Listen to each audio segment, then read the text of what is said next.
He comes from a silver spoon, private school, golden rule, never miss Sunday church. I come from blue collar, low dollar, only with concrete meets cool red dirt. And I don't know what happened, but it sure add up on the paper.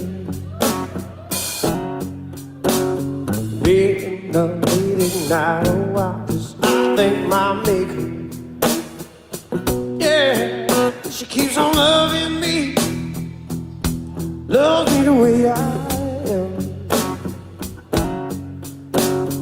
I don't know why, she's my biggest friend. Yeah, little piece of heaven lay down at night. She keeps on loving me, and I keep on wondering why.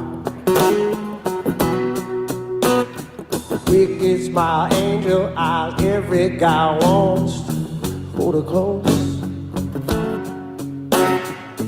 It's pretty sin like the sun sinking down on the California coast. Yeah, she keeps loving me, loves me the way I am. She's not just along for the ride, she's my biggest fan. It's a little piece of heaven lay down at night. She keeps on loving me, and I keep on wondering why.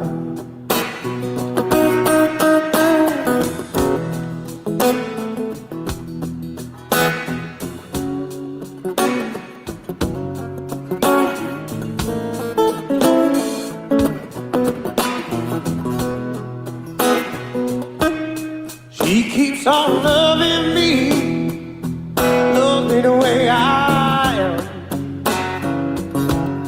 She's not just along for the ride, she's my biggest fan. It's a little piece of heaven lay down at night. She keeps on loving me, and I keep on wondering why.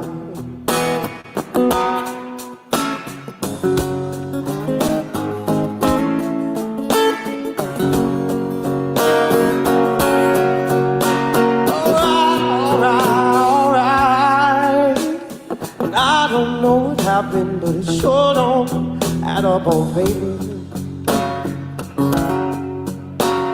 As long as she loves me, I'll take out whatever I want to take her. She keeps on loving me, loves me the way I am. She's not just along for the ride, she's my biggest fan. And it's a little piece of heaven lay down at night. Yeah, keep on loving me, and I keep on wondering why.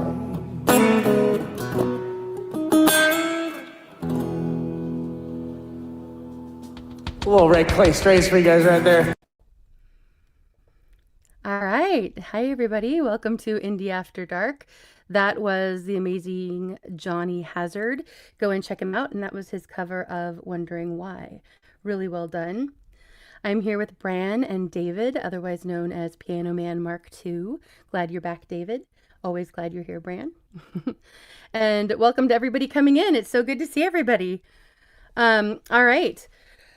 Just a couple quick announcements. We are live over on Rumble as well as on YouTube, and I'm sure my mods are dropping links to both. Good to see you, Algo. Good to see you, Ray.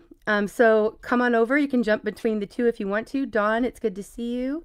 Much love to everybody who's coming in, and thanks to everybody who's already shared this out. And if you haven't, if you would consider doing so, that would be great.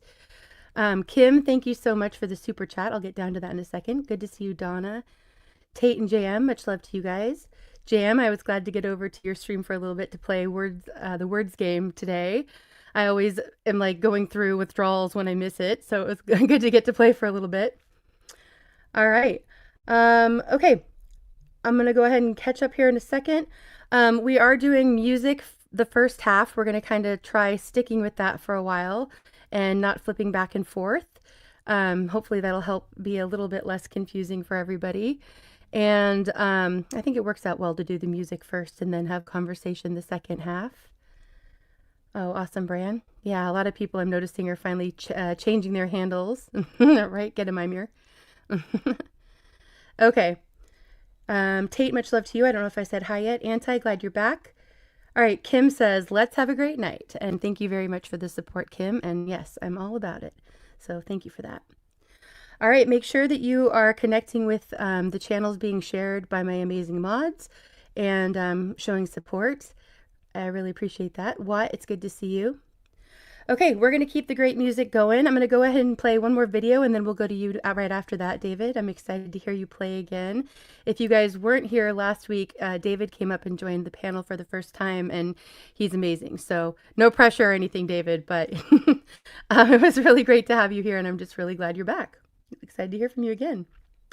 Okay, this next song is by Phoenix Falling. It's an original of his and it is Breathe. Here we go.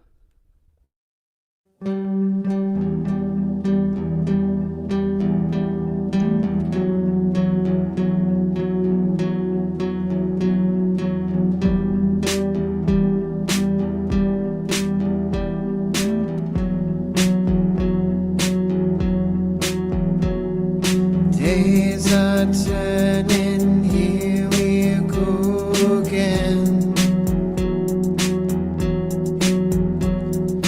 Another day when it all pours into rain. Where do we go from here when it's all the same? Another person's near a sick game.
When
All right. Really love that by Phoenix Falling. Glad so many of you like that too. Make sure you go and sub him up, leave a comment so your sub sticks, and show some support. All right. I am live over on Rumble, and thank you so much, Tate, for the Rumble rant, the first stream of the year. That's right. Yeah, good call. Yeah, I know. I can't believe we're already in January. I'm still like at Christmas. How about the rest of you, you know? This year has flown. I feel like everything since Halloween has gone so quick. All right, next week we will be having my birthday shindig along with the 3 years of streaming weekly celebration. So I hope you guys can make it. Should be lots of fun. Yeah, I like that one too, Ozark. I'm glad you did too. And yeah, we have the Backstage Speakeasy coming up on Friday. It starts at 11 p.m. We head backstage, and then around midnight Eastern is when we start the first movie, and we hang out back there and talk. Music is love in search of a word. Ooh, I like that, Watt. You always have great things to share. Thanks. Yeah, so it should be lots of fun. I think we are going to be watching Stand By Me and Dirty Dancing, I think. So that's what's listed for now.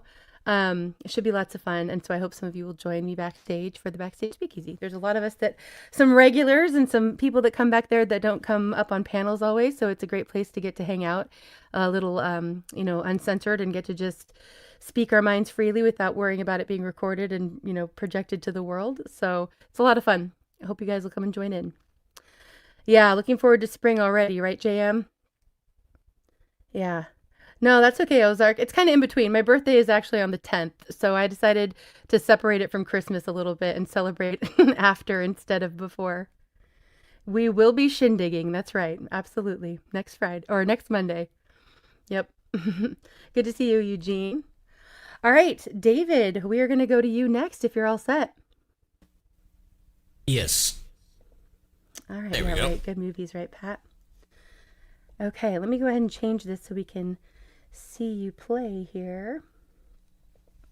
I have good news for everybody that was here last week. I went back and watched the replay last week, and I sounded absolutely horrible because I did not realize I was in mono.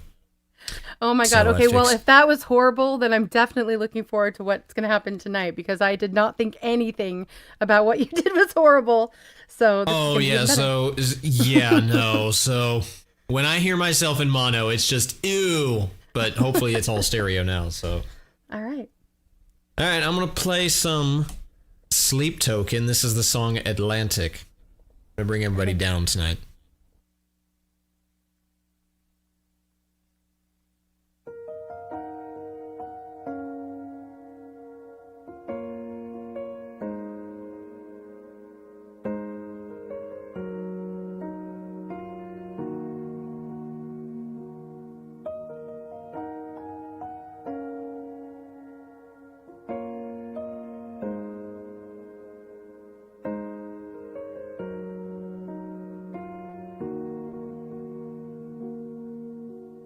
Call me when they bury bodies underwater. It's blue light over murder for me.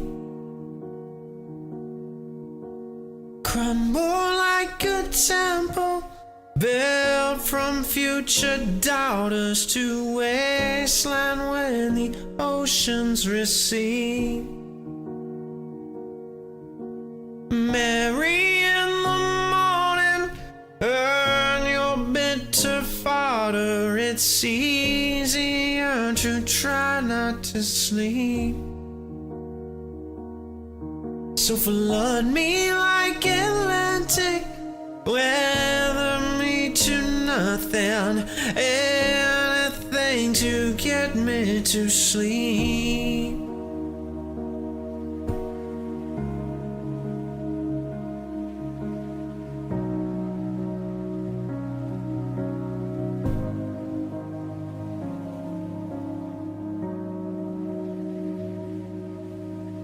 I woke up surrounded, eyes like frozen planets a storm, I'd seen the vacuum I am. They talk me through the damage, consequence, and how it's a pain they know they can't understand. Sobbing as they turn to statues by the bedside, I'm trying not to crush into sand. So flood me like Atlantic, bandage up the trenches, wash away the blood on my hands.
Don't wake me, don't wake me up.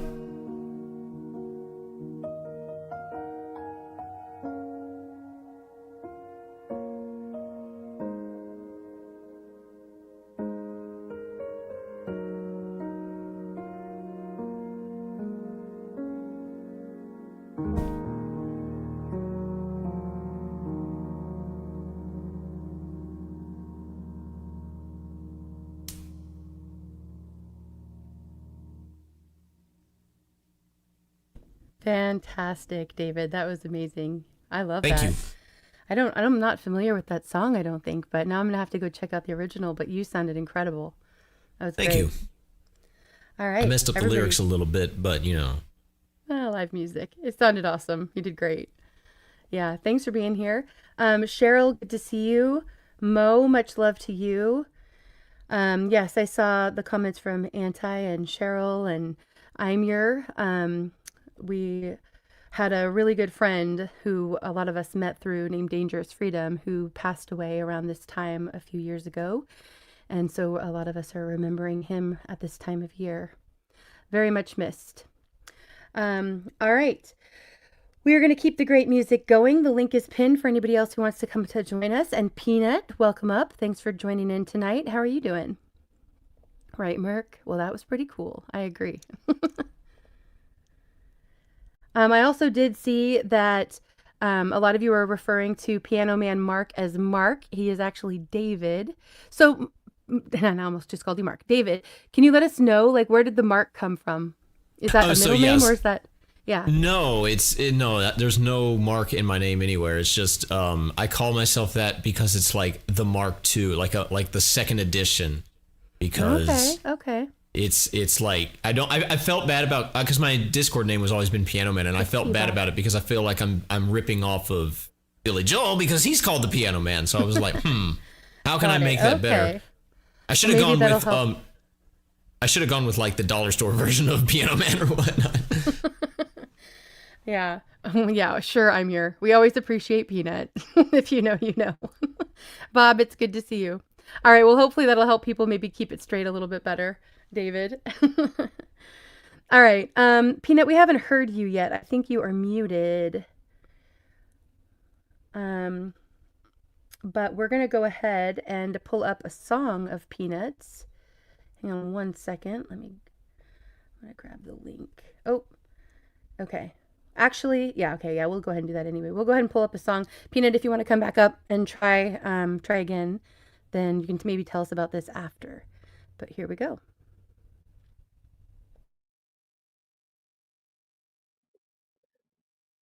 This song is dedicated to me, Jason Schmidt. This was my idea to have Peanut record this song as a Metallica Trump parody, and this is called Ketchup Messiah.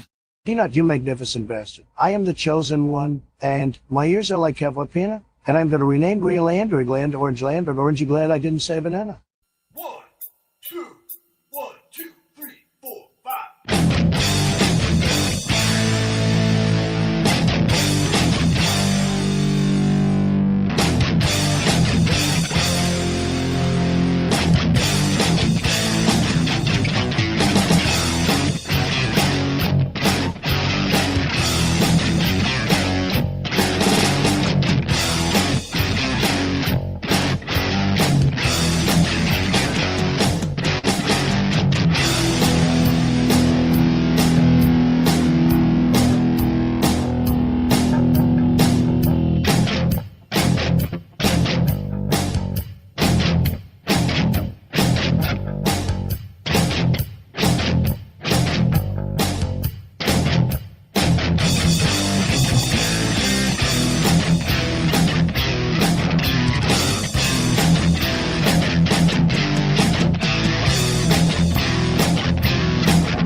Oh my God, Peanut, that was great. That cracked me up Right so on. much. I try to make it as like ridiculous as possible. Yeah, Mary says, is this the result of I partied too much New Year's Eve? Right? Okay, well, I really wish you got to tell us about that before we played it, but do you want to say anything about this now?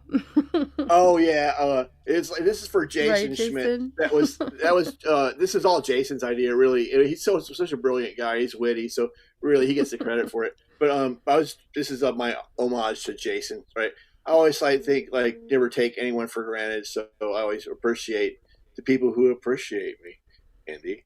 There you go. Yeah, I heard it. I heard it. All right, and see, I'm trying to be subtle with it, kind of slide it in. All right. Right. No, But, that was great. That was really funny. You did a great job. with I'm that. like, all right. I'm glad you got a Hey, kick out of it. Brad. Oh, and I'm gonna I'm still gonna add vocals to it. I just haven't gotten around to it yet. But I gotta go. Very cool. Yeah, thanks for coming up and sharing that one, Peanut. That was All great. right. You're welcome. All right. Bye. Yep, take care. Hey, Brad, how are you doing? Doing all right. Just got home from work. All right. Thanks for coming up and joining us. Do you want to jump into a song right away, or you want me to play a video before we go to you? I can do one. Okay, great. This is what I'm working on. And you know what? We'll start off moody and broody. All right. I'm sure there's somebody here that's feeling every emotion, so we're probably good. Well, you can't go wrong with this song, so.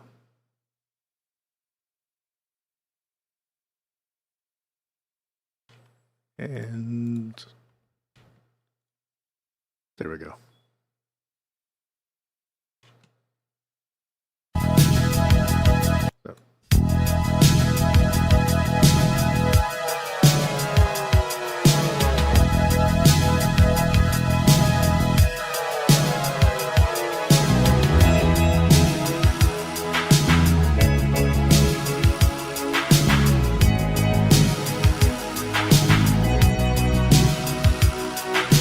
I'm all out of hope. One more bad dream could bring a fall. When I'm far from home, don't call me on the phone to tell me you're alone. It's easy to deceive. It's easy to taste, but hard to get release.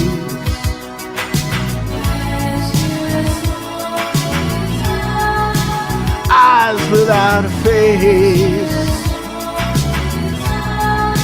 Eyes without a face. Eyes without a face. Got no human grace. Your eyes without a face. Ooh.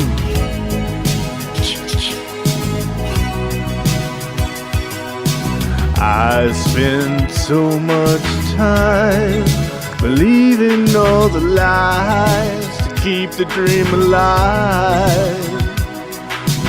Now it makes me sad.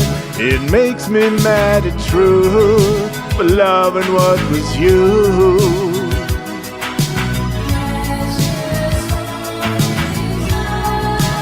Eyes without a face. Eyes without a face. Eyes without a face. Got no human grace. Your eyes without a face.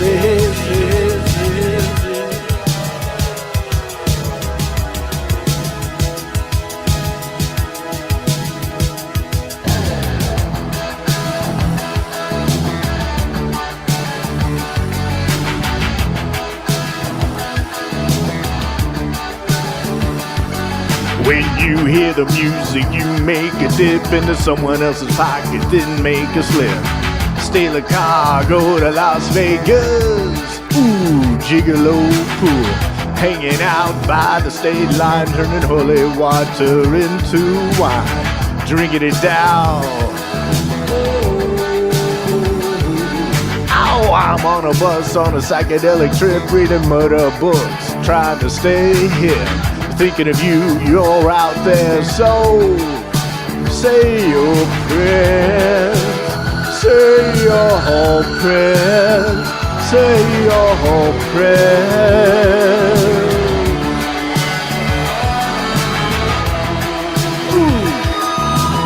Ooh, ooh, ooh.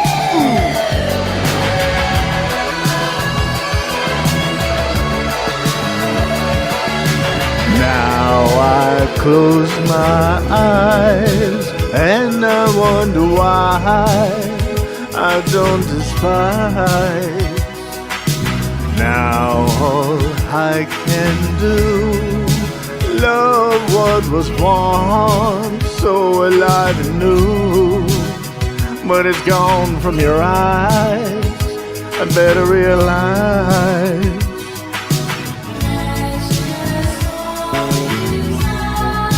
Eyes without a face, eyes without a face,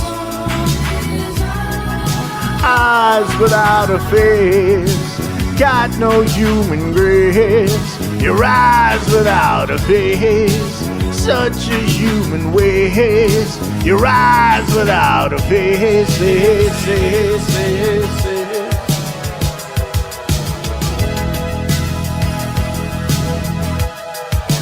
now it's getting worse.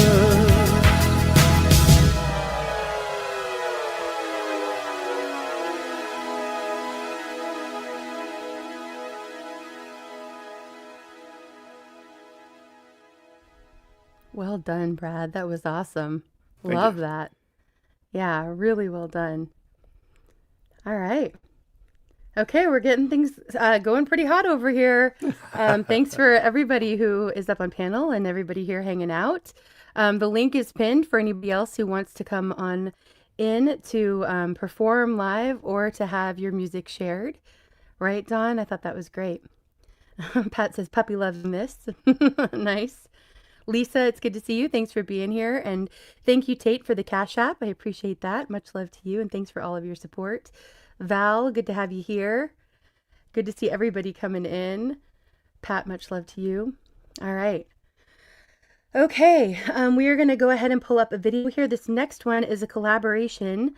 I've played this one before, but it's a great one. And I know Kingers is often lurking. If you know, you know. This is a collaboration with Kingers Music and Colorful Energy. And I'll go ahead. The song link goes to Kingers, and then I'll put Colorful Energy's link in the chats as well. So this is Beyond Gravity. Here we go.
love that by Kinger's Music and Colorful Energy. Make sure you go and sub them both up. Both links are there in the chat. Good to see you, Craig. Thanks for coming in. And Mike Molino, glad you're here. The link is pinned at the top of the chat for anybody who wants to come and join us to perform live or have your music shared. And we're going to keep going. So, David, we are back to you. Okay. It's a short rotation. It's kind of nice. Yeah, I guess so. Let me just pull up. And David, you were awesome. I listened to you on the way home. Right. Thank you. Thank you very much. Stereo or mono? Well, we prefer mono. And your dog stole the show, by the way. Okay, this song is by this is by a producer named Gareth Emery. I think is his name, yeah. And he wrote this song for his daughter. It's called Elise. So here we go. It's very ravey. So here we go. Great.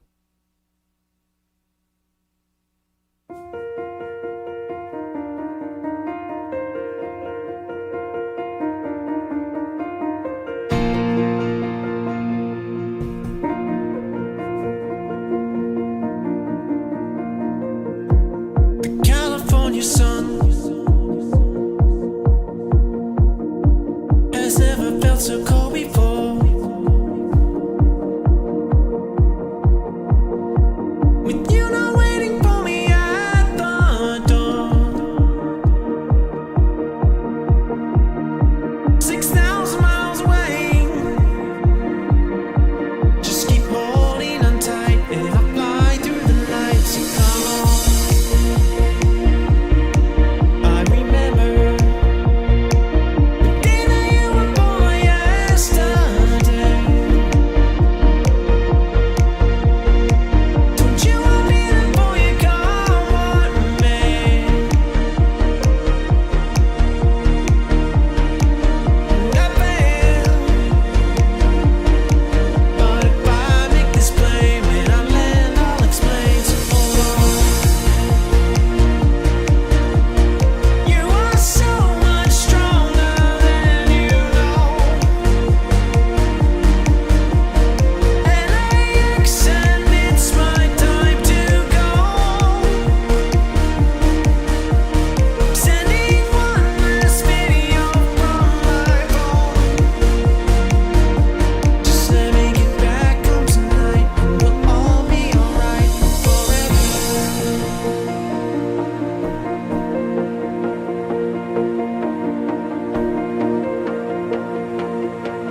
Fantastic. That was awesome, David. I love it. Great Thank song you. and great vibe. Really well done. And I like what Brad said here. David hits the mark. There we go. We'll get both names in there. If I had more than two thumbs. Right. All right. Thank you, Aldo guys. says, I hope David's path takes him to making music for a living and inspiring millions. He's a cool, humble, very talented musician and deserves all the best. Well said, Thank you Aldo. for that. Yeah, that was great. All right. Thanks again, David. Right. It's like an experience listening to him. Exactly, Craig. Yep. Even in mono, I have to say. All right. Fantastic. Oh, right. Yeah, I can hear that a little bit. A Moby vibe. Yeah. Love it. All right. Brad, where do you next? And the link is pinned for anybody else who wants to come up to join. It's a nice short rotation right now. Just saying. Wonderful. Oh, yeah, Eugene. YouTube's doing that Oh, to there's me four all of the us. time. I guess not. All right, here we go. This was a request or a challenge. And here we go.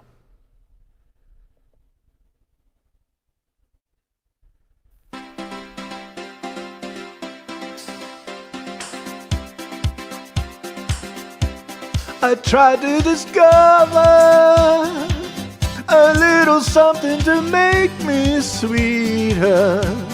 Oh, baby, refrain from breaking my heart. I'm so in love with you, I'll be forever blue. That you give me no reason why you making me work so hard. That you give me no, that you give me no, that you give me no, that you give me no soul. I hear you calling. Oh baby, please give a little respect to me.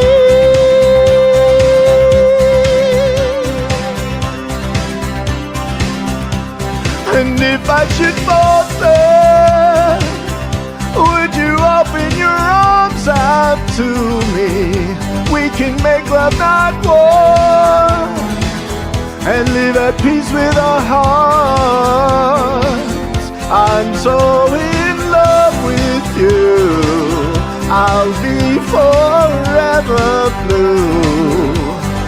What religion or reason could drive a man to forsake his lover? Don't you tell me no, don't you tell me no, don't you tell me no, don't you tell me no soul. I hear you calling. Oh baby, please give a little respect to me.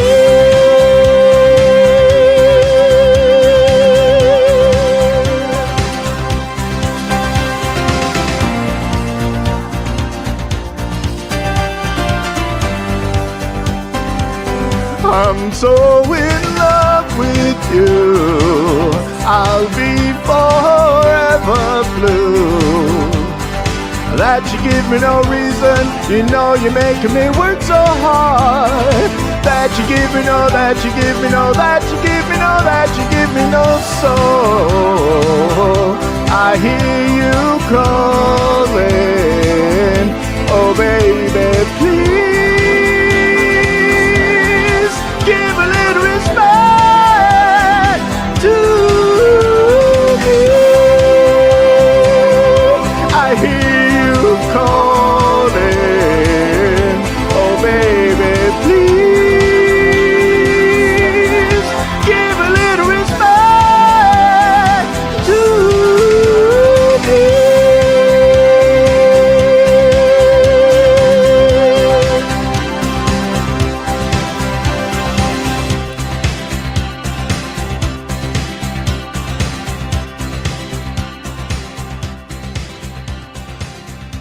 Shout out to karaoke. Good job.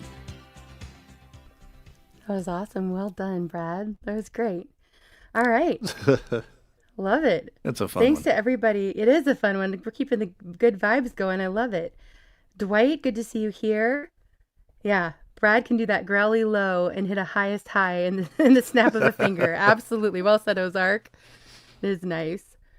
All right. Thank you for coming and joining us, Ray and Mike and Snooks. How are you guys doing tonight? Howdy. Happy Fun Day. Yeah, glad you all joined in. Oops, Snooks, I'm going to turn on your echo cancellation. Oh, it's already on. I'm doing well. All right, hang on one second. Ray, it might be you. Yeah, okay. Ray, if you can turn on your echo cancellation until you're singing, that would be great. And Mike, glad you're here. Thanks for coming up. Thank you for having me. Yeah, Hi, how are you Mike. doing tonight? Hi. Good to see everyone. Yeah, good to see you too. Okay, Ray, we're going to go ahead and go to you next. I think you were the next one up here, and then Snooks, and then Mike. Oh, and I just turned my echo cancellation off. Sorry. All right. Well, this is something I don't normally do. I don't do live, but I'm going to try tonight. All right. Bring you something a little new. One second. Do you need to share a screen to play your music, or are you playing it on your end? Nope. It'll be just this cam with me singing with my DAW running the music. Welcome up, Steve-O. Okay, then I'm going to go ahead and turn off your echo cancellation, and you're all set to go. All right. Well, if you're going to do that for me, that'd be great. Here we go. This would be Mad Season, River of Deceit, a song I'm currently trying to do a full cover of, but for now it's just a karaoke. But here we go. We'll do it.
My pain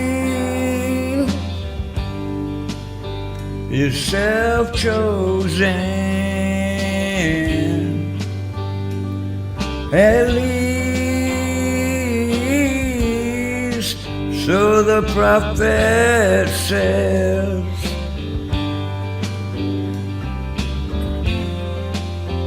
I could either burn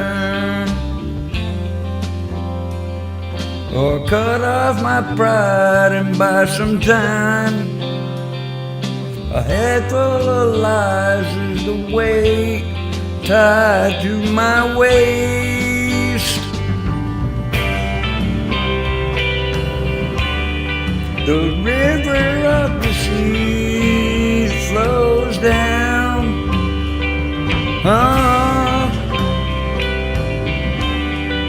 The only direction it flows is down, down, oh down, down, oh down, down, oh down, down, oh down.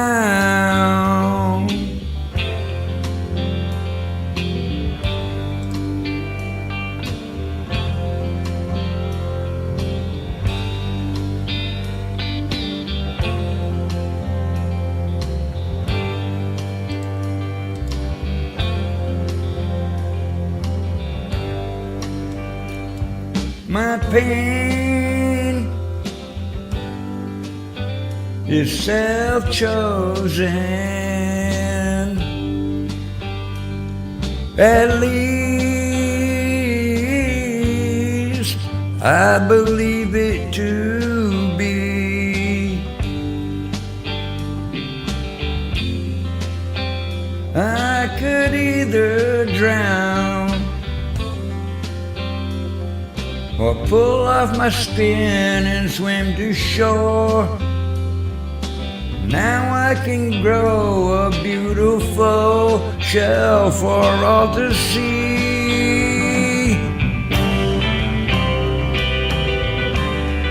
The river of the sea flows down, yeah. The only direction it flows is down,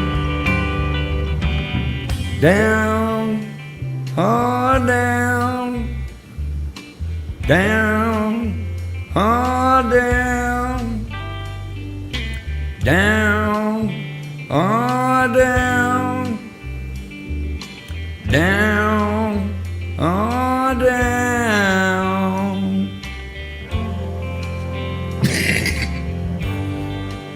My seed is self-chosen, yeah. My pain is self-chosen. Oh, down, oh, down,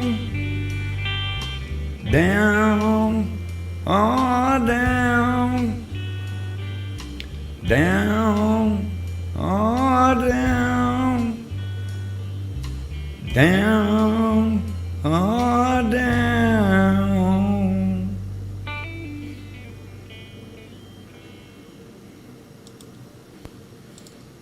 All right. Great, Ray. Great job. Yeah, thanks for coming up and Hi, Donna. giving that a go. I thought that was fantastic. Well, thank you very much. That is a very rare thing you're going to see me doing. Well, we one. appreciate you coming up to share and going for it. That was Thank you much. great song too. Yeah, Ray, just in case you missed it too, Anti put a link to Mad Season featuring the Seattle Symphony at Benaroya Hall, and that's an amazing, amazing concert. So if you have a chance, go back and grab that link and check it out. Ken, it's good to see you. Thanks for being here. Sweet, will do. Yeah. All right, Snooks, you are up next. Oh, goody. Mm-hmm. Hey, Steve-O. I forget, do I turn on stereo and then turn off echo cancellation when I sing? Yep. Yeah, and you want the background noise reduction off also. Let me see what I've And got don't on my forget to audio, just share to be your sure. I got screen. echo cancellation on, reduce background noise. You If want I those both stereo, off. okay, I want the echo off. Mm-hmm. You want it on when you're talking and off when you're singing. Okay. Yep. All right. I botched up the Queen song last week because of buffering. And if it Right. buffers this time, I'm just going to stop in the middle of it because Freddie Mercury is telling me don't do it. I hope it works out. Yeah, there was a lot of I'm tech gonna issues try. last week. Hopefully, things that are going smoothly so far, knock on wood. Steve-O, Okay. welcome up. Thanks for joining. Thank you for having me. Okay, tell me when you're ready. All right, hold on one second. Y'all We got ready? it shared. Nope, now I'm ready. Go for it. Okay, let me start it over again. All right, I'm ready.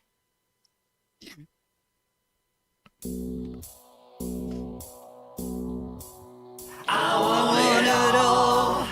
I want it all. I want it all. And I want it now.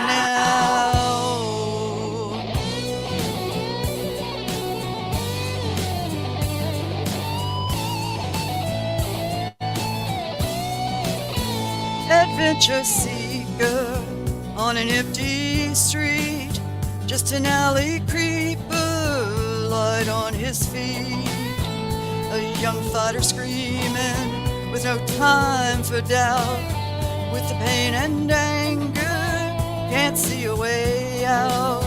It ain't much I'm asking, I heard him say, gotta find me my way. I want it all. I want it all. I want it all. And I want it now. I want it all. I want it all. I want it all. And I want it now. Listen, all you people, come gather around. Gotta get me a game plan. Gotta shake you to the ground. Just give me what I know is mine. People, do you hear me? Just give me the sign. It ain't much I'm asking if you want the truth. Here's to the future for the dreams of youth. I want it all. I want it all. I want it all. And I want it now. I want it all. I want it all. I want it all. And I want it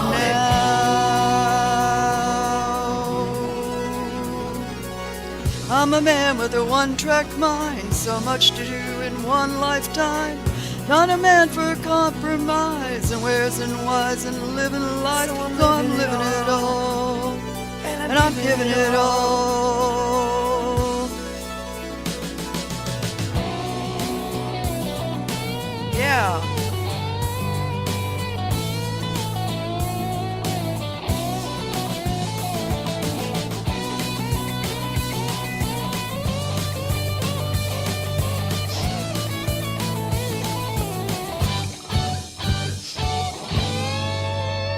It ain't much I'm asking if you want the truth. Here's to the future.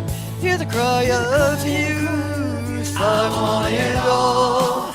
I want it all. I want it all. And I want it now. I want it all. I want it all. I want it all. And I want it now.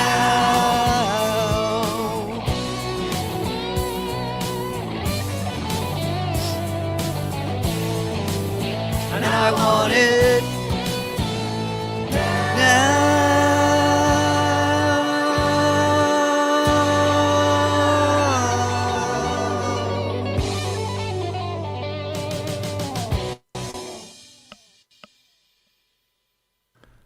Woot woot! You better get it Very to her. nice. She wants it pretty Well bad. done, Snooks. Yeah. That was great. And I'm Did glad I there do were it no better glitches this this time? time. Absolutely. Yeah, it was fantastic. Well done. All right, lots of love from didn't both buffer. chats. Oh, I did Right? not buffer. Thank you, Freddie. Yeah, right? was Freddie fun. was amazing. Yeah, that was a lot of fun. God, was he good. All It's right. just a Right, fun T? song. Thank y'all. It is. Yep. Okay, Mike, you are next. Hey, all right. Snooks, that was awesome, by the way. That was great. Everybody's thank you, great Mike. tonight. What a night. A lot of talent up here. I know. So much talent up here. Thanks, everybody, for joining in. All right. Well, thanks for having me. I'm going to do an instrumental original here. All Here we right. go. Bring it.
Thank you. That was amazing. Well done, Mike. Thank you. All right. I'm glad you're here at the same Very time nice. as David. You guys are both so talented. It's amazing. Yeah, I really enjoyed his. I only saw his most recent performance because I Right, just signed Ozark? on, but love his sound. I mean, I love the keys. It's awesome. He's got a good thing going there. Yeah, That you was guys are really Well, both Mike, I beautiful. want to That see was the video different. on that. That was Now different that from I what I heard the usually hear. musical part of it, I want to Sorry, see the Steve. video on that. Oh yeah. Well, I gotta make it. Yeah, you want to see it too, huh, Mike? It sounded, Yeah, I want to see it. it sounded like ocean waves, kind of. It was beautiful. Yeah. And Al says, "What's happening?" Yeah, I it was was sitting there great. watching him play and thinking, "Wow, imagine the visuals on this song." Right? Do it up. You do have that great background there, though, too. I have to say. my winter background. Right? Oh, does it change with the seasons? Okay. It does. Yeah. Yeah. I change it. Watt says music is a higher revelation than all wisdom and philosophy. Ludwig van Beethoven. Nice. Good one, Watt. Thanks for sharing that. All right. We're going to keep the great music going. Steve-O, you are up next. Okay. Oh, and Forrest, Percent. thanks for coming to join us. You'll be after Steve-O. All Much right, love to going you, way Jerry. back in the archives here. Do some Lovin' Spoonful. All right. You believe in magic. You believe in magic in a young girl's heart. How the music can free her whenever it starts. And it's magic. If the music is groovy, it'll make you feel happy like an old time movie. I'll tell you about the magic, it'll free your soul. It's like trying to tell a stranger about rock and roll. You believe in magic, don't bother to choose if it's jug band music or rhythm and blues. Just go and listen. It'll start with a smile. It'll wipe off your face. No matter how hard you try, your feet start to tap and then you can't see. I blew it. Sorry, guys. I'm gonna quit this one. Sorry. My bad. I'm done. Sorry. My bad. Wow, you were keeping it going for a while there, though, Steve. That was great. But Yeah, we believe I in was. Steve-O. it's What's tricky that? once you get off. I know I'll how have that to start goes. it all over again if I was to do it. Do you want to give it another go? It's up to you. Yeah. We're let all me go just ahead hanging and out back here it up. having fun. If you want to do it, go for it again. Go for it. We believe in Steve-O. All right, let's try it again. Right. All right, let's not be a quitter. There you Karaoke, go. Not for quitting. Like it. I'll keep the camera off this time. Here we go. No camera. And take two.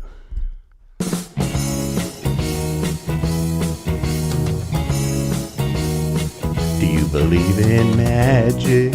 In a young girl's heart, how the music can free her whenever it starts, and it's magic. If the music is groovy, it makes you feel happy like an old-time movie. I'll tell you about the magic and it'll free your soul. It's like trying to tell a stranger about rock and roll. If you believe in magic, don't bother to choose if it's jug band music or rhythm and blues. Just go and listen. It'll start with a smile. It won't wipe off your face no matter how hard you try. Your feet start to tapping and you can't seem to find how you got there. So just blow your mind.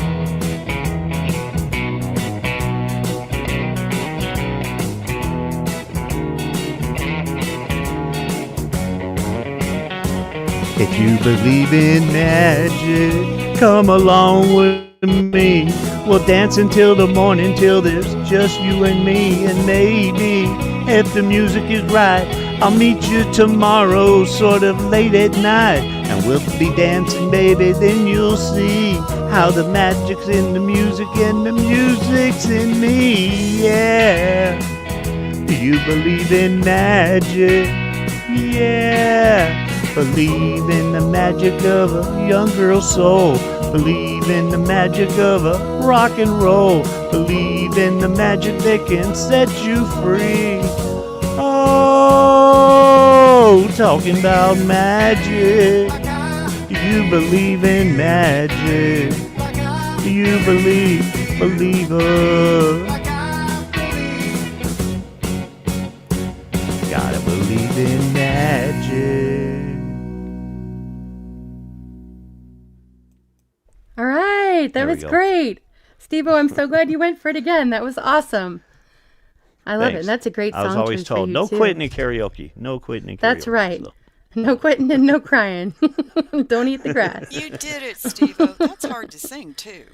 Yeah, that's a quick one. Yeah. All right. Well done, Steve-O. All right, Forrest, you happen to get here right at the end of the rotation. You want to jump up next?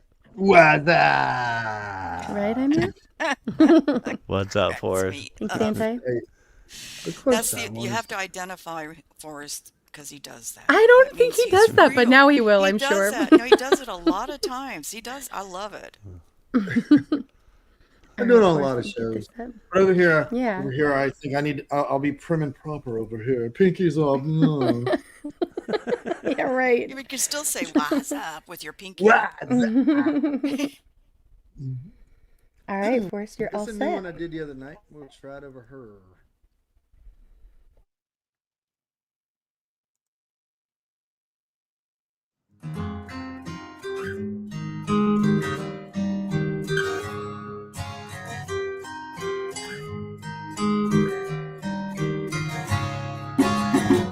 It seems like every day's the same, and I'm left to discover on my own. It seems like everything is gray and there's no color to behold. They say it's over and I'm fine. Yeah. Try to stay sober like I'm dying. Yeah.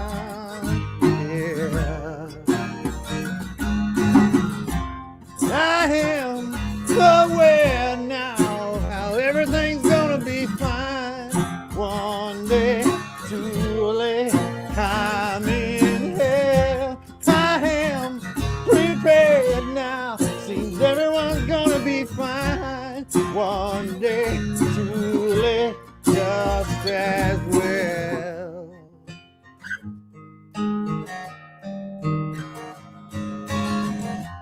Feel the dream in me expire, and there's no one left to blame it on. I hear you label me a liar, 'cause I can't seem to get this through. You say it's over, now I can't sigh again. Why try to stay sober when I'm dying? Yeah. I am aware now how everything's gonna be fine. One day, too late, I'm in hell. I am prepared now. Seems everyone's gonna be fine. One day, too late, just as well. I am not scared now. I must assure you, messed that part up. Never gonna get away. I'm not scared now. And I'm not scared now, no.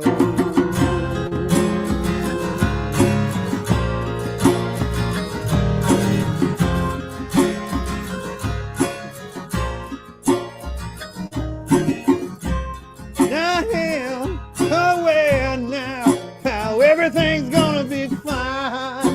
One day, too late, I'm in hell. I am prepared now. Seems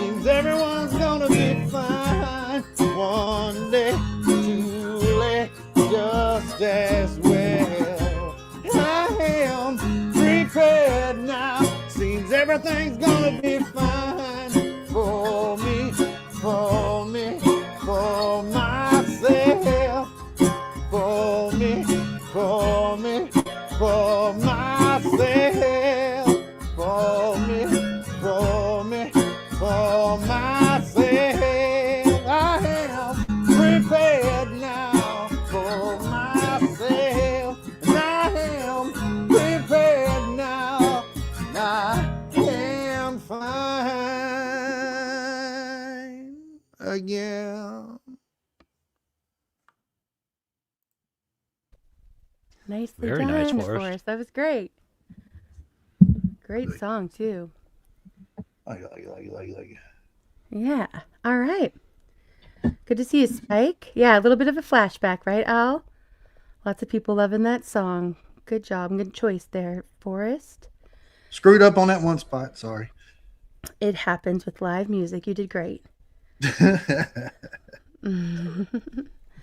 And Sippin, good to see you too. Are you there in the background? Hi.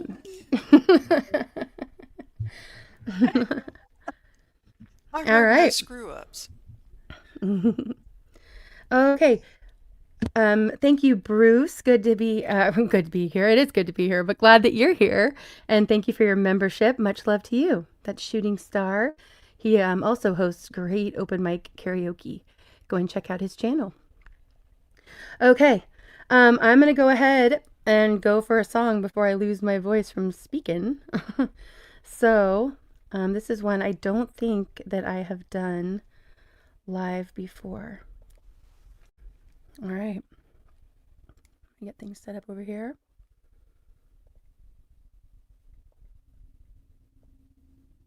Okay.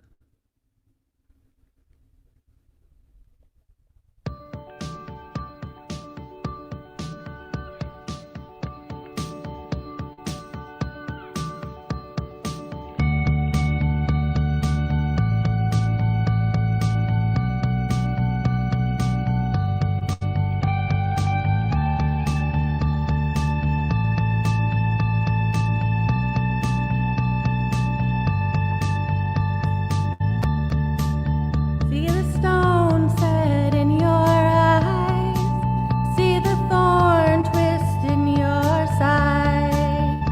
I'll wait for you.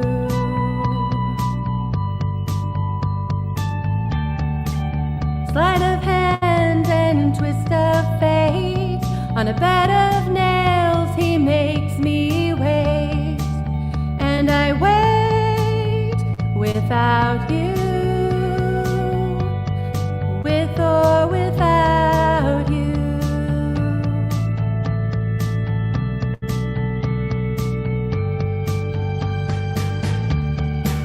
Through the storm we reach the shore. You give it all, but I want more. And I'm waiting for you. With or without you. With or without you, I can't live. With or without you.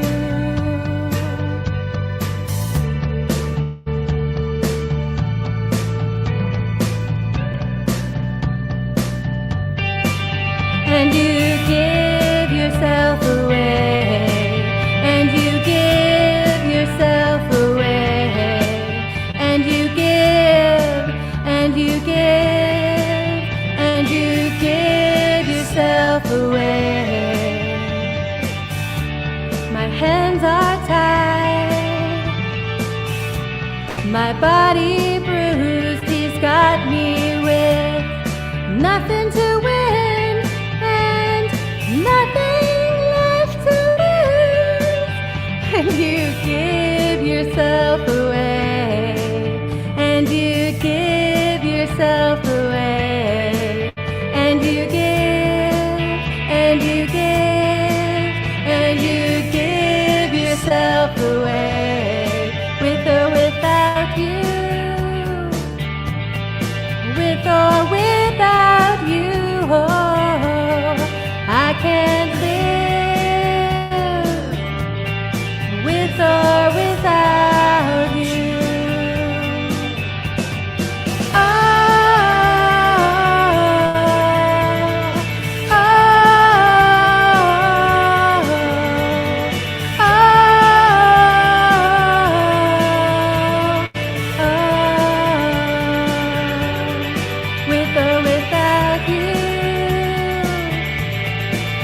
With or without you, oh, I can't live.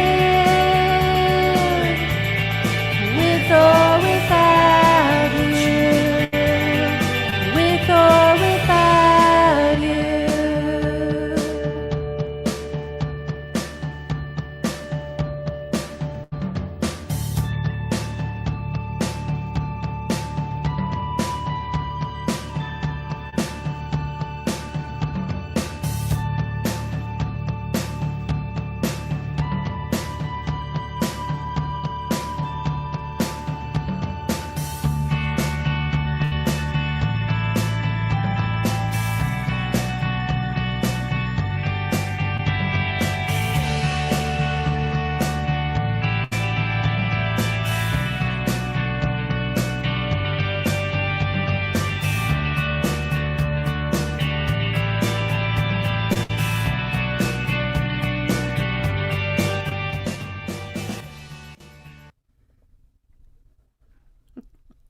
So All good. right. So good. Oh, So good. thanks. I went up when I should have gone down at one point there, but live music, you know? You kept climbing until you reached the heavens. Right, I tried. No, that It was was very fun. clear and very pretty. Thank you. Thanks, everybody, for being so encouraging. Yeah, it's okay to interpret it, make it your own. We'll call it interpreting. I like it.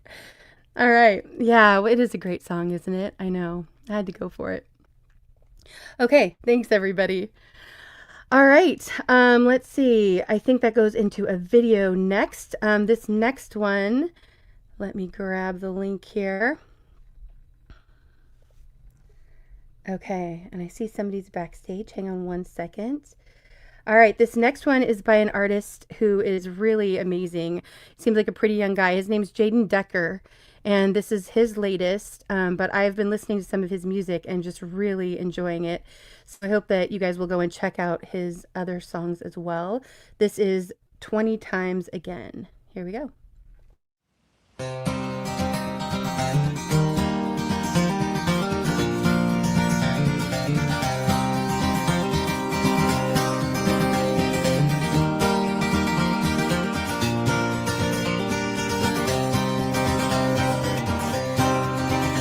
I'm a rambling wreck with a heart of stone. Got a way of leaving and it's all I know.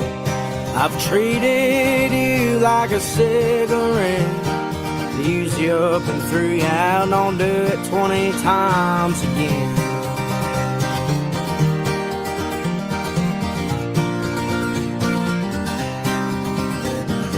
Chance after chance, again and again, I keep fucking it all up and you keep letting me back in. You cry and say you're done as you pull out of my arms. Baby, I don't blame you, it's been over from the start. Swear I'll change tomorrow, but the bottle calls my name. I'm running from my sorrow, but it's me that I can't tame. And I'm taking you for granted, so why don't you run away? 'Cause you know I'm no good for you, you're the fuel to my flame. I'm a rambling wreck with a heart of stone. Got a way of leaving and it's all I know. I've treated you like a cigarette. Used you up and threw you out, don't do it 20 times again.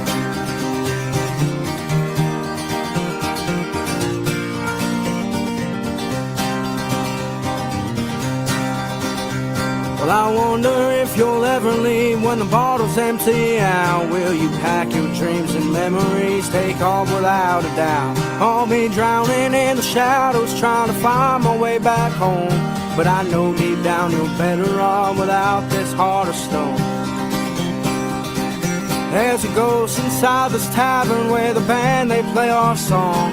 Every word hits me deeper in this place where I belong. And the laughter turns to silence and the whiskey takes its toll. And I wonder if you'll ever meet the man I was before. I'm a rambling wreck with a heart of stone. Got a way of leaving and it's all I know. I've treated you like a cigarette, ease you up and threw you out, and I'll do it 20 times again.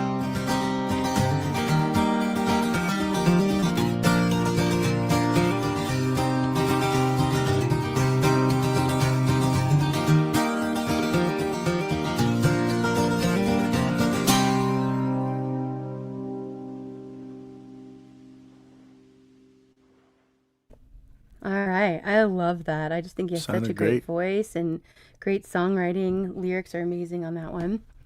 Yeah, go and check out his channel, you guys. Good to see everybody coming in. Ohio Valley Prepping, much love to you. Thanks for being here. Sal, good to see you. KP, much love. XNYC, thanks for coming in. All right, glad you guys are all here, right? So good. Yeah, I thought so too, Kim. Just thought he's great. Looking forward to checking out more of his music. Okay. All right, we are back at the beginning of a rotation. So let's see here. I believe that's to you next, David.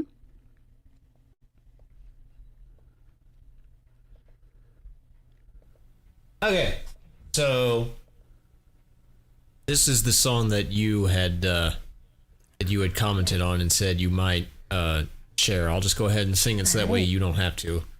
But yeah, this is Separate Ways by Journey, so I hope you guys enjoy.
Thank you. So amazing. That was fantastic. Absolutely. Thank you so Well- much for doing that song too.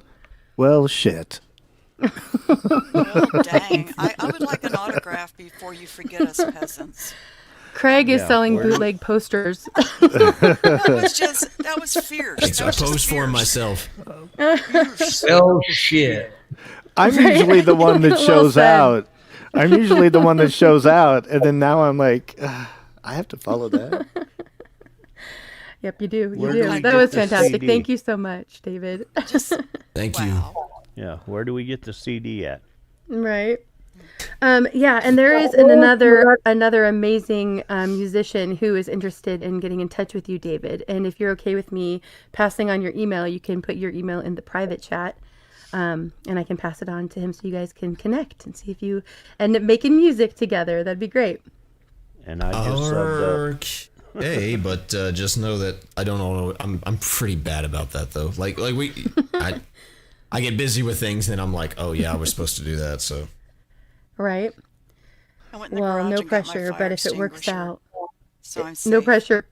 No pressure, but if it works out, then he's an amazing artist. Actually, I have a song of his coming up in a little bit as well. All my right. email's in the chat. I'm gonna actually Thank head on you. out though for tonight because Okay. yeah. But Thank thanks you for so having much me for on. joining in. You know, you're Nice to always meet you, David. welcome. And I it's great to have you subscribed, here. so Thank you. Thank you. Mhm. yes. Okay. great Thanks night. again. Mark. Right? David. Yeah, right? Absolutely. It was awesome. Agreed. Okay. It was. Brad, you are up next. I'm glad that you're the one following that. I know, and I'm like, which direction do I want to go? No, Craig. No, you cannot. 'Cause, yeah, I'm like, I'm not warmed up. I'm not gonna jump on that horse and try and. You know what? I'm gonna go with what I was gonna go with. So we were in an '80s mood earlier. Someone mentioned Moby, and the weird thing is, season 1 of Stranger Things is all about '80s music, and then this song came on, and I'm like, that's not '80s, even though it fits the scene. And I guess I should watch more than the first 2 seasons, since now it's done and there's 5. But Is it done now? Is that show over? yeah, I think I watched through the beginning of season 4, maybe. I'm definitely behind. yeah. So season 5, it just finished. I've seen season 1 and 2. This is the final song of season 1, I think. Okay. And I'm gonna be dramatic a little bit. You? I know.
I can hear you through the fog. If I holler, let me go.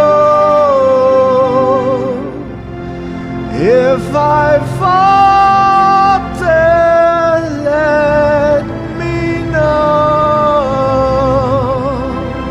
I don't wanna swim the ocean. I don't wanna fight the tide. I don't wanna swim forever. When it's cold, I'd like to die. I don't wanna swim forever. I don't wanna fight the tide. I don't wanna swim the ocean. When it's cold, I'd like to die. I don't wanna swim the ocean. I don't wanna fight the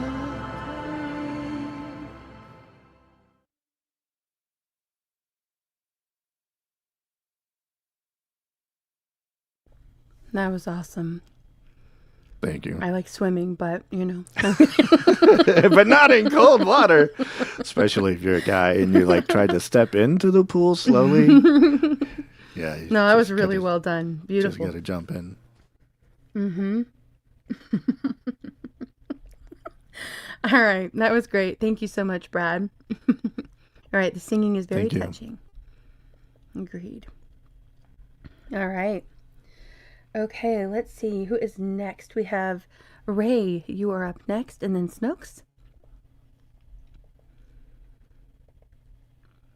Nope, I'm not up next. You're done singing tonight? I'm done singing. I'm Okay. waiting for the chat part of the show. Yeah. If No you worries. want me to drop piano, I will. Um, yeah, let's go ahead if you want to, and then we'll make some room for some more people to come up if they want to for music. We have about another hour or so before our conversation. But if you want to come up, that'd be great. Thanks for being here, Ray. If I'm You did a still good job. here, I'll come back and join. Okay, sounds good. Yep. All y'all right, have a Snooks. good night. Thanks. Yeah, you too. Snooks, you are up next. All right, I'm going to do one more song and then I'm going to drop down. Okay. This is "Killing Me Softly" by it's Oh, I love Fuji this song. style by the Fuji style. Good to see you, It's very Ken. hard to say. Hold on one Okay, second. Did you let me share your pull it up. screen, Snooks? Not yet. Okay. Yep. I'm getting used to this. you I think my settings. can always was just pull it up my and s- leave it back there too, Snooks, so it's ready. Yeah. Okay. Yeah, I And didn't then know you're that. all set. Was my audio okay on the last one? Yeah, sounded great. Okay. Well, then let's hope this one works out good too. Okay. All right. I'm ready.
Very Beautiful, nice. Snooks. I love that song. I was totally singing along. Oh, thank you. Yeah. Thank you. Yeah, it was great. I'm honored. Well done. Humbled. Nicely I love done. y'all. Okay, I'm going to drop off the panel and enjoy the chat. Thanks for coming up, Snooks. That was Thank you, great. Steve-O. That means a lot. Yeah, that was great. Okay. Yeah, I love that song too, right, Cheryl? It's a good one. All right, Ken, thanks for coming up and joining us. How are you doing tonight? Hopefully doing well. You are muted, I think. Oh, on your I'm end. muted. I'm sorry. There we go. I'm sitting here with a heating pad on my back. I messed my back up last week, so I'm trying to. Oh, no. That's the worst. Well, I hope you're feeling better soon and glad you're here with us. Okay, Mike, you are up next. All right, thank you. Yeah. I'm going to do one more before I cut out, but thanks for having me up tonight. All right. Yeah, thanks for being here. And the name of this is an original, and it's called Lifetime. It goes like this.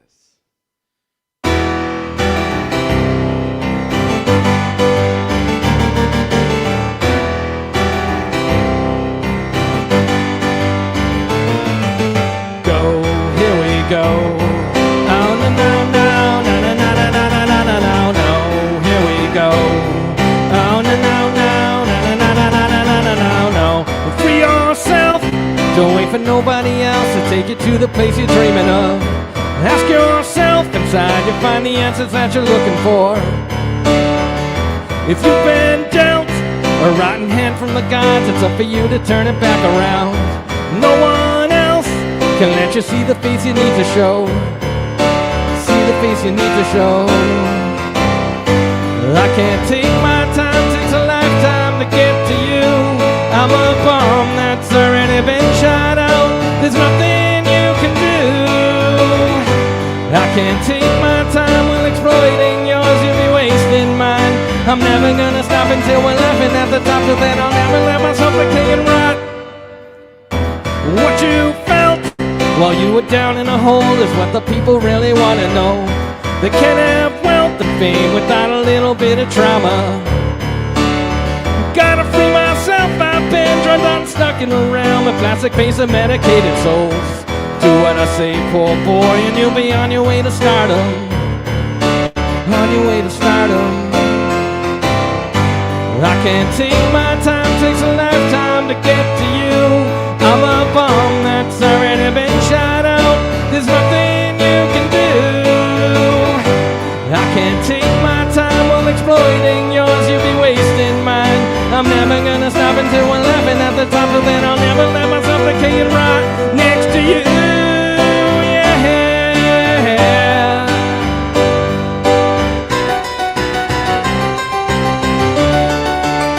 Right next to you, yeah.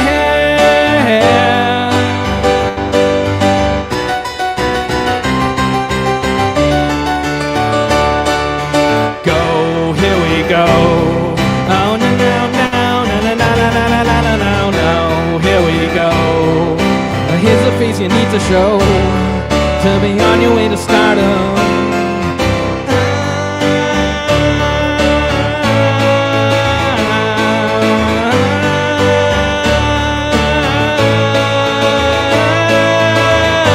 I can't take my time, takes a lifetime to get to you.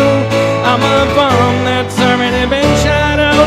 There's nothing you can do. I can't take my time while exploiting yours, you'll be wasting mine. I'm never gonna stop until we're laughing at the top, till then I'll never let myself decay and rot. I can't take my time, takes a lifetime. There's nothing you can do, nothing you can do, nothing you can. I can't take my time while exploiting yours, you'll be wasting mine. I'm never gonna stop until we're laughing at the top, till then I'll never let myself decay and rot.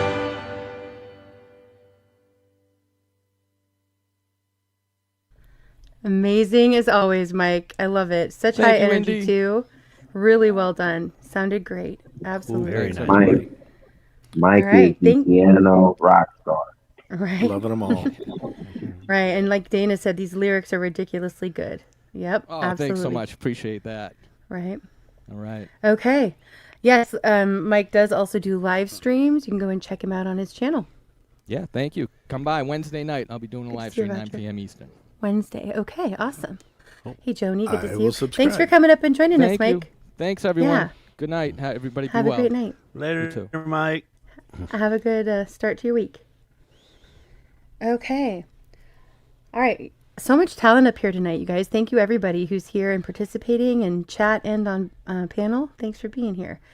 Okay, Steve-O, you are up next, and then Forrest, and then Ken. All right, sharing now. The link is pinned if anybody else wants to come up to join. We have about another hour of music. All right, and I'm going to go with some Jackson Brown. Oh, rap, I left you off that rotation. I'll add you back in. Sorry about that. I just realized.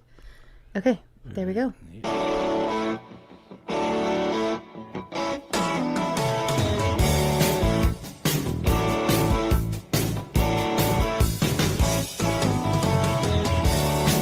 Down on the boulevard, they take it hard. They look at life with such disregard. They say it can't be won the way the game is run. But if you choose to stay, they wind up playing anyway. It's okay.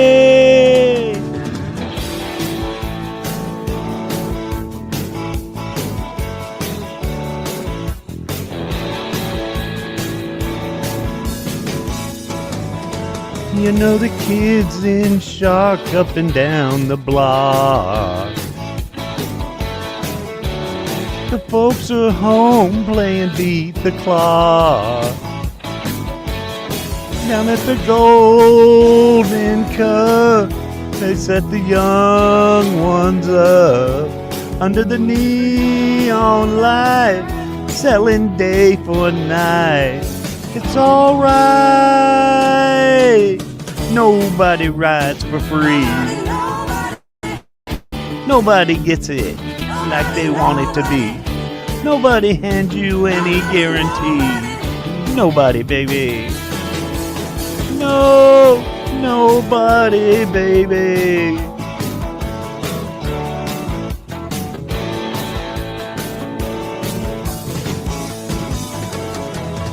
The hearts are hard and the times are tough. Down on the boulevard, the night's enough. And time passes slow between the storefront shadows and the streetlights glow.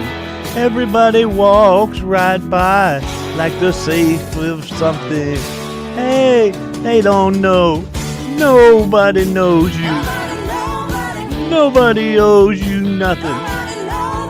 Nobody shows you what they think. Nobody. Hey, hey, baby. Got to watch the streets and keep your feet on the ground. Make it pay, baby. It's only time on the boulevard. It's like this. I mean, it's the way it is. Yeah, yeah, yeah, baby. It's only time on the boulevard.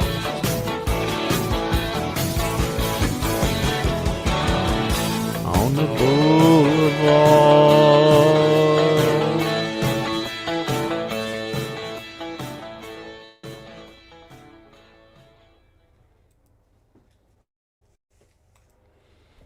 All right, nicely done, Steve-O. Thanks for Thank singing. you. Yeah. Great job, Steve-O. Thanks for having me up. Appreciate it. Yeah, absolutely. Thanks for joining in. Thanks a lot. All right. I'll see you guys later. Got to get to that lasagna. See you, Steve. Oh, nice. Enjoy. Save me some, Steve-O. Later, Steve. All right, T, I saw you said that you're coming up. Awesome. Glad you're going to join in. Hey, Joni and Roger, and anybody else I missed that's come in. Much love to you all. Thanks for being here. All right. Okay, Forrest, you're up next. All right. It's going to be my last one. 5 a.m. comes early, and since people are sleeping, I got to sing a not so loud song. We know how much of a loudmouth I am, so Yes. it's kind of hard not All to. right. Let me get you set up here. Sorry. Okay, add that in. There we go. All right.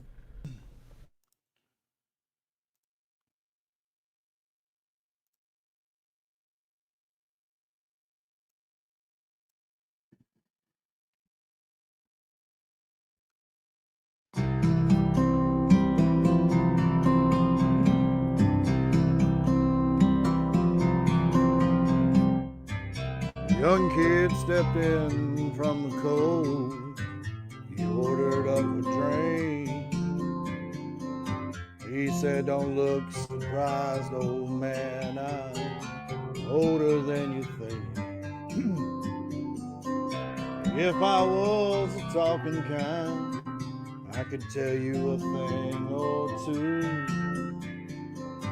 But since you didn't ask, let me show you my tattoo." He said, "I got this rose in Memphis, in some back old alley dawn. Pick this eagle up and down. Man, I sure was good and drawn. You know the way I see it, if it gets any worse out there, a guy like me hasn't got a prayer." The old man, the old man poured some coffee. He said, "This one's on me." Sat down, lit a cigarette, and rolled up his sleeve. Said, "Take a good look here, my friend. You see what these are? Just my ragged old and jagged ordinary scars." He said, "I got this one in Paris, in a war before you were born. And this one when I was half your age, working on my daddy's farm. You know the way I see it, son, you ain't seen what I seen. Tattoos and scars are different things.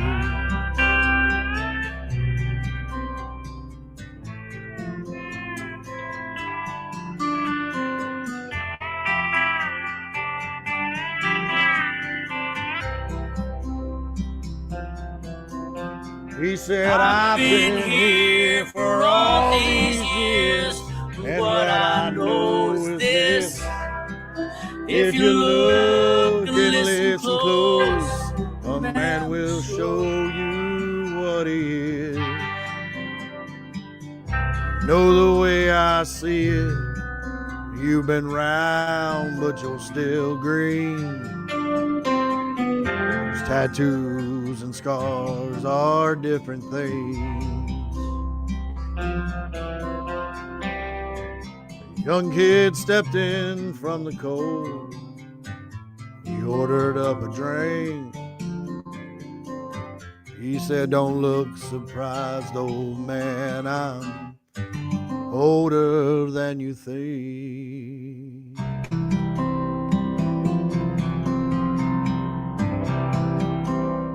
Outro. Says it.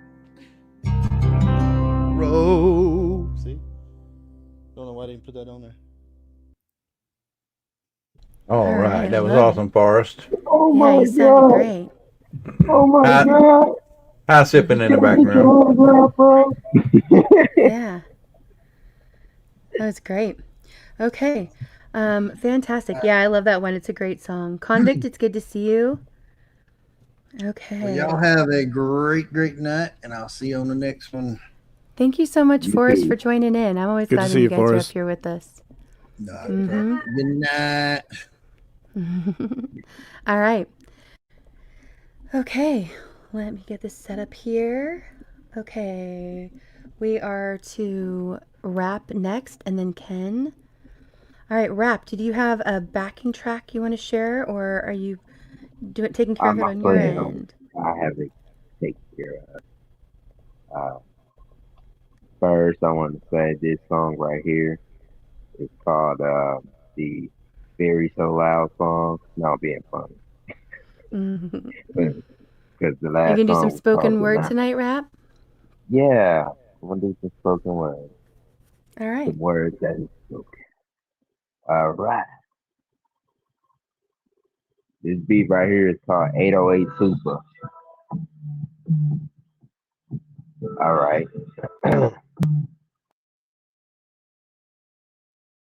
We're 789. But I also seen we're 987. But I got lost on this pathway to heaven. But I broke down that number 7 just so I can get closer to that number 7. Um, I went dumb on the path. I had to get on my smartphone just to find the wow. I was mathematician, but no Tesla, no energy flow, but I go far. But I'm not in a go kart. I'm more in a UFO, but my UFO don't fly far. It only takes me to the next round. I be like, how? I'm just trying to go to the next country. It said, no, bro, you had the wrong aircraft. I said, you a UFO. It said, I won't go. I said, bro, I'm still outside arguing with a UFO. Everybody like, why is he outside arguing with technology? If it said it won't go, then it won't go. But I bought this plane from Tesla for $1 billion, and it won't take me to the next country. I guess I wasted money. Got me looking funny. No Energizer Bunny. No. I'm outside just having fun in the new ride. Kinda come back in, just doesn't flows. I'm outside trying to shoot a free throw, but every time it's like I'm earning new letters though. I lost against the baby at horse. Then I went horse, tried to hop on the horse again, but the horse kicked me off again. Had me flying to a tree, man, looking like George of the Jungle.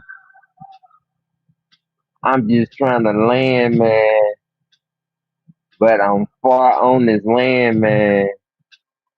Trying to land far. Still outside, spitting out these grand bars, playing piano, looking like Beethoven. But either way, it ain't over. Over, body. What's that beat? I don't know, man.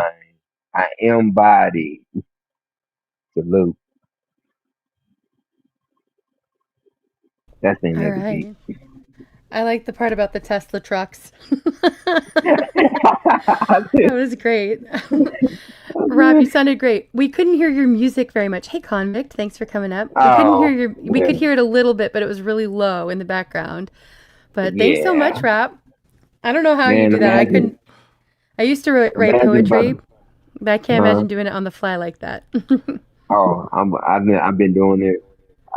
I done practiced. It took a lot of practice. I was Yeah, practicing with I bet. silence, freestyling the silence. Mm-hmm. But imagine a UFO. You buy a UFO. You finally get your hands on a UFO. You can't go to a country. You just Much trying to better go to than a the Tesla.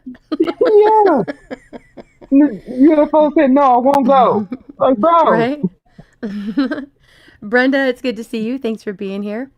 Okay, Ken, we are to you next, and then Convict. If you have a certain song of yours you want to pull up to play, or if you're going to perform live, either way, glad you're here. All right, Ken, it looks like you have one shared. You want to tell us something about this before we play it? Okay, I had to make sure my mic was muted. This is one I wrote it. Whoop, I skipped. Trying to start it too soon. I wrote it a little while back, just trying to find a way out when I was in a predicament. So that's the reason why it's called "I Need a Way Out." All And of right, course, the music is AI, but the lyrics are mine. great.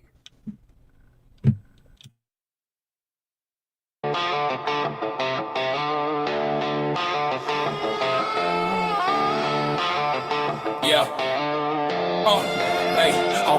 Okay, yo, your bill stack like bricks on my chest. Every sunrise feel like one more test. Doctor said slow down, but the world said run, and I'm caught in the middle, coming undone. I've been patching up holes in a sinking boat, smiling like I'm fine just to stay afloat.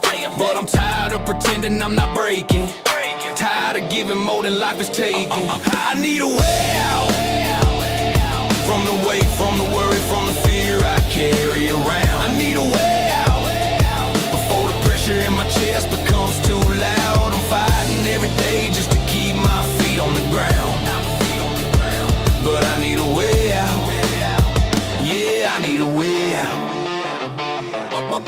My body's been whispering warnings for years, but I drown them out with overtime and beers. Now the whispers sound more like a scream, and I'm stuck between survival and a dream. I've been praying for a break that never come. Counting pennies, counting breaths, going numb. I'm tired of being strong just for show, Tired of acting like I'm not about to blow. I need a way out from the weight, from the worry, from the fear I carry around. I need a way out before the pressure in my chest becomes too loud. I'm fighting every day just to keep my feet on the ground. But I need a way out. Yeah, I need a way out. I need a way out. Maybe there's a door I haven't seen, a crack of light between the broken things. Maybe hope's been hiding in the dark, waiting for the courage to restart. I need a way out.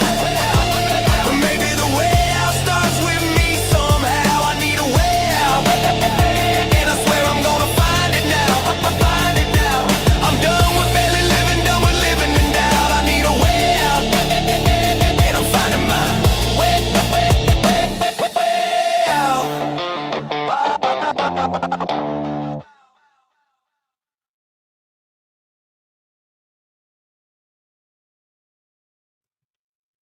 All right, I like it. That was great, Ken. Thanks. That was Thanks. rocking. Mm-hmm. Man, Ken, I need a way out. Yeah, right? We all need a way out sometimes, especially these days, Definitely right? do. Oh, definitely. Yeah, that was great. Okay, Convict, you are up next. Yeah, I agree. Awesome job, Ken. Thanks to everybody hanging out over on Rumble. I'm glad you guys are all here. And thanks again to everyone who shared out the stream. Appreciate you all. Bob, it's good to see you. Much love to you. Clappy hands, right, Snooks? Thanks again to all my mods on YouTube and Rumble who are sharing out links for people in chat who have content. And, you know, kind of all my links and stuff. Appreciate you all. Okay. All right. Let me pull this up. Okay, Convict, you are muted. Do you want to tell us anything about this before we play it? Before you play it? Oh, okay. I just saw your note. I saw your message to me. Okay, so Convict doesn't have access to a mic right now, but he let me know that this is a track that is not finished yet, and he's giving us a little bit of a preview. So thanks for this. I'm excited to hear it. All right, here we go.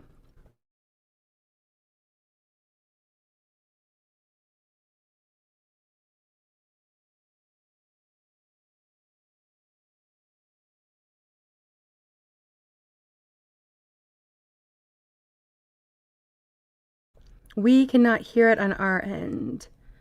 When you share the screen in StreamYard, make sure that you click, there's like a little toggle at the bottom that says share audio, and it might not have been selected. So you might have to stop sharing and share again. And is he using Chrome or Edge?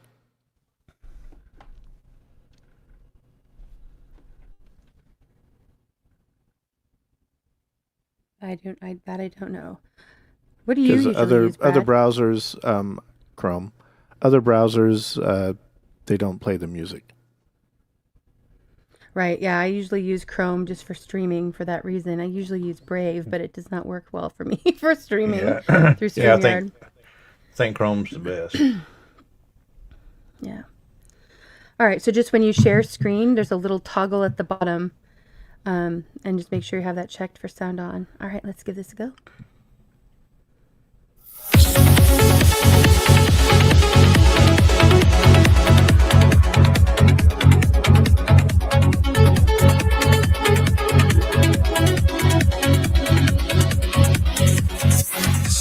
Lost in shadows I couldn't see.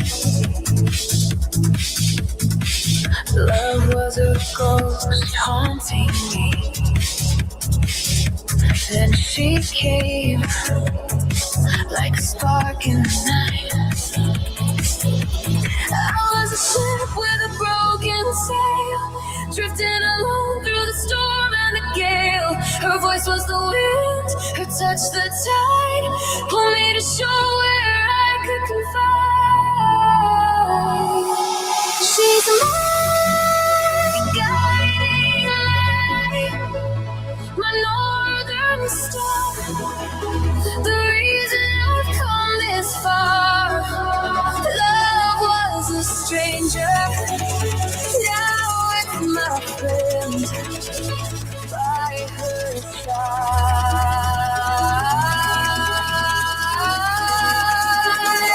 My heart will mend.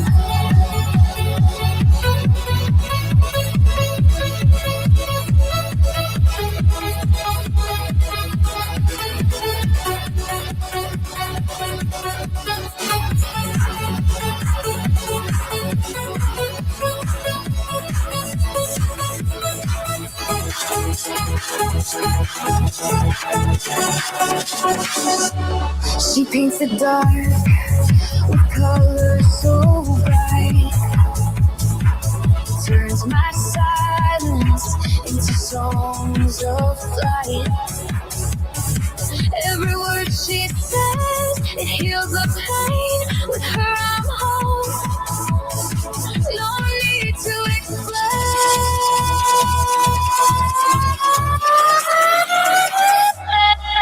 She's my guiding light, my northern star, the reason I've come this far. Love was a stranger, now it's my friend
fireside. I love that. Fantastic, Convict. Really good energy on that. Love it. Growl, good to see you. Thanks for being here. Yeah, Spike, I agree. We need a disco ball. That got me moving. Thanks so much for coming up, Convict. I'm sorry you don't have your mic, but that was fantastic, and I really enjoyed you sharing that with us. Looking forward to seeing the final, or hearing the final product when it's done. Amazing. Okay, T, Donna, good to see you. Thanks for coming up. Thank you for having me. Hey, everybody. Yeah. We are Well, actually... hello there. Hello, Bob. We are Donna? right at the end of a rotation, so if you want to jump up right away, you are welcome. Oh, okay. Perfect That's timing. All right, this one is for Anti. We'll Nice, see. Convict. All right, I'm going to give this one a go. Okay, okay.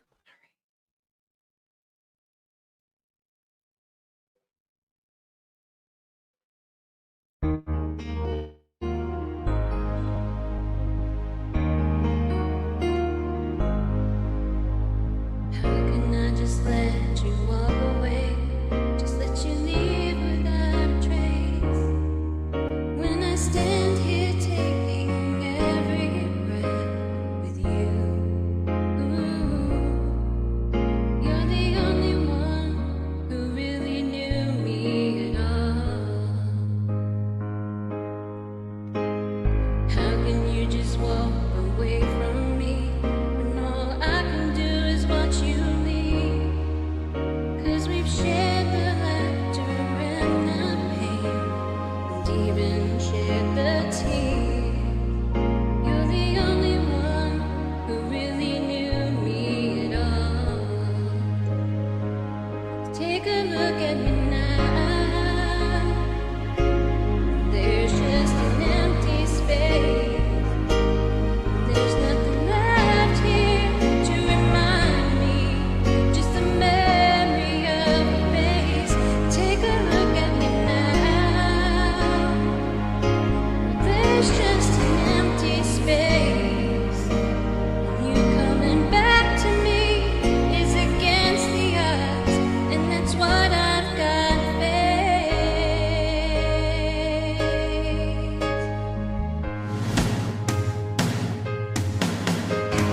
Wish I could just make you turn around and see me cry. There's so much I need to say to you, so many reasons why. You're the only one who really knew me at all.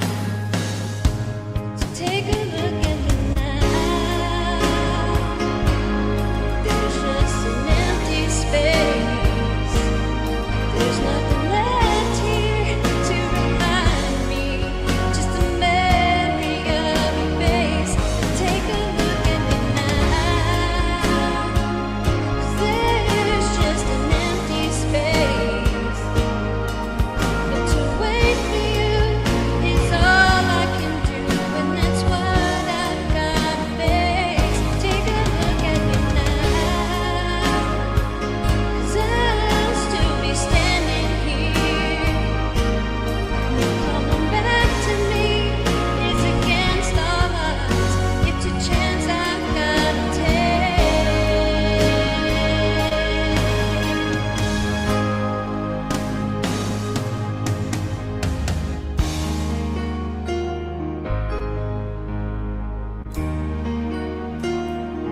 Take a look at me now.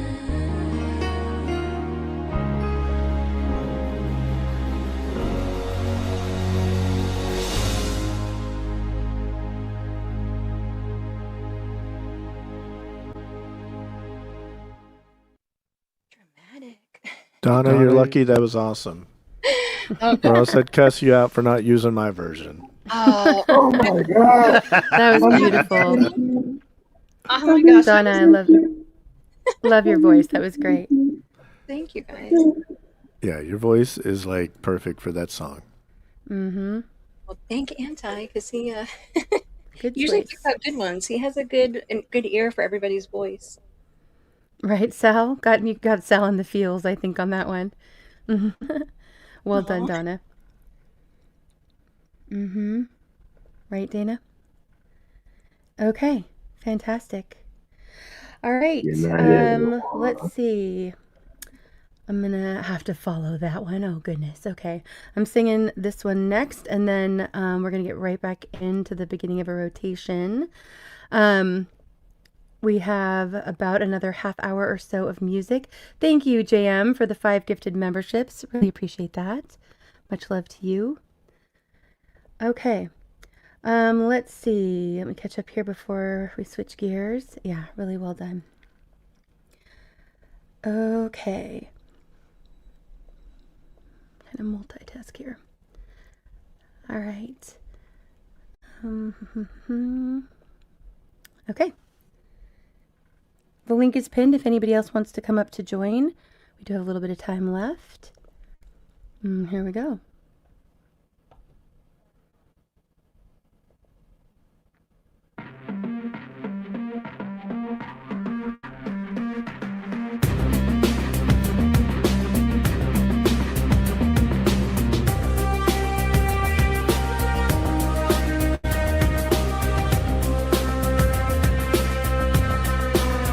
I'm gonna take my time.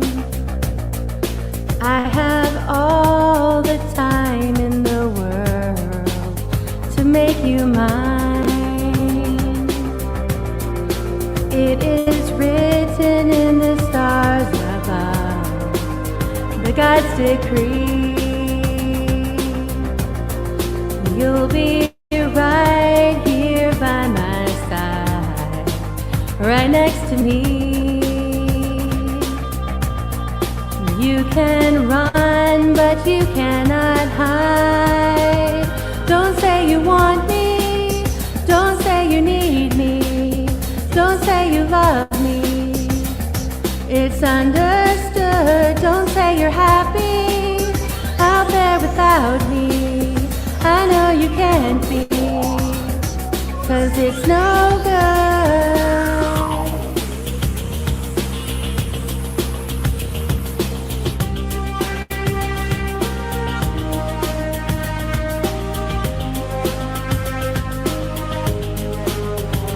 I'll be fine. I'll be waiting patiently until you see the signs and come running to my open arms when we realize, do we have to wait till our worlds collide? Open up your eyes.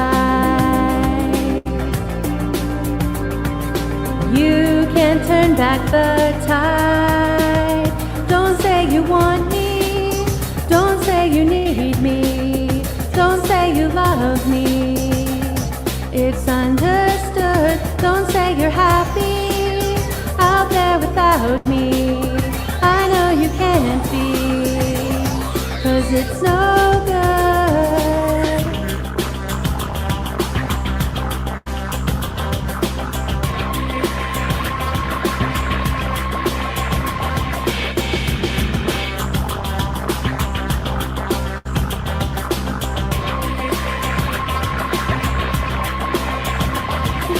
Take my time. I have all the time in the world to make you mine. It is written in the stars above.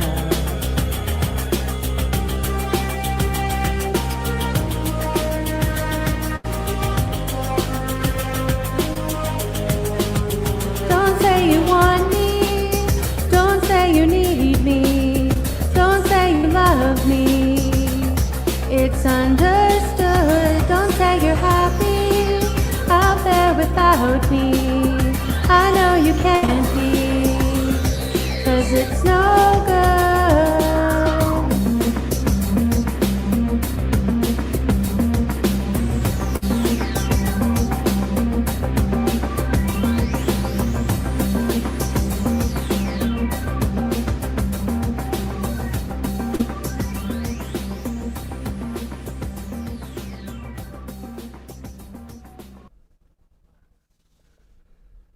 All That right. was so good. Oh, so, thank so you. good. Yeah, it's a great song. I love that one. And yeah, I had forgotten Anti actually gave that one to me too. Speaking of him choosing good songs, that's one that I had sang before, but before I had my mixer. So I'm excited to go back and listen to that. Listen to that later. All right. Thanks, everybody. Prepper Book Club, good to see you here. Much love to you. All right. Thanks, everyone. Beautiful. Okay. Thanks. Yeah, it's a really great song, isn't it? Okay. This next song, let me get over here. This is by the latest from Dynamite Throw and Sal Caruso.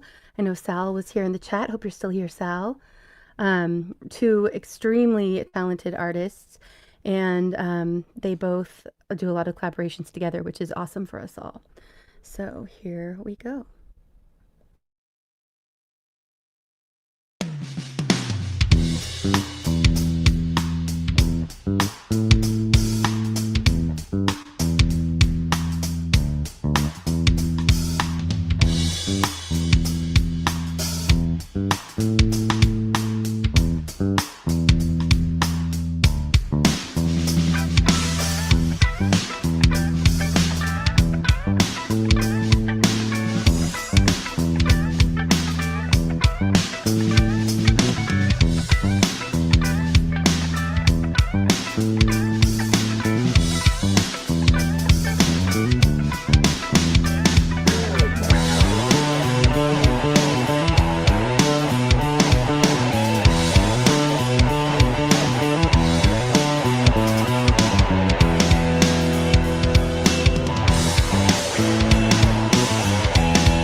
Love that collaboration Awesome. by Dynamite Throw and Sal Caruso. Amazing.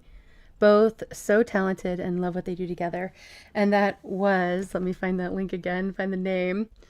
It was Cronies and Curmudgeons. And Imir has a new word for Scrabble. Right, and I love, they do a lot of those videos that are like using old movies, old films. I just love them. They're so creative to do it that way.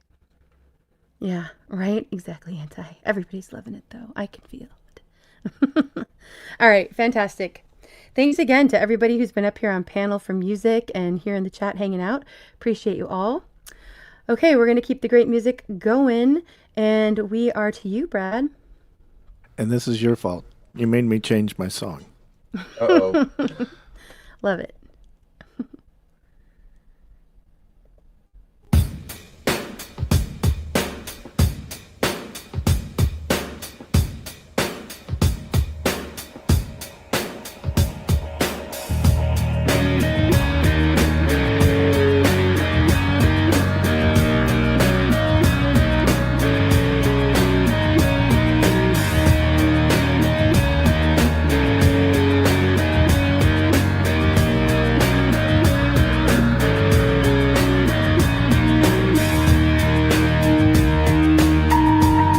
Well, it's about time.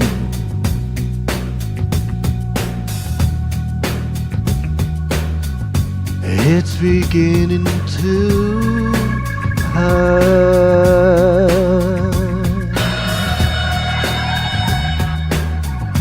Time you made up your mind.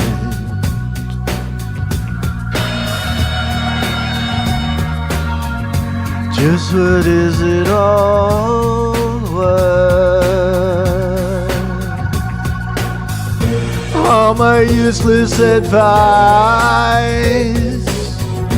all my hanging around, all you cutting down the sides,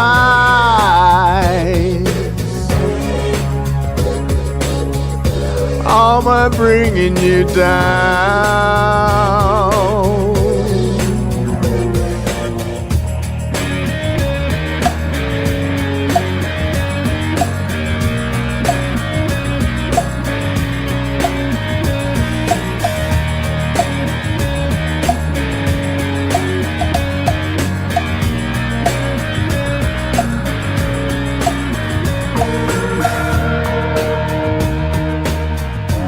Watch the clock on the wall.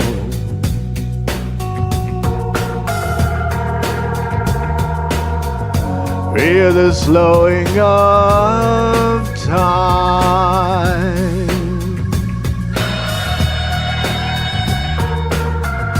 Hear a voice in the hall.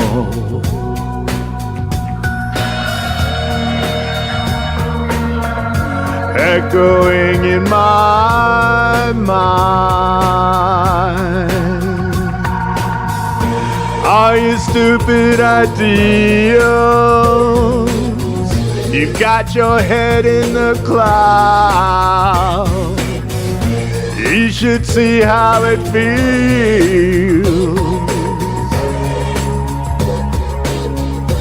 with your feet on the ground.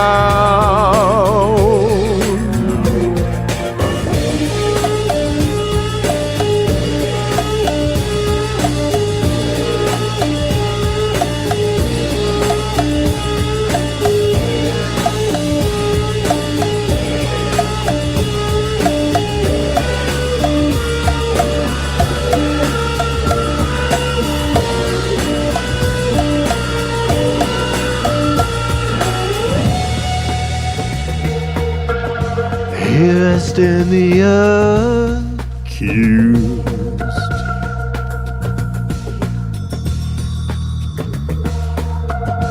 with your fist in my face.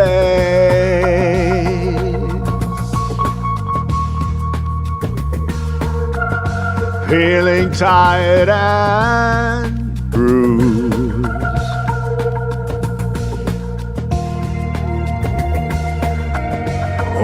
the bitterest taste.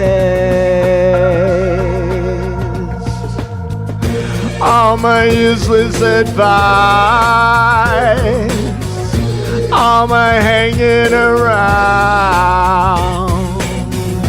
all you cutting down to size, all my bringing you down,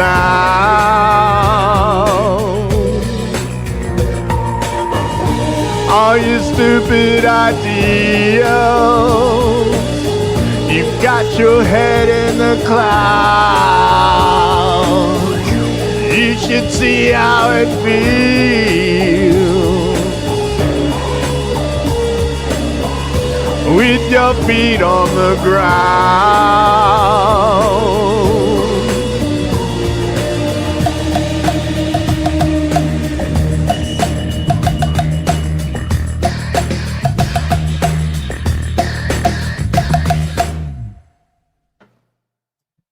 That was amazing, Brad. Yeah, it was. That was great. Really well done, Brad. It's Feeling Indy's it. fault. Ultra is It's such Indy's fault.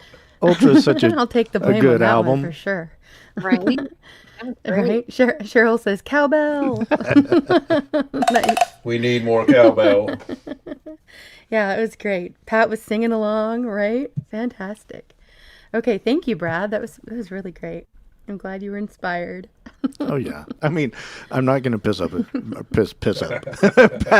chance. Wait, what now? to go to piss up. Right? That was great. Okay. Let's see. Who do we still have up here? Steve. Okay. Rap is down. Okay, so down. Ken, you were up next, and then T. All right, Ken, you want to tell us anything about this one? This is actually one I wrote these lyrics. The original lyrics I wrote back in like 1985 when I was like 19. All right. And then I had them saved, and I couldn't remember all of them, so I went back and revised it and kind of rewrote it. But it's called Miss Heartbreaker.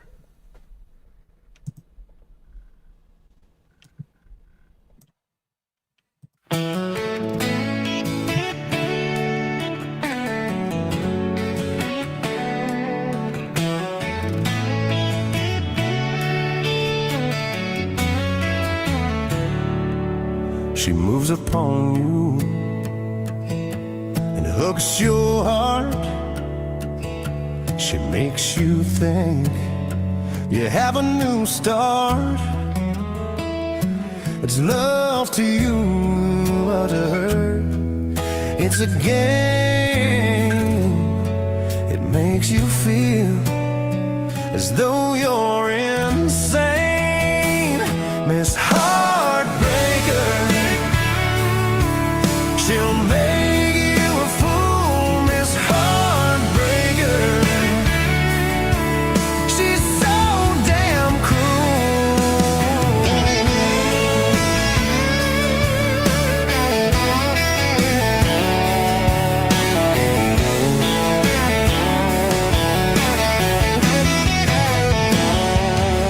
You give her trust, she gives you lies.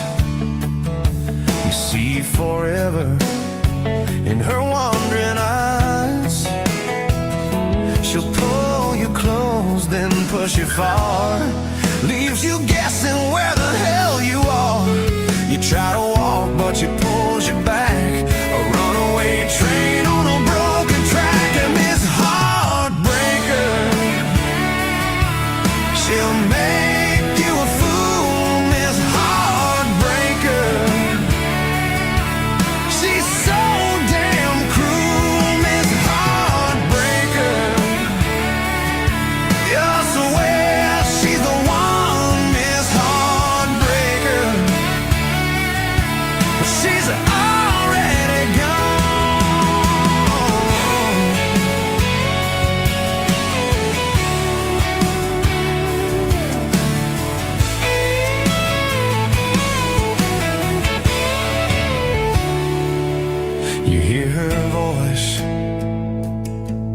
In every song,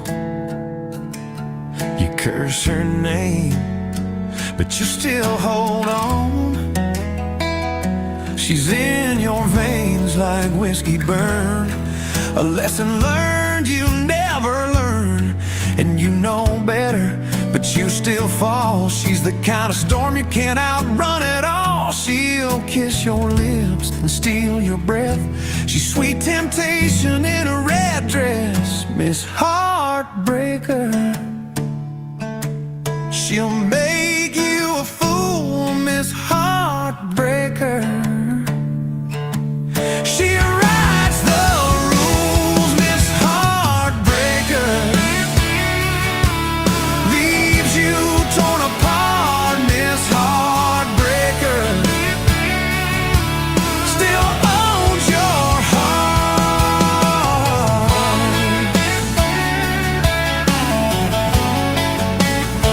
Yeah, you swear you're done,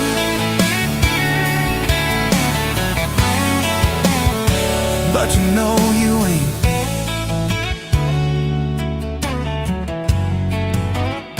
She's a sin you chase,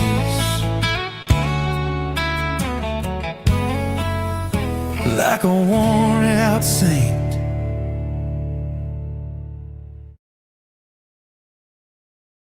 That was great. Really well done. Ken, your songs are Nice. coming a long way.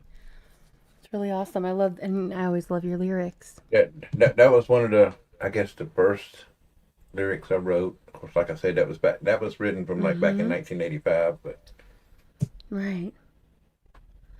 Yeah, it was great. All right. Everybody was loving that one. Okay, and walking in my shoes, walking in your shoes. That's a great one, Brad. If you do sing it, I'll be excited about that one too. Okay. Spoiler, I'll sing any Depeche anytime. I'll never piss We up can a chance. Keep a Depeche theme. I'm all for it. I'll never piss up a Right. I've been on streams where, I've just gone back and forth with people just through Depeche Mode songs. It is funny how themes kind of emerge throughout the night each week. All right. Okay, T, we are back to you, and then Convict right after that. All right, this one is for Brad. I was hoping. Nice, nice.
That was a great Donna. Really beautiful. I love it. You It's a were great song. quiet, but you nailed it. Okay, I was like, yeah. Always. Beautiful, beautiful. Yeah. Thank you. Brad did that Really one. It's beautiful. on his channel. I made it this weekend, and we had a whole conversation about how she loved the song, and I was like, I look forward to you singing it. So that was Yeah, her first that's time great. on stream. That was, yep. Oh, that was beautifully well done. Well done, Donna. Always. Did you practice it a lot, or did you just go for it? I just went for it. Okay, good. Yeah. It sounded great. Thank you. Yeah. Thanks for coming up, Donna. All right. Thanks to everybody coming in. I saw Tiger. I know there's others I'm just not going to say right now because I'm spacing it out. Shelly, much love to you. All right. But thanks to everybody coming in. Lily, I saw you come in a little bit earlier ago. It was great. Okay. All right. I think what we're going to do is go ahead and pull up a video real quick. And then if you guys want, whoever's still up that wants to do one more song, I'll let you go ahead and do one more before we switch gears into conversation. Because I do also have a couple videos I want to share tonight.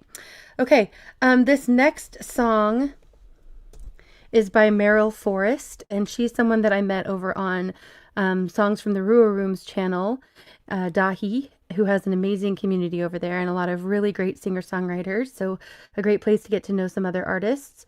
And this is her latest song, When You Know, You Know. Here we go.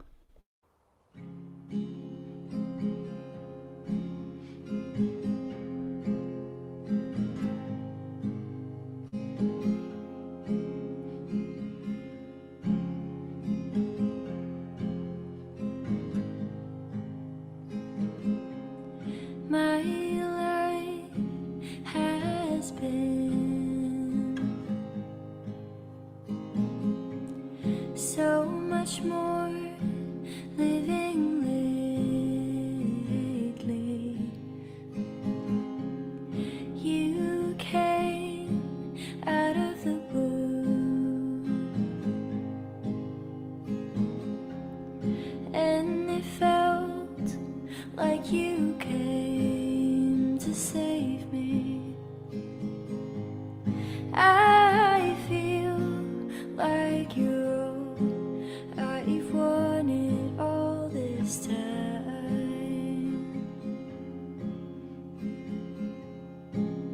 I'm truly home when I'm with you, no matter the place or time. With you by my side, you'll always be my true home.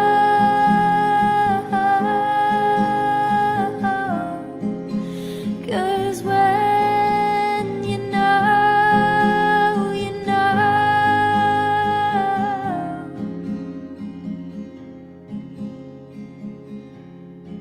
You warm my heart with the sweetest kind of honey. You were hidden in plain sight.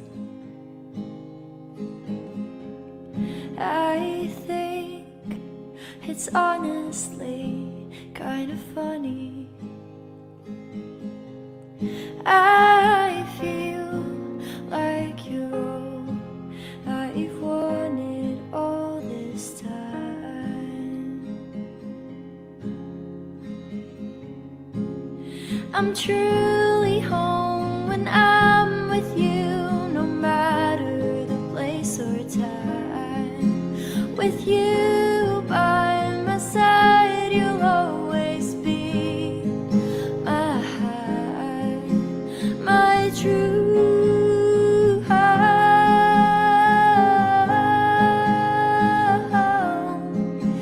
'Cause when you know, you know.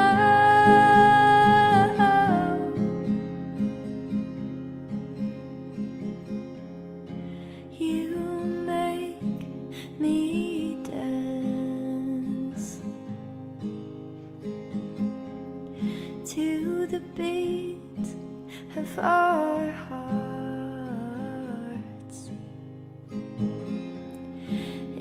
It's the way you breathe while I'm falling asleep in your arms. The rising of your chest puts me to ease.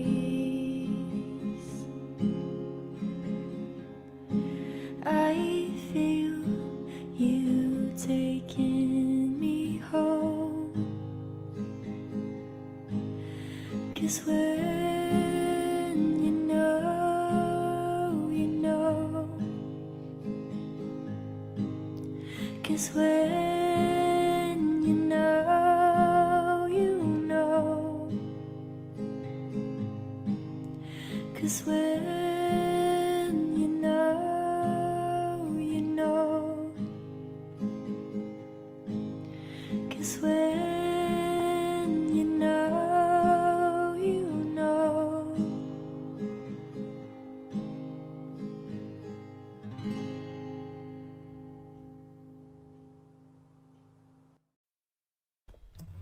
That was amazing.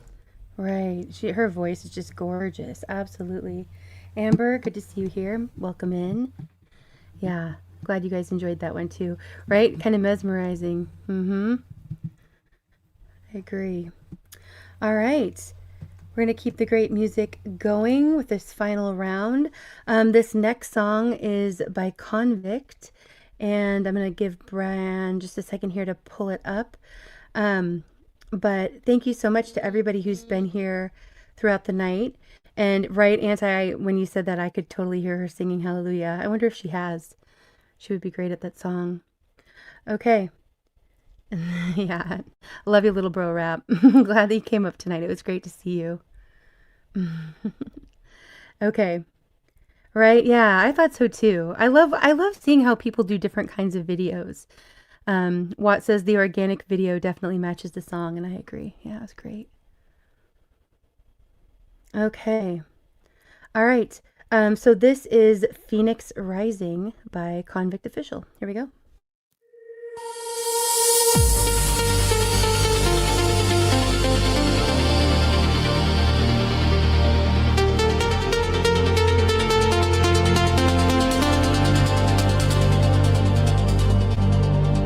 She walked through fire with doubt in her head. The night tried to claim her, but she didn't care. Each step a crack in the earth appeared, broken by trust, broken her wings. But she still wants to fly without any kings. She's a shelter in the storm, even if her heart is torn. Phoenix rising, watch her glow, burning brighter than they'll ever know.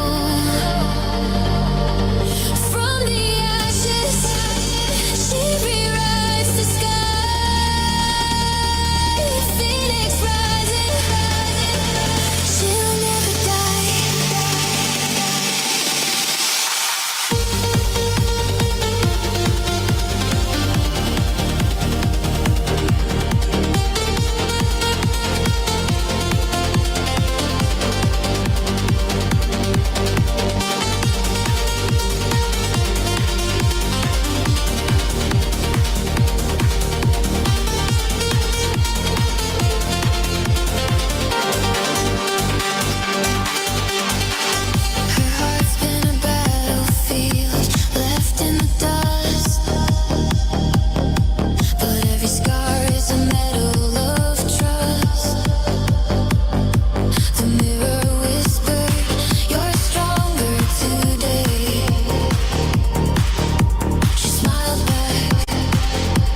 All right. Love that, Convict. That was really well done.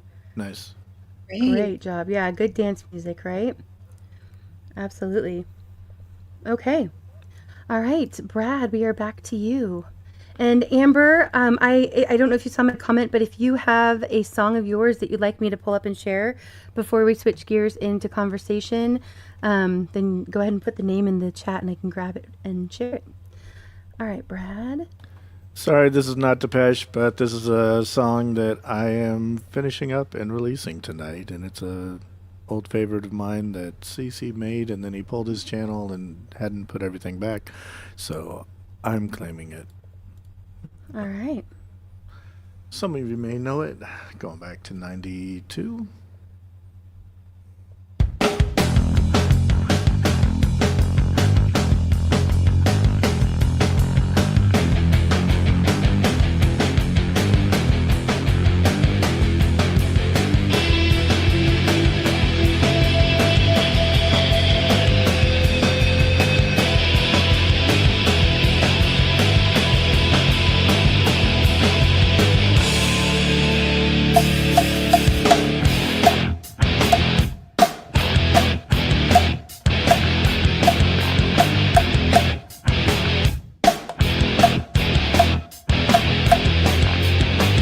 Your contribution left unnoticed. Some association with an image. Just credit time for showing up again. Attention wondered, I'm left with it. Gone by sin too slowly, can't pass it up. Then I thought nothing is right, I turned it off.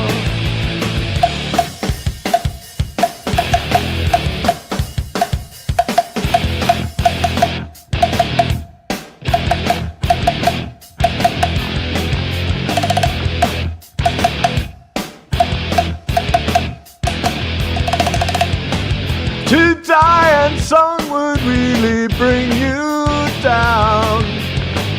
Although wet eyes would never suit you. Walk through no archetypal suicide. Die young is far too boring these days. Your will to speak clearly, exposed too much, unsung once too often, could not revive.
That was so fun, All Brad. right, that was great.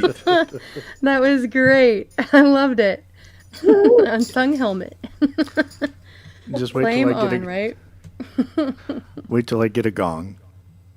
Yes, there we go. Right? So much joy, right, Amber? Agreed. That was awesome. Well done, Brad. Good choice.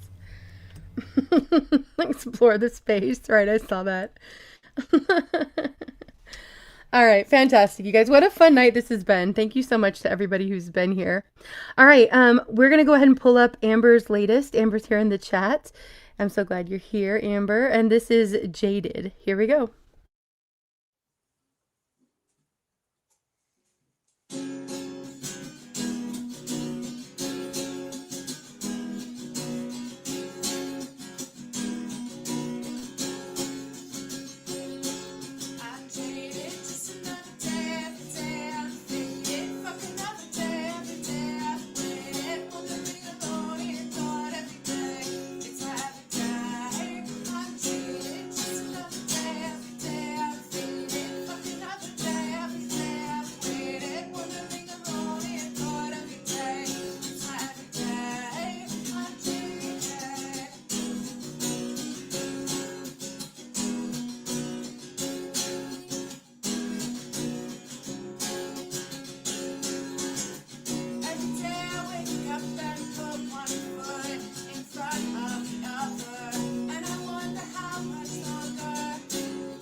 That was great.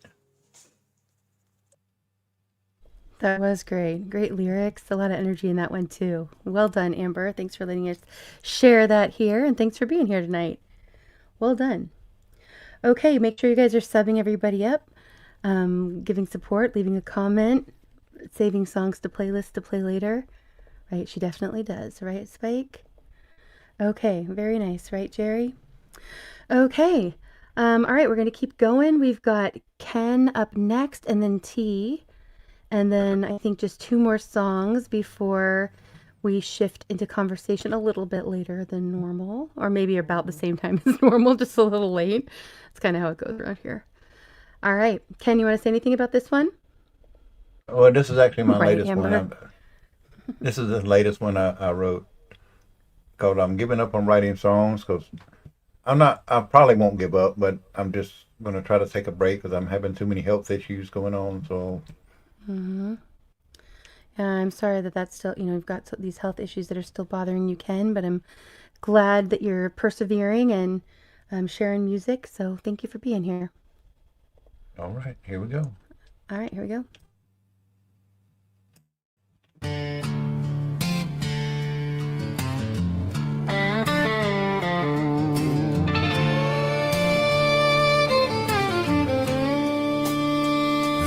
used to chase down words like they meant something, like they could pull me out of life. Now every line feels empty as a bottle, just another place for truth to hide. I've tried to stitch my heart back with a chorus, but the thread keeps breaking in my hands. And I'm tired of pretending there's a reason for a voice no one understands. I'm giving up on writing songs, ain't no point in dragging this along. The fire's gone cold and the ink's turned into mud. Let the silence take the wheel, let the dreams ride where they stood. Yeah, I'm giving up on writing songs. I pour my soul into verses that went nowhere, watch them fade like smoke in the wind. Every melody I carved out of heartbreak just reminded me I'd lose again. Maybe I ain't built for meaning or redemption. Maybe some folks just don't get saved. Maybe all this time I thought I was a writer, I was just digging my own grave. I'm giving up on writing songs, ain't no point in dragging this along. The fire's gone cold and the ink's turned into mud. Let the silence take the wheel, let the dreams ride where they stood. Yeah, I'm giving up on writing songs. And if someday a spark hits the ashes, well, hell, I won't be here to see. I've given everything I had to the music, but it never gave a damn about me. So I'm giving up on writing songs, let the world move right or wrong. I ain't fighting for a voice that never found its place before. If the muse comes knocking now, she'll find a locked and empty door. 'Cause I'm done. I'm giving up on writing songs.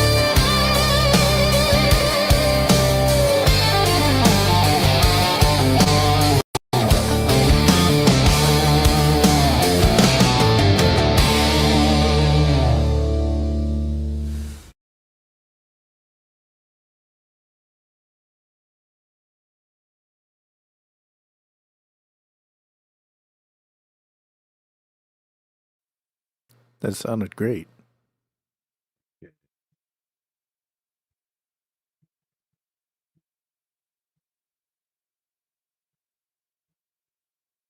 You got to get the prompts and what type of music and what guitar and everything in there.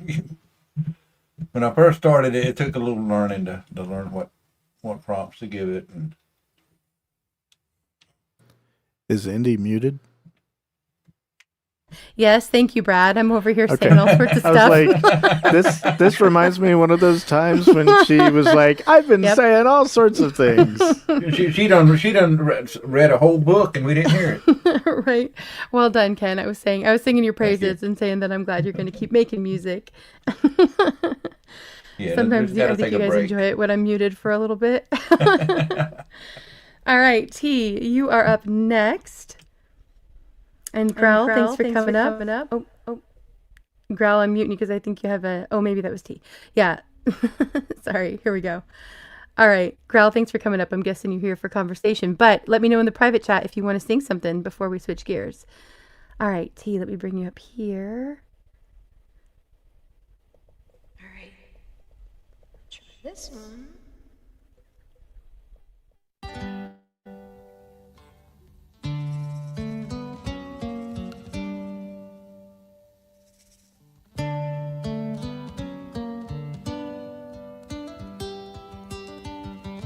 So you wanna stick around?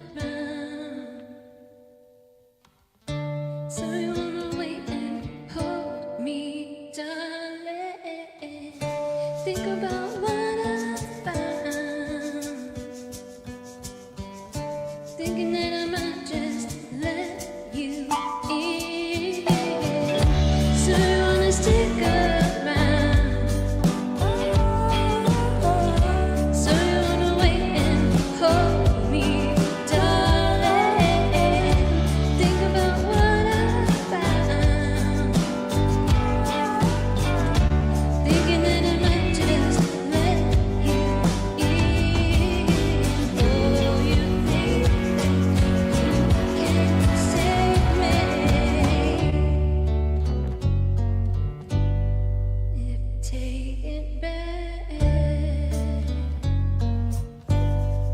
If I change my mind, I learn what I lose,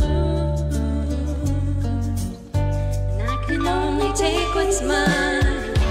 Do you wanna stick around? So you wanna wait and hold me, darling? Think about what I found. Thinking that I might just let you in. Oh, I'm scared you might save me. Did you hold my secret safe? I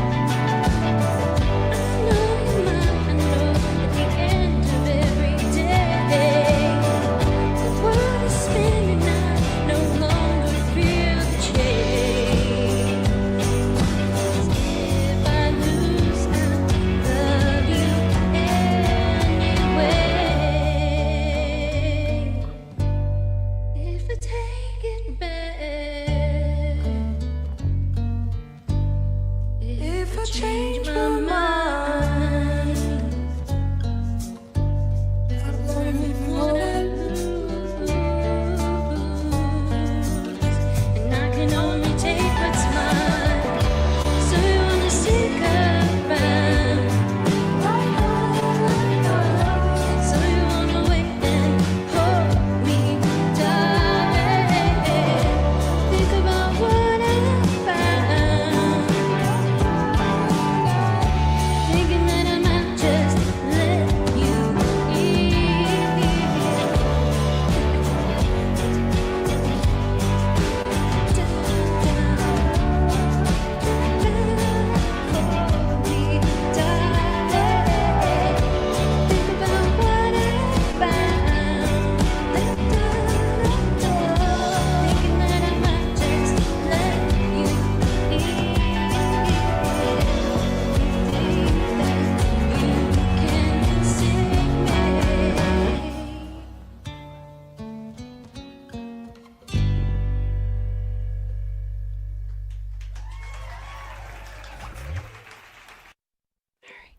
Beautiful, Donna. Eduardo made that one for me.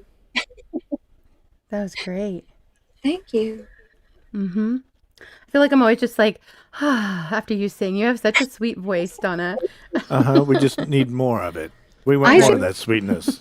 Although that was a better level than the last one. Was it? Okay. Yeah. I totally missed the context of this, but Lauren says somewhere between Willie and Snoop, and I'm sure he's not talking about Donna's song. Whoop. Maybe. Whoop. Oh, whoop. That was great. Really well done. Thanks for coming up tonight, Donna. Thanks to everybody who's been here. All right. We're going to go ahead, and I have a song to kind of end music with, and then another song to kind of transition into conversation. The link is pinned for anybody who wants to join. Right, Lauren? The link is pinned for anybody who wants to join for conversation. I do have a couple of videos we're going to be playing at the beginning before we kind of talk about them. And thank you so much to everyone who's been here throughout the night in the chat and all the amazing talent that came and joined us on a panel tonight. It's been super fun. Yeah, it has been a really fun night. And it would be way lame if it was just me up here. So thanks to all of you for helping, make tonight so great. I appreciate you all. Okay. Yeah, she does for sure, Watt. Agreed. All right. This next song is by Mountain Man, and it is an original of his latest, Up on High Steel. Here we go.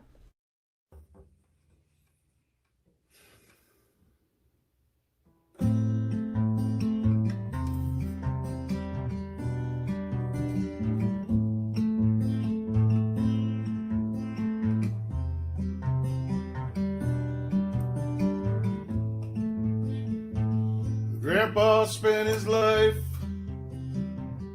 up on high steel, banging that iron and rivets to his will. He worked in the mills, 1 foot in the grave. Every day he worked, but he never complained.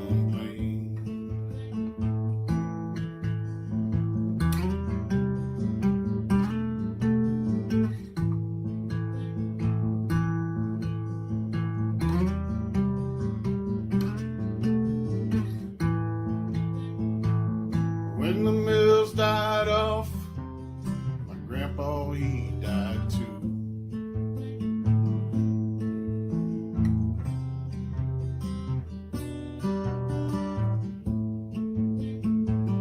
Never saw him smile, lip filled with true. On the day he died, he was a young 63. My father cried, it was hard to see. Up on high steel, it's no easy life. When the wind blows, you hang on for dear life. You cannot fake being brave and being tough. Up on high steel, it'll call your bluff. Up on high steel, we'll call any man's bluff.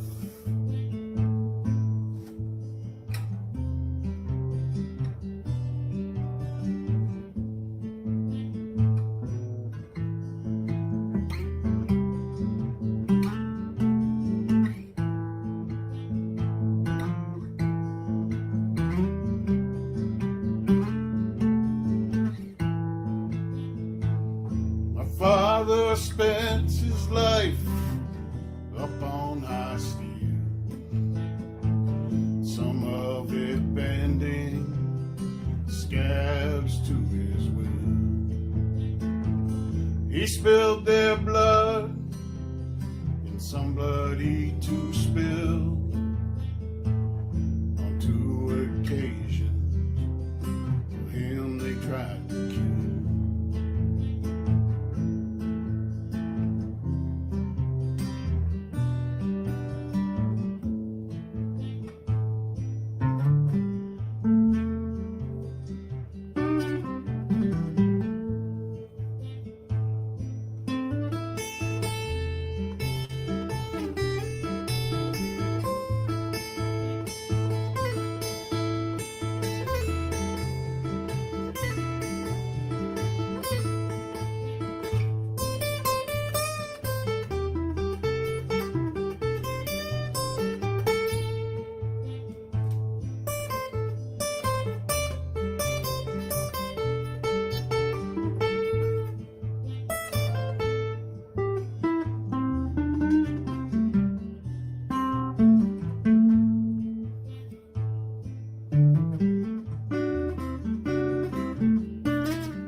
5 years, he gave all he could for the men in the Union, always did what he should.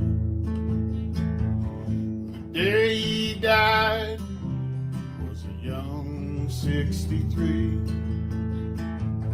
I shed a tear, was a hero to me.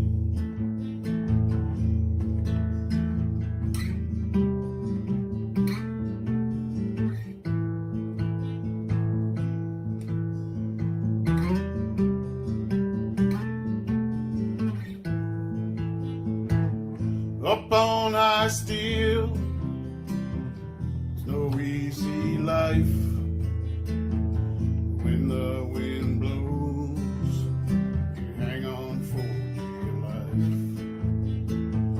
You cannot fake being brave and being tough. Up on high steel, it'll call your bluff. Up on high steel, will call any man's bluff.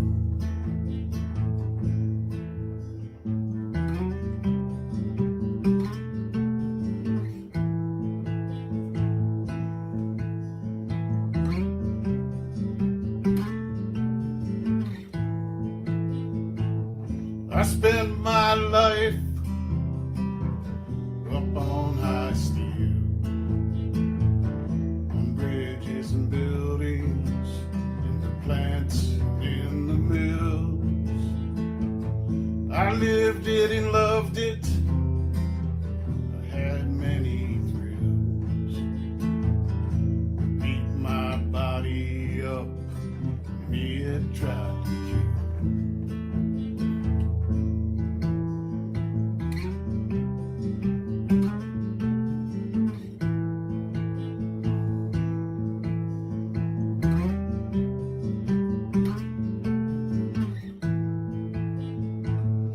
I'm a third generation ironwork in my blood. Been up to the top, down in the mud. Feeling old, in darkness I can see. I'm dangerous, close to 63.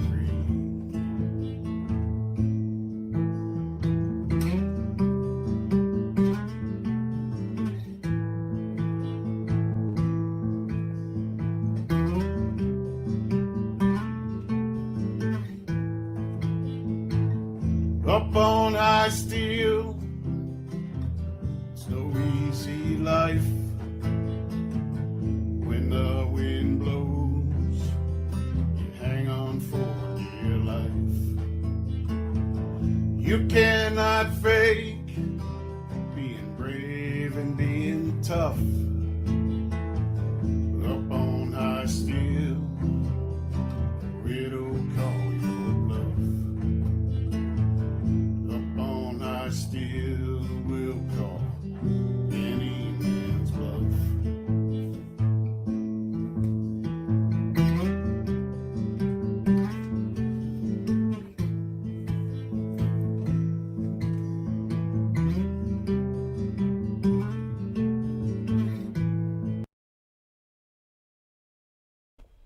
All right, loved that. Well done, Mountain Man. Great storytelling in that song for sure. I am into lyrics and I just love that so much.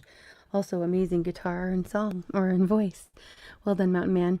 Glad you guys all enjoyed that one as much as I did. All right. Oh, is Carl here? Did I miss him? Hey, Carl. Welcome in if you are. I saw John is here. Much love to you. Right? Good stuff. I agree, Amir. Okay. Right, Jam? Dance. I like it, rap. All right. That was sweet pickin', Growl says. Yeah, Carl, good to see you over here. Thanks for being here. Okay. All right, we have one final song. This is kind of a truther political song. Right? Exactly. I thought so too, Growl. That song could have gone on for an hour, right? It's another one, just mesmerizing. You get right into it. I loved it. Yep. Okay. This is an artist that I've shared here often.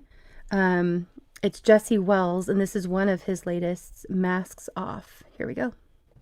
I can't tell you what's worse. The message was terse. Outright white supremacists or America first. I think they both sell merch. The whole place seems a little bit cursed. It's like somebody might have been living here first. Incels and sellers from a long line of failures. Underneath rumble umbrellas, daily wiring with the fellas. Chrome MAGA hate cave dwellers. The tale is older than the tellers. The tale is older than Old Yeller. The internet is incarnate, manifested, given birth. There's some spillage in a village not far from where I'm living here on earth. It's a disgrace to the natural state. There ain't much that ain't. Hey Bill, hey Billy, hey Sarah, hey Tom, hey Mike. Everything is constantly unlike anything you've ever seen before. Everything is greater than it's ever been before. Pardon the progress, hate is part of the process. Catastrophic nostalgia and illusions of freedom. I think we ate the last apple in the Garden of Eden. All the masks are off and they don't even try. They know that you know that they know and they don't even mind it. All the masks are off and they're getting lazy. They think you're so damn stupid. They think you're so damn crazy. Killing people from a distance in an instance of the insistence of a president with a blackmail gun to his head for the fun that he had in the dark ages. Pages and pages and pages and pages. They thought they'd get away with it. The minimum wage is outraged with it. Gonna burn somebody at the stake for it. Fruit of the doom, oranges and grapists. Hold on to your vapes, kids. Icicles and alligators and blood traders and purveyors of strange behaviors and masqueraders and masked invaders. And layers and layers and layers. Be good to your God and be good to your bear. Take your aspirin and your Roundup and say all your prayers. The loogie of factions that the nation has hacked is boiling and festered and stabbing itself in the back. Who here is surprised by that? Who here is blown aghast? If you want to know the future, simply look into the past. All the masks are off and they don't even try. They know that you know that they know and they don't even mind it. All the masks are off and they're getting lazy. They think you're so damn stupid. They think you're so damn crazy.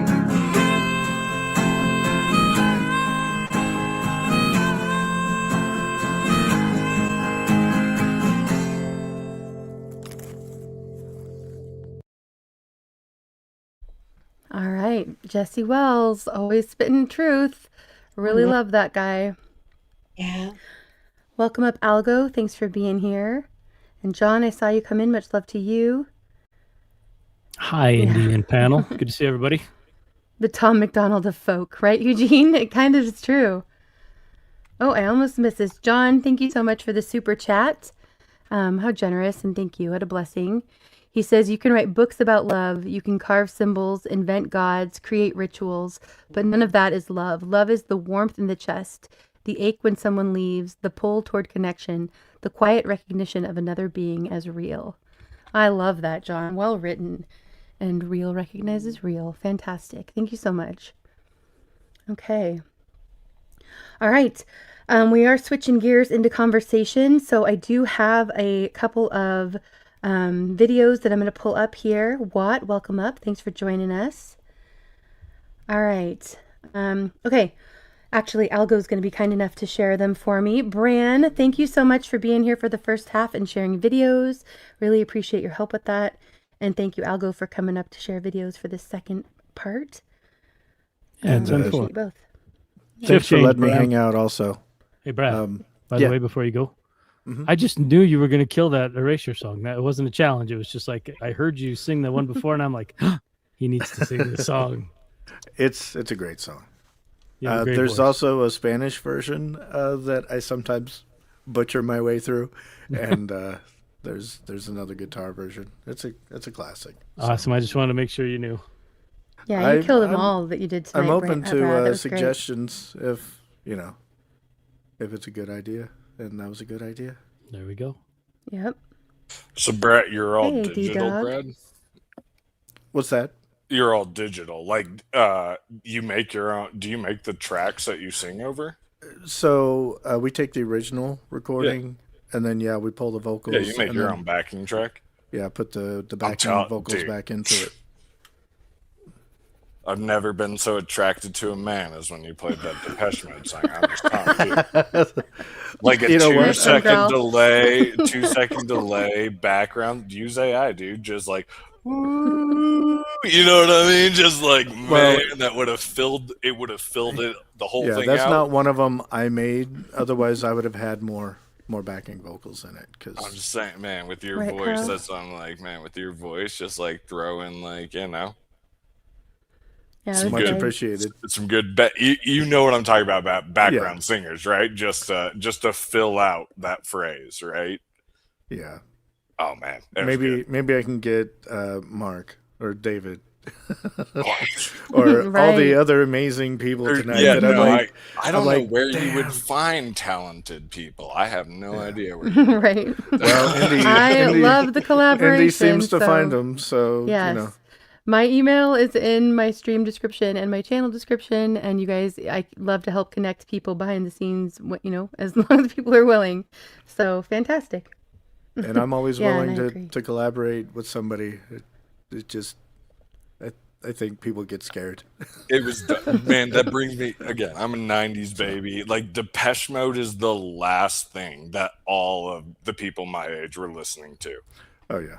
And that's what me and my best friend got from our ex-hippie ass fathers. You know what I mean? Like, dude, we're listening to Jethro Tull, and like, try showing somebody like, you want to listen to something cool? They're like, what the hell is this D&D stuff? You know, I'm like, dude, Depeche Mode has such a special place in my heart. It was weird then. It's weird now. Coming for you. Always sounds fresh. Yeah, that was great. Thank you so much for coming here and being here throughout the night, Brad. That was great. Thank you. It's good. Always good to have you up here.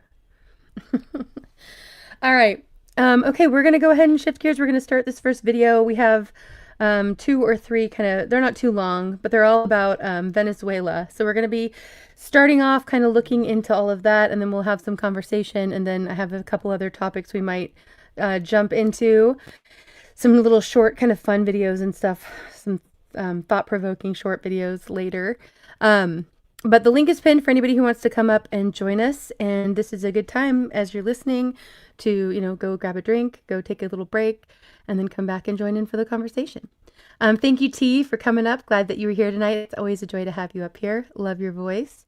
And thanks again to everyone who's been here throughout the night. All right. If you haven't shared this out and you think that people would like to come in for conversation, please do. And another shout out to everybody over on Rumble. I haven't been highlighting your comments and stuff, but I'm definitely paying attention over there and loving the conversation over there as well. All right. This is really graceful. I was glad to see that she did a video about this topic. I really, really like her point of view on most things. So here we go. Reserves in the world, larger. Hey, internet friends, what if I told you that the country with the largest oil reserves in the world, larger than even Saudi Arabia, didn't simply collapse due to poor political leadership? What if I told you that this weekend's U.S. military invasion, Operation Absolute Resolve, the last decade of hyperinflation, empty shelves, and millions of people fleeing the country? Well, that was just the beginning of a much longer game. A game in which the superpowers are currently fighting to claim possession of Venezuela's black gold. And what if I told you that maybe oil isn't the most valuable thing under that particular stretch of earth? Here's what the media won't tell you about Venezuela. At total oil reserves around the world, the biggest of all is Venezuela. Good night. Happy New Year. First, let me give you a little historical context. Venezuela roughly translates to Little Venice, and this Little Venice very recently used to be one of the richest countries in Latin America, thanks to having more oil underground than anywhere else in the world. The shift to oil in the 1920s brought rapid growth to the country. But it's important to note that the value of the Venezuelan dollar is totally dependent on the oil industry. So oil prices dropped when the Middle East started exporting in the 1950s because there was too much supply compared to demand, which had an impact on the economies of all oil-producing countries. In the 1960s, all these countries got together to discuss and figure out a way to resolve this, which led to the formation of what is now known as OPEC. And its original purpose was to control the oil supply in order to control the oil price. And even though oil prices continued to fall throughout the 1970s, war changed all of that. The 1973 Arab-Israeli War led to Arab oil trading companies to cut off trade with the United States and other nations who supported Israel, which was good for Venezuela because their oil prices shot up. But the problem was that OPEC members didn't keep their original promise. They didn't continue to regulate their supply of oil, and thus the market was flooded with supply but not enough demand, meaning that there were some broke folks in Venezuela when socialist Hugo Chavez came to power. Chavez had some economic success by nationalizing Venezuela's oil industry, and new oil demand came from India and China. But he funded his ambitious educational and social programs with oil money, which turned out to be a risky play. Overspending meant he borrowed heavily, but hey, his whole shtick was that he was a Catholic and he thought that Jesus was a socialist revolutionary. Venezuela's foreign policy became more antagonistic toward the United States and Israel under Hugo Chavez and then under Nicolas Maduro. Even though, side note, Maduro claims his grandparents were Jewish. Aprovecho para condenar de nuevo, desde el fondo de mi alma y de mis vísceras, al Estado de Israel. Maldito seas, Estado de Israel. Y viva el pueblo palestino. Pueblo heroico, pueblo bueno. Ahora los racistas y supremacistas del sionismo hoy, atención mundo bueno que me escucha, atención hombres y mujeres de los Estados Unidos, de Europa y del mundo, han sembrado una ideología más peligrosa que la nazi. After vocally opposing Israel's actions in Gaza, Venezuela formally established relations with the Palestinian Authority and ended all diplomatic connections with Israel. Chavez intensified his rhetoric in 2010, labeling Israel a terrorist and murderous state and accusing it of sponsoring the opposition in Venezuela, like a Renamob Soros-style fashion. He also claimed that Mossad agents were attempting to kill him.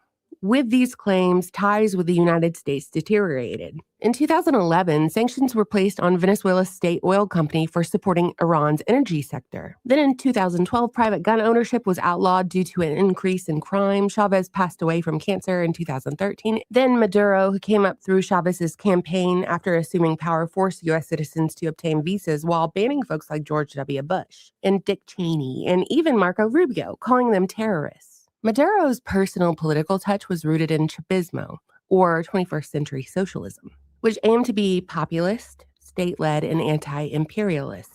Venezuela's dramatic shift toward anti-Western alliances and growing isolation from the rest of the world occurred during this time. And in my previous Venezuela video, I go into a little more detail about how Obama targeted Venezuela. Obama and Biden were like the boiling frog treatment of Venezuela foreign policy, but we got to keep it moving here. We got to get up to the present because I'm just setting the scene. I'm not reading you the Dead Sea Scrolls here. So in the last 10 to 15 years, Venezuela has transformed from one of the richest countries in Latin America to circling the drain. Chavez's plan to harness his country's enormous oil wealth for social benefit, and it basically ended in an economic disaster. Most of Venezuela's exports were from oil, and when that cash disappeared, the government was unable to pay its debts. Then Maduro dealt with bare supermarket shelves, regular blackouts, hospitals without critical medications, and hyperinflation that skyrocketed to nearly 1 million % in 2018. Basically, Weimar Venezuela. It's been reported that 80 to 90% of Venezuelans lived in poverty, having to fight just to survive on a daily basis. And it's also important to note that Venezuela owes a bunch of money to China that accumulated during this time. So they could basically never recover because they owed so much money to China and world oil prices were declining. Venezuela's capacity to sell oil and import necessities was further restricted by U.S. sanctions, which started off mildly in 2011 due to the country's ties with Iran and became considerably stricter after 2017 in response to human rights concerns and disrupted elections. Washington accused Maduro's regime of corruption and election fraud, while Maduro continuously blamed the United States for an economic war. This all resulted in the biggest migration crisis in Latin America's history, with more than a fifth of the population departing the country. It was all leading up to this past weekend when everything reached a dramatic turning point. When American forces intervened and abruptly kidnapped Maduro and his wife under 2026's first supermoon, the Wolf Moon. Overwhelming American military power, air, land, and sea, was used to launch a spectacular assault. And it was an assault like people have not seen since World War II. We're going to run the country until such time as we can do a safe, proper, and judicious transition. So we are going to run the country until such time as we can do a safe, proper, and judicious transition.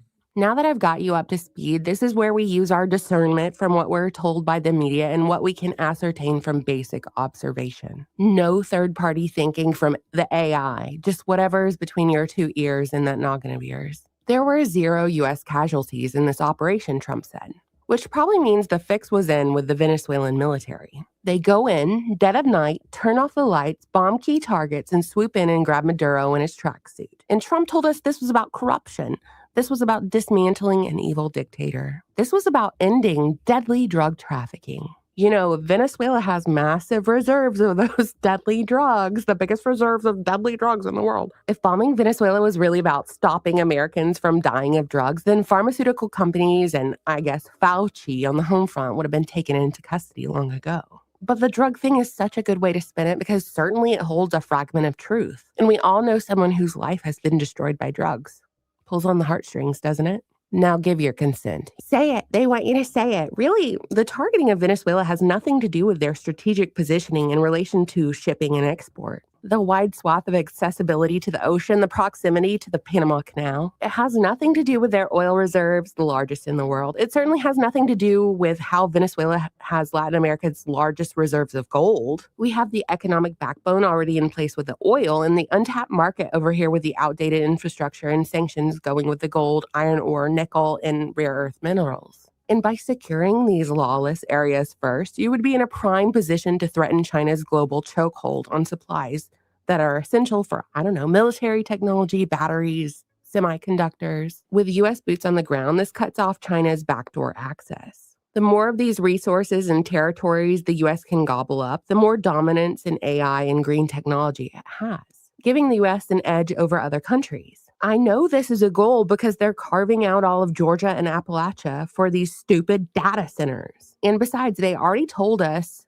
one of their goals a long time ago, and it was the North American Technate, proposed in the 1930s. And would you look at that? Venezuela is right there in the red, theoretically serving as the energy supply hub, limiting future reliance on external trade. We spoke extensively about the North American Technate when Trump wanted Greenland and Canada last year. And if we refer back to the map, you can see that those pieces are obviously still on the chessboard. But anyway, let's zoom out for the bigger picture. The current aftermath of Operation Absolute Resolve is the following. The Dems are mad. They're saying this is a war crime. Republicans are cheering, while Europe has given its acceptance. Brazil, Russia, Colombia, Mexico, and Cuba rejected the U.S. military action. Meanwhile, just hours after Venezuela's operation, the U.S. sent warning to governments of Mexico, Cuba, and Colombia that their countries could be next. And on social media, we're told Venezuelans are in the streets rejoicing, screaming freedom because Maduro was an ineffective leader, and he wouldn't step down from power, and he kept rigging the elections.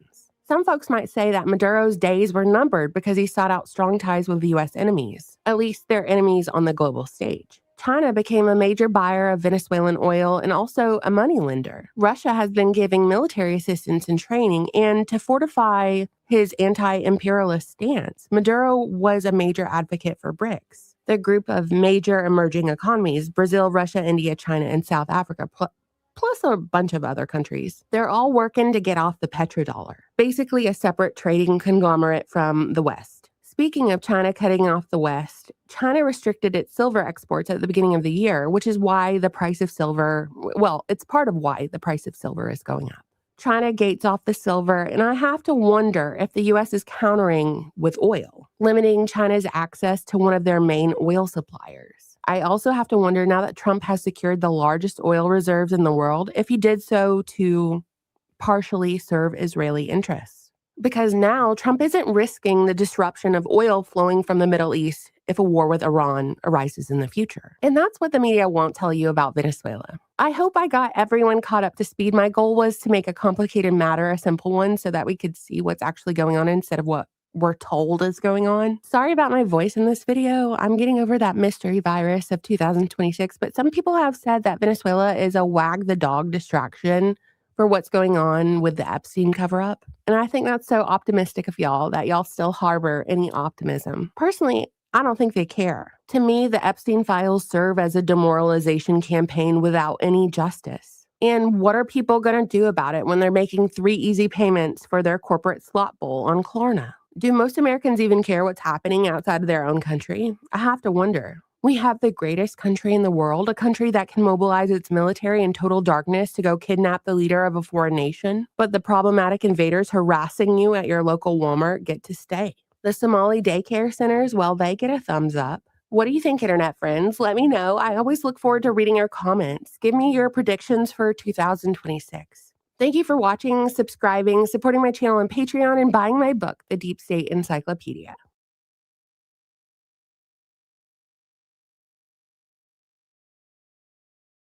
All right.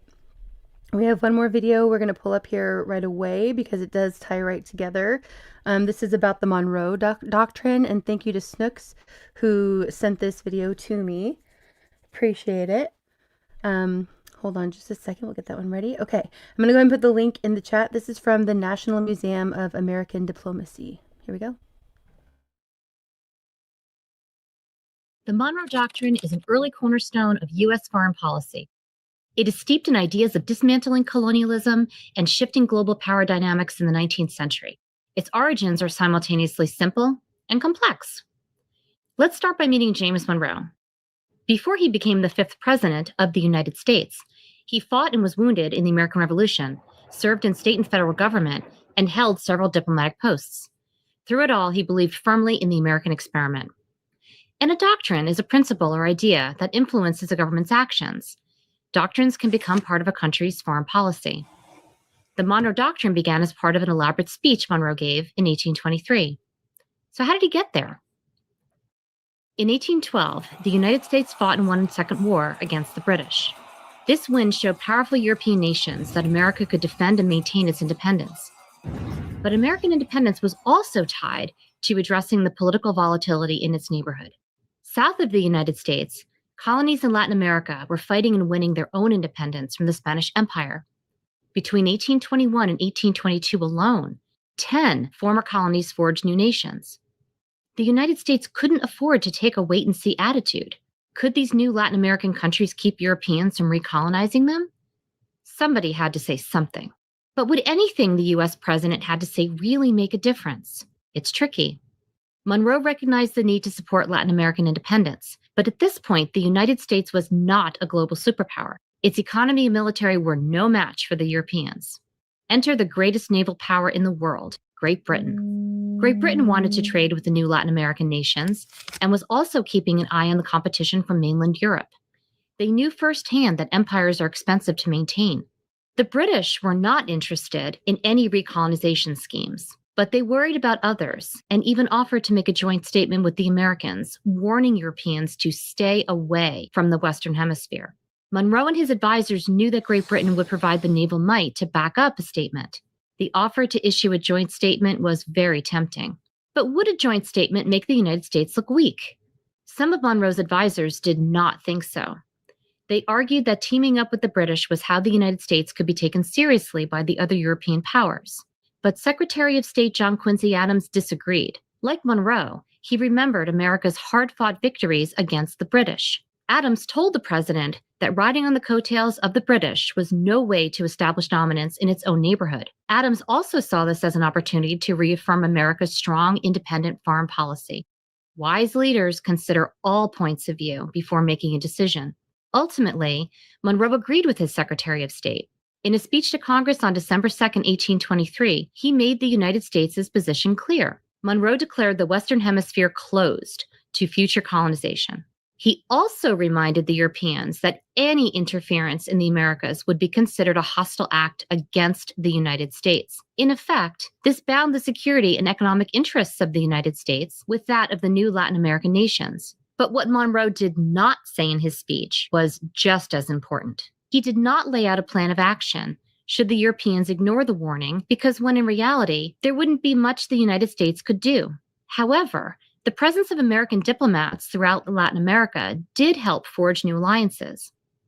Diplomats built relationships with Latin Americans and provided valuable intelligence back to Washington regarding European ambitions in the region. As it turns out, while both the United States and European nations did eventually interfere in the affairs of independent Latin American nations, it would be America that cast its imperial arm over the Western Hemisphere at the dawn of the 20th century. Though there was one significant difference from Monroe's time, there would be no question the United States could now back up its words with military and commercial might.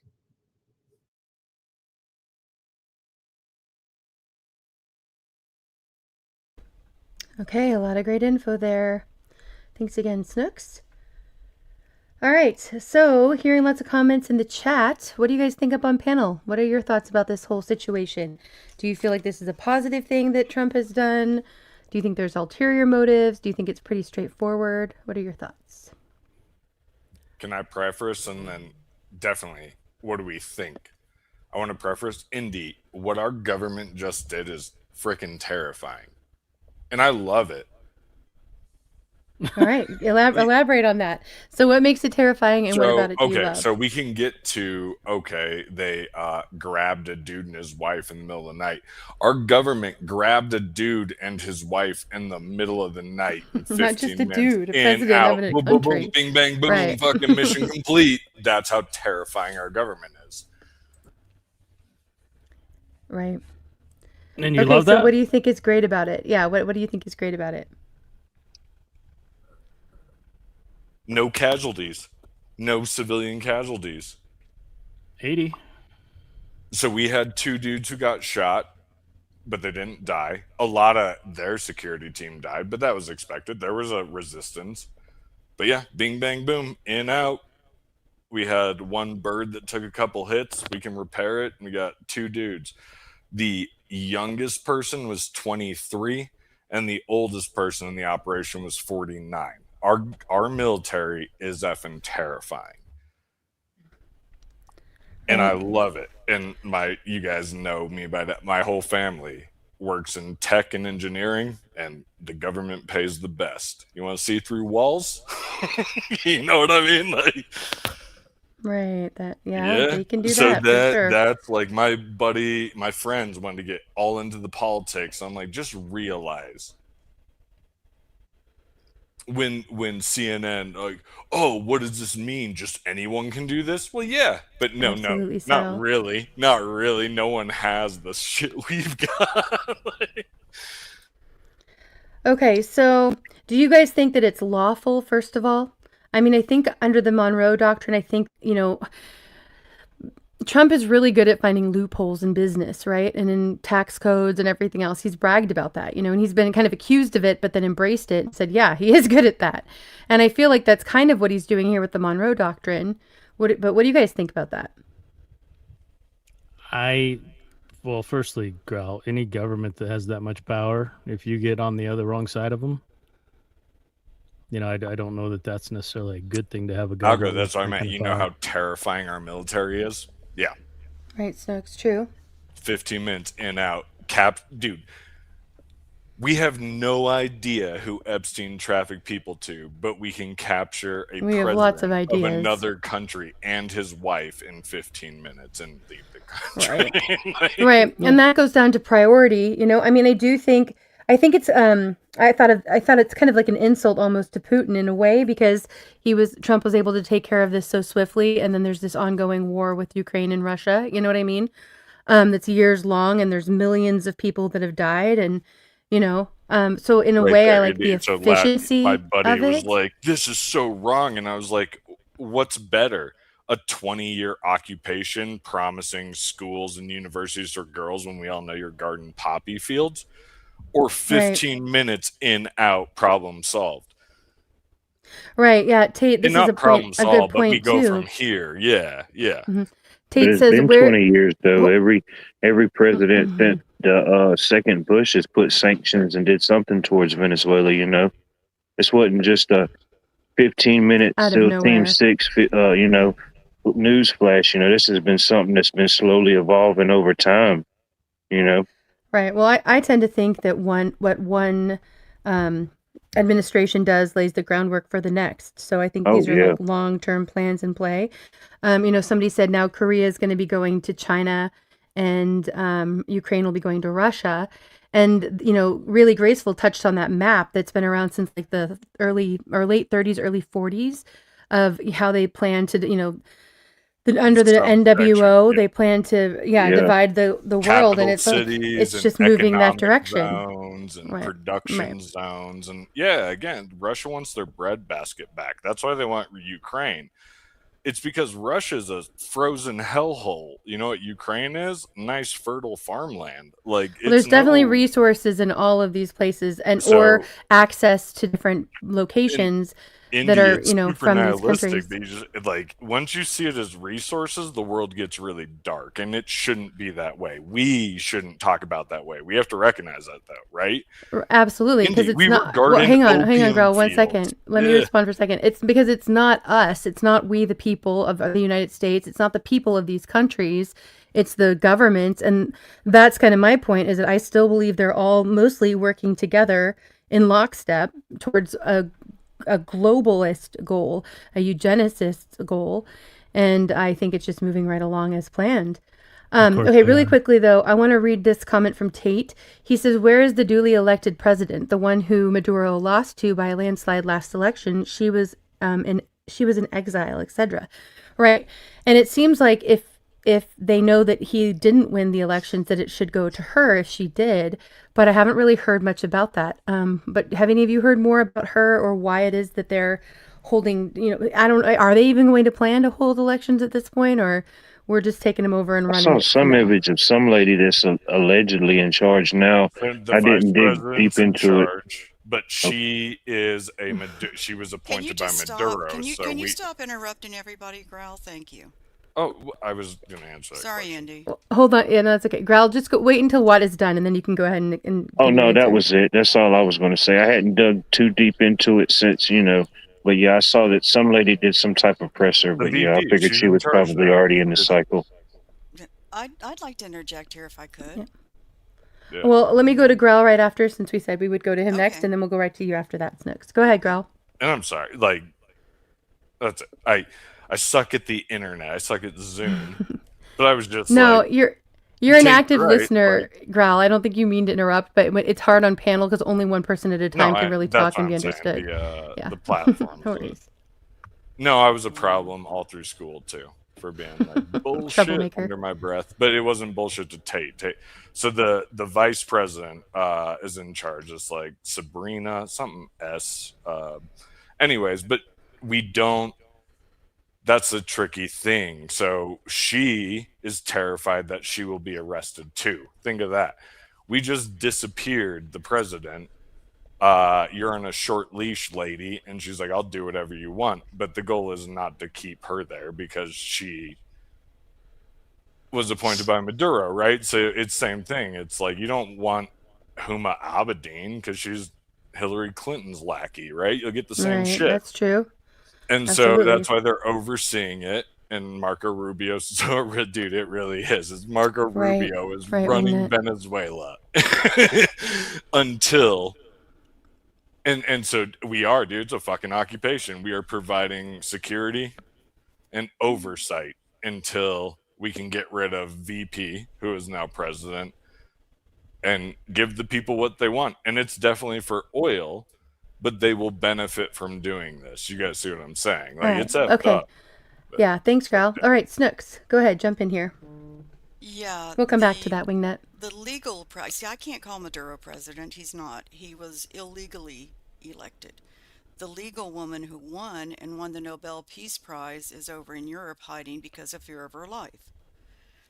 So they may or may not bring her back. It's not been decided. So basically, even though that VP is there, she is not the president. The U.S. government is running Right. Venezuela. Also, and this is kind of a side view, now Trump is talking about Colombia. Right, Navy. And what he might do in Colombia. Well, where did Colombia come into play with this? Like, what are they doing that's screwing us up? And then Cuba was tossed out there. Well, Cuba is falling on its own. Trump doesn't have to do anything about it. It's falling on its own. So now Trump is also talking about Greenland still. Like, this is my problem. The Monroe Act gives the United States the power over the Western Hemisphere. So they can go into any country in South America, and this would include Canada. If something were to erupt in one of the provinces in Canada, like it did in Venezuela, Trump could legally go in there and shut it down under the Oh, okay. Monroe Act. Tate says right. I agree with you on that. I'm gonna get back to that in just a second. Snooks. Tate says they swore in his vice president only hours later. If she was any good for Venezuela, Maduro wouldn't likely have kept her around. Right. No, that's a good Well, point. she's That's just a a good point. proxy right now.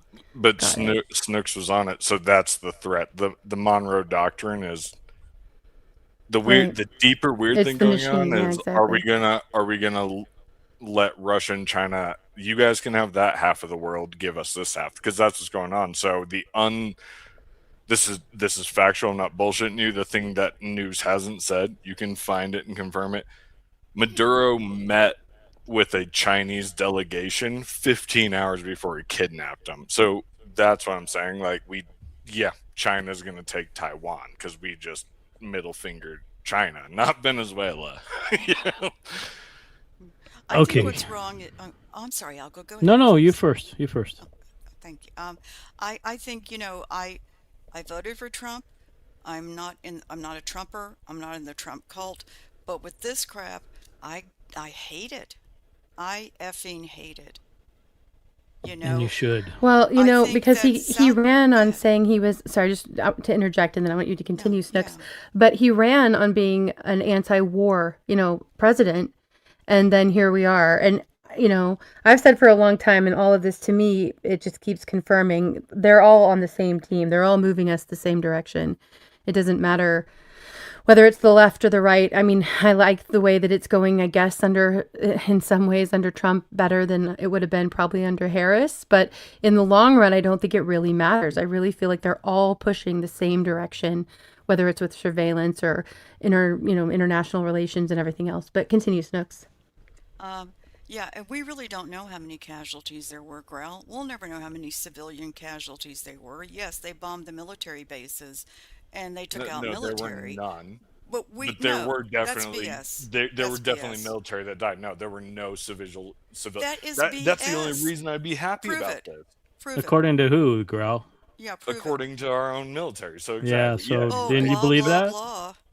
I choose to believe that one. There you guys go. know Okay, how well, and much that's I- okay if you choose to believe that. That is your But you choice. see what I'm You saying? have a right Snooks, to out that of all choice. the bullshit, I hope to God you guys didn't drone strike a wedding, right? Thanks, Do you guys. think that those military bases and all those copters that went in and did that bombing, that no civilians You're were completely killed? correct. But they There's were no on Right, way. a so military base. They were on a military base. Like, okay.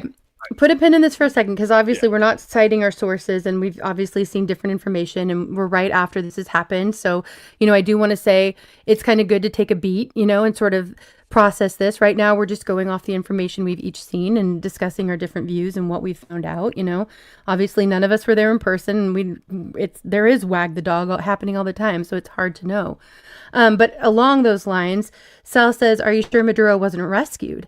And I've heard this theory being knocked around that possibly we were rescuing him. I've also, and I've seen others in here commenting about it, there's a lot of tie-ins with the allegedly rigged elections in Venezuela and the Dominion voting machines, which is what we're using in most of our states here in the United States.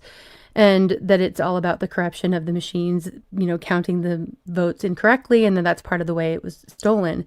So I wonder if this isn't all in the long term tying into proving the 2020 stolen elections. I never would have connected that. Don't trust the I wanna know, plan.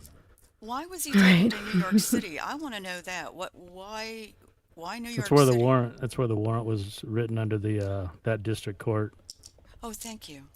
Sure. So the oligarchs in Venezuela purchased Dominion like 6 years ago, and I personally don't think that's connected. Real quick, I'd like to say if you broaden back, and kind of you alluded to it, Indy, and maybe touched on it a little bit, Grau, but didn't elaborate. 2 weeks after the special military operation that Russia started to save the people who voted to join Russia in 3 provinces, they were 100 kilometers from Kiev. And they stopped and they pulled back. So Russia was showing the world and Ukraine, yeah, we can take you tomorrow. And they didn't do it. And they haven't done it for a lot of different reasons, I think.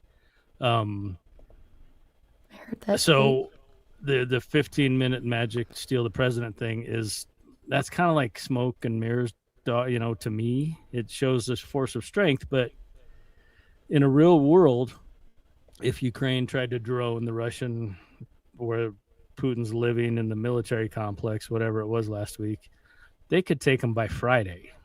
They literally could do that, and they're not going to. And I think they're not going to, and this is what you touched on, Indy, is there is a global agenda against free humans to be enslaved and live in a technocratic dystopian nightmare. Why they want that, I have no idea. It doesn't make any sense to me, but that each one of these little puzzle pieces, I think, is part of that. And the one that not many people have touched on, when silver popped at 79%, JP Morgan was on the hook for being short $8 trillion of paper contracts they have for silver. Were they? Yeah. No, but you keep going. They pulled the wool over wait, I thought you guys were short on silver. Well, no, so when people bought paper contracts, everybody that wanted to cash in when it got to 75, 76, 77, the Fed injected, I can't even remember the number. I think it was $271 billion last Friday. It was like almost $300 billion. Yep. Giant injection to make sure the who banks died? stay afloat. HSBC? Which Good bank to know, died? JM. Well, so far they haven't said any of them, but Who do you think owns the silver? Who do you think owns the silver market? Mostly JP Morgan, but Rothschilds. yeah, I don't think they actually do. Oh, I'd go back to the Rothschilds. I'd go back to Soros. I'd go back to that whole conglomeration as owning the silver market.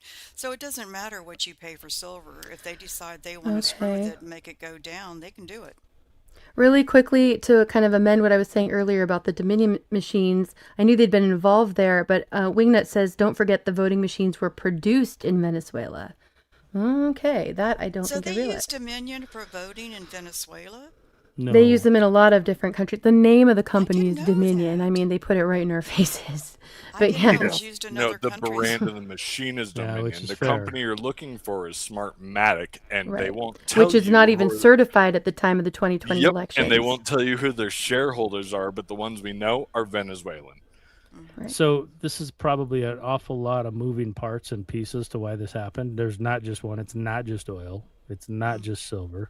Right. It's not just the game of gold. risk. It's not, it's multifaceted. They're all connected. And any commentator that I watch and they jump on one thing and they say they know the answer, I kind of, move on or maybe listen with half an ear. But the thing with the silver market and saying that like Rothschilds own it, JP Morgan has the largest holdings in the world. Rothschild may own JP Morgan for all I know, but it's the most conductive metal that we have. Get it. I was gonna say, Algo, what's silver really good for? And data centers, and it's computer chips, dude, chips out the ass. Yep. It conducts electricity better than any other metal, better than gold. Well, data centers too, though, right? It doesn't conduct better than gold, but it's cheaper than gold. Nah, if you look at some of the tests, it does go a little bit faster. You know what I mean?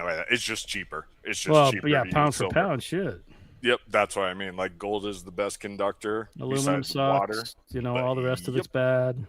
So batteries, It's all playing out. It's all resources. It It's always all has. resources. It always has been risk. I saw you say that. You're like, it's risk, baby. It sure as shit is. The game of risk.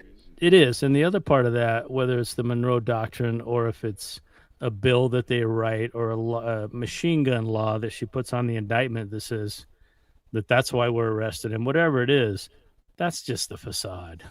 What really stands out to me about this, though, Algo, is that this is showing that they can go into any country they want to in South America and take out their leaders. They don't even have to be bad leaders. They can just go take them out. Absolutely, they can, and they can do it in most nations that don't have a decent military. And they can put Well, and they government control. have. They I can mean, put it's not the like United that's States. something new.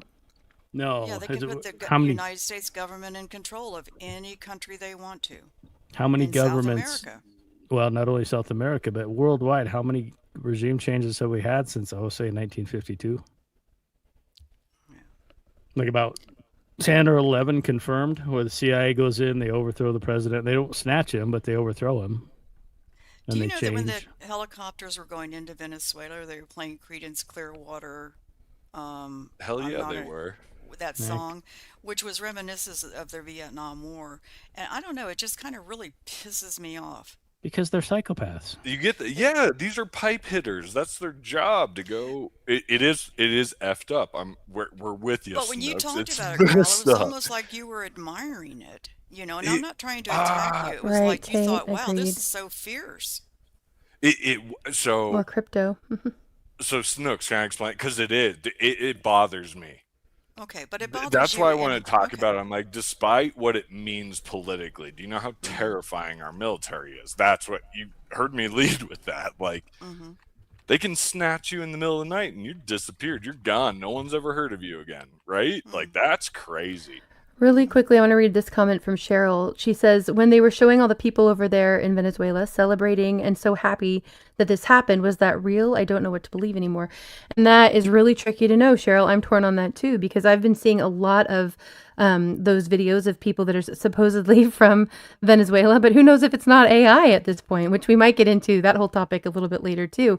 But, and then also maybe I'll share the link to this one. I don't think we're going to play it tonight, but there was this streamer who was at, boots on the ground at some of these protests, and he was saying, where are all the Venezuelans? There's all these people that are protesting against what happened, but there weren't very many, or any, he said, Venezuelans that were there in the protests, So that is an interesting point, and it's really hard to know unless you know a Venezuelan and even then it's only one or two, you know what I mean? Like opinions, it's hard to know collectively where they really stand on this.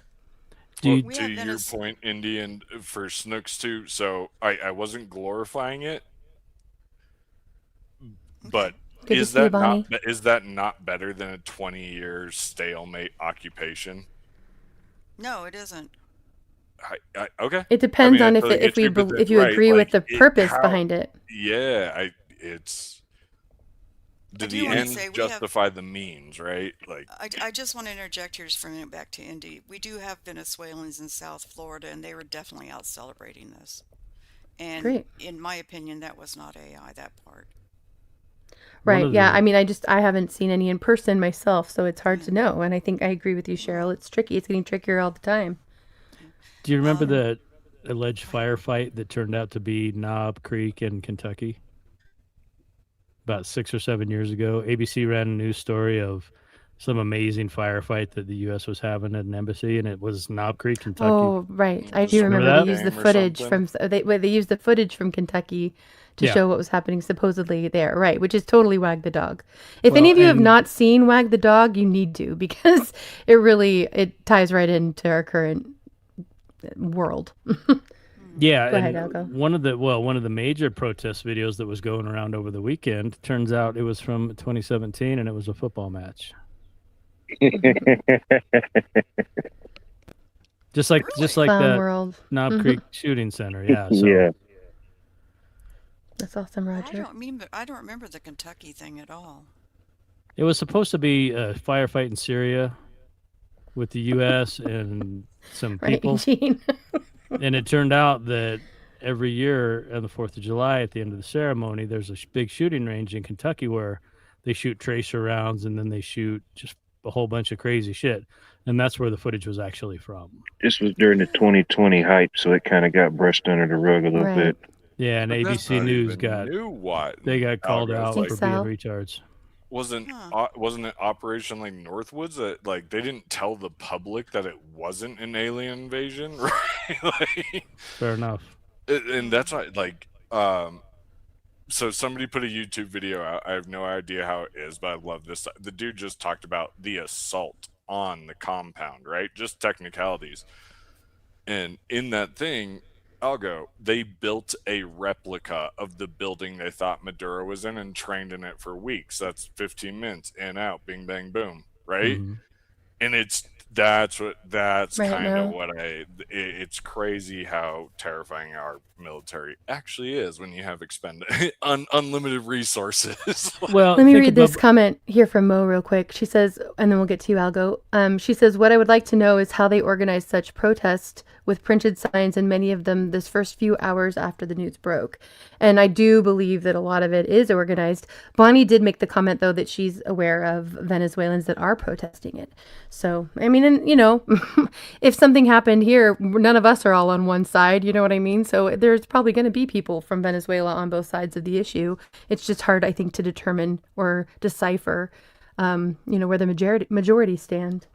especially from the news media. Right. And yeah, to Mo's answer, the same way that worldwide there were signs in your supermarket that said "Stay 6 feet back" the day Right, after the exactly. lockdowns. Right. Amir says, what's so wrong with taking out a bad guy? And that was the point that Anti was making too. Maybe it doesn't matter if it's Trump and they're all in it together. It's still a win, and we need to, count our wins where we can. Because it's not up to us. It was up to Venezuela to get their people together and take them out. Or it was up to Colombia or another country in South America to deal with it. It's not up to the United States. Supposedly, we're the police of the world. Like, who made us the police of the world? The military-industrial complex. And to your point, Grail, when you say our military is terrifying, I would ask the Afghanis or the people in Iraq how terrifying our military is. Certain operations, or their military? Our military. Certain operations are great, but for the past most of my lifetime, Vietnam forward, either the rules of engagement are rigged to where they can't win, or we run into a bunch of ragtag people who are villagers who have nothing to lose, and then we don't win. So, oh gosh, the most terrifying thing, I just typed it out. You guys remember, look back, I'm not lying. Donald Trump grows, I'm allowing the CIA to resume operations in South America. Dude, fucking spooks. Lisa. How did we pull this off? Fucking spooks. yeah, it's the intelligence agencies, sure. Right. Lauren points out 320% inflation in Venezuela is not AI. They were stealing animals from the zoo to eat. Yeah, I mean, if you're looking at it at that level, which is a really good reminder to think of it at the human, people level, then hopefully this will end up being a really good thing for Venezuela, Colombian gas runners, Lauren's correct. Like, there is a whole industry, Indy, in Colombia to sell gas to Venezuela because they can't afford their own gas. Like, that is effed up, right? I think also, when I look at this, I look at Trump kind of posturing and saying, I can do this in any place I want to in South America, and this is to Putin. Like, I can do all this, and you've only got Ukraine going on. Could be. I mean, that's what that's what leaders of countries do, though. I mean, we want them to present. Think about what a wimp Biden was and how weak our country looked with him at the helm, supposedly. I mean, I don't think there's anything wrong with the leader of any country projecting things in a strong way, Mm-hmm. No, I don't either. I just don't like the way this was done. I just don't think that we as the United States have the right to go and invade another country and take their leader out, whether we like them or not. Right. That's commie strongholds, right, Amir? I agree with you, Snooks, and ideally we would be the republic that we were put on paper to be, but it turns out we're not that. And I think when they say there's nothing new under the sun, armies and nations and countries have done this since they've been able to tell stories about it that I know of. And it's sad to me. Yeah. Well, and then I also look at all the money that went into this that is not going into the United States for our vets and our children. Oh, for sure. Yeah. This country is run on the expense of the alleged, quote, citizen, close quote, by far, and a huge amount of debt. So it's a mess. And I mean, if this is the best we can do, if this is the best that humanity can do in this realm, maybe this is the best that humanity can do in this realm. Right, Amir says, who else is badass enough? But this isn't humanity. I look at all the bombing of the drug boats, the narco boats, and there was actually, film of they Right, hit a Jason. narco boat. There was 2 survivors in the water. They went back and hit them. Yeah. Like, that's not humanity. That's just No, out and out that's murder. savage. That's savage. I murder. agree with you there. It's Yeah. murder. Yep. Cold Well, blood. look at Gaza for 70 years. I mean, I don't think we're as good as our aspirations, and I think individuals are. I'm not saying that. There We're are not as good. individuals. We fall short. We always fall short of our. Yeah, there are individuals that are tremendous, wonderful people. You see them in everyday life, and they do amazing things for strangers and their families and all these things. But on the whole, I don't think we're as good as we think we could be, or that we show ourselves to be, and it's kind of Really sad. quickly, Jason and Bonnie are saying, can we arrest our bad guys instead? And Bonnie says, why can't we fix our country first? And that was some of my first thoughts too. You know, I think there's so much attention we're paying to other countries, but the reality, I think, is twofold. I think, first of all, we've been involved in other countries for so long, and it's no longer, if it ever was really country by country, it's a global government. You know, it's a global community or corporation, whichever way you want to look at it. I like a lot of libertarian value, but we can't be isolationists. We have neighbors, right? We could be. Well, in alliances, we could more be. importantly. See, but I'm with Indy. Like, we have to. Right, we exactly, have to Wingnut. participate in the world. Well, let me ask you this. And All the Wingnut tariffs- says it's not in the interest of the corporation posing as the government here in America. That's another way of wording what I was saying. Thanks. Snooks, go ahead. But let me ask you this. All the tariffs that Trump is doing, is that money coming I hope back so, into Roger. the United States? No, it's not. It's going out of the United States. It's Right. going to Ukraine. It went towards Israel. the narco boats. It went to invade Venezuela. So those tariffs don't mean crap. $80 billion to Argentina. Yeah, but we're dealing with the game of large numbers is so out of reach for even me. You know what I mean? It's just like, what the hell is 80? How much does anything really cost? You know what I mean? JM says this was a preemptive move. It would not be cool for Russia, China, and Iran taking over Venezuela, right? So I guess that's what I'm saying too about the whole global. It's like a global game if you want to think of it as a game, which I don't, but it makes sense. You know, if other people are making moves, you kind of have to make moves too. You know, but I think too often they're really working together to move us all the same direction. So Agreed. the game is rigged, you know? Yeah, because it doesn't make logical sense. Russia and China would Exactly, not Sal. send 40,000 troops to South America. How much that costs and what they would run into, not only with resistance there, but as close as we are, they wouldn't do it any more than we're going to go, over to Ukraine and fight that. We're not going to ever fight that on big scale. We'll It's send really just advisors and being we'll send special ops, but we're never going to go send 4 battalions into the Ukraine. That'd be retarded. Well, now I'll go. It's just a game of who's the biggest pain in the ass, is it not? To a point, yeah. Squeaky wheel gets the grease usually, but the other part of that is, and I just lost. Oh yeah, why won't we arrest our bad guys? Because our bad guys are in charge. Right. They're not going to hold themselves accountable. They have to, like Tim Walz had to step down. He's not going to run for office because of the finally caught up to him after 7 years. Maybe that's why. Well, maybe, or who knows? But after 7 years of fraud, and then finally it comes out in mass scale, and now it's a big deal. That's kind of smoke and mirrors. And right, Mo makes this point. But was this done mostly for Maduro to spill the beans about the Dominion fraud? So again, I think there could be a lot of strategy involved that we're maybe not taking into account because of other reasons. he couldn't have done that over a secure phone that they have. No, but well, the point because it's Wildlife is multifaceted. making So, is right.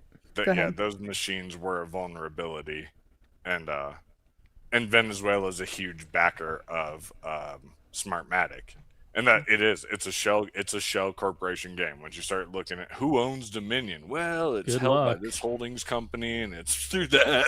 Well, you can't find out. Yeah, that's a big if. And it wasn't about drugs. But you know what? From what I have read, fentanyl comes more through Mexico than it does through Venezuela. By the Coke way, comes China, from yeah. Venezuela. I tried the precursor, so they make all the stuff that you can just know, shake and bake it. Yep. I mean, I'm not saying Coke is that great, but you don't hear about Coke deaths in the United States. You hear about fentanyl deaths. You know where most of that cocaine's going?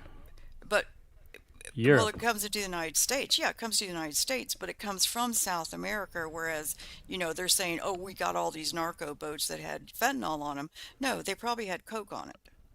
Right, Do but you what I'm saying prefer is Coke over Pepsi or most of the Pepsi over Coke? most of the Coke's going to Europe right now. Americans do not do a lot of cocaine anymore. No, they don't.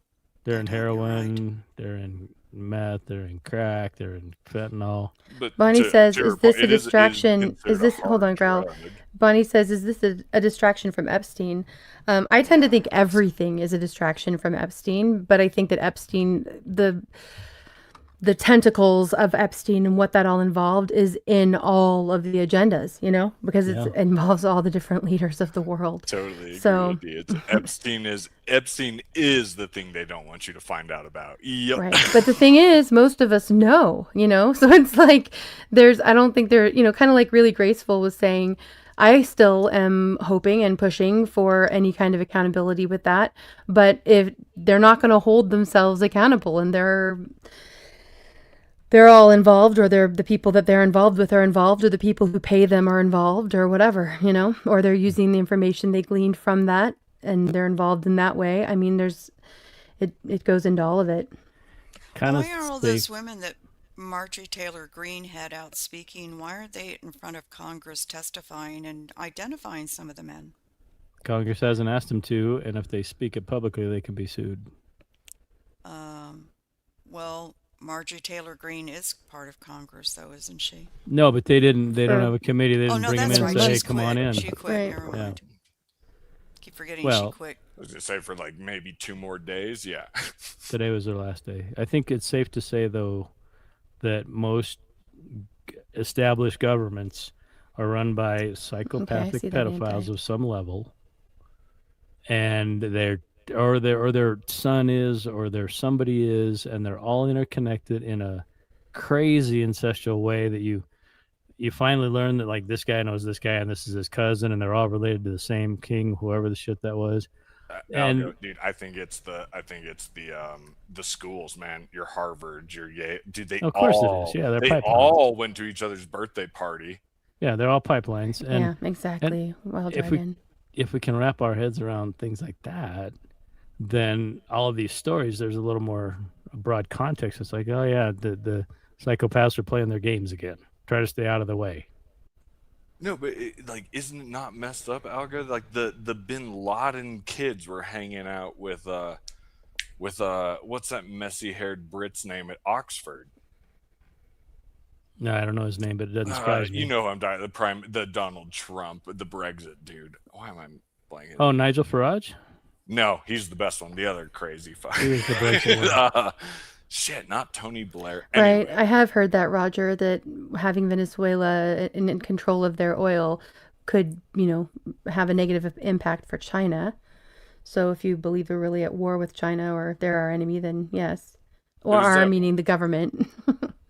Venezuela is a chess piece in our war with China. Like, it was a slap in the face to China, what we did. And it's more than just like people think of like just like gas when they think of all this stuff, but it's all the products that's made with petroleum, all the plastics and all that type of stuff that comes with it, Yep. The gas is just an extra at that point.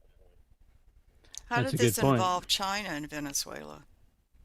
I'm lost on that one. They were the single largest buyer of Venezuela's oil. And they're embargoed. They can't sell it anywhere to NATO or NAFTA. It's not NAFTA anymore. Was it Mexico, Canada? The only people they can sell it to is people we don't like. Yeah. Okay, but the oil in the tankers where the United States grabbed those tankers, where was that oil going to and where did it come from? To Russia or China. From Venezuela No, it was going to Russia, Iran. China. Iran was or mentioned. Iran. Yep. Well, it could have been, yeah, but Okay, so where did the oil come from to go to Iran? Venezuela. But so why they stole where's China involved in the oil tankers then? They were the largest purchaser. Well, they were their tankers. They used their boats. Good reminder. To go to Russia and load them up, and then, or not Russia, sorry, Venezuela. They'd load them up with the Venezuelan crude, and they would ship it off to whomever. I mean, it could have been Iran, it could have been themselves. Hormuz, and then from there, yep. So those were China tankers? No, so no, two of them were Chinese No, tankers. wait a minute, I'm asking Algo. Yeah, Oh, two of them were Chinese-owned tankers for sure.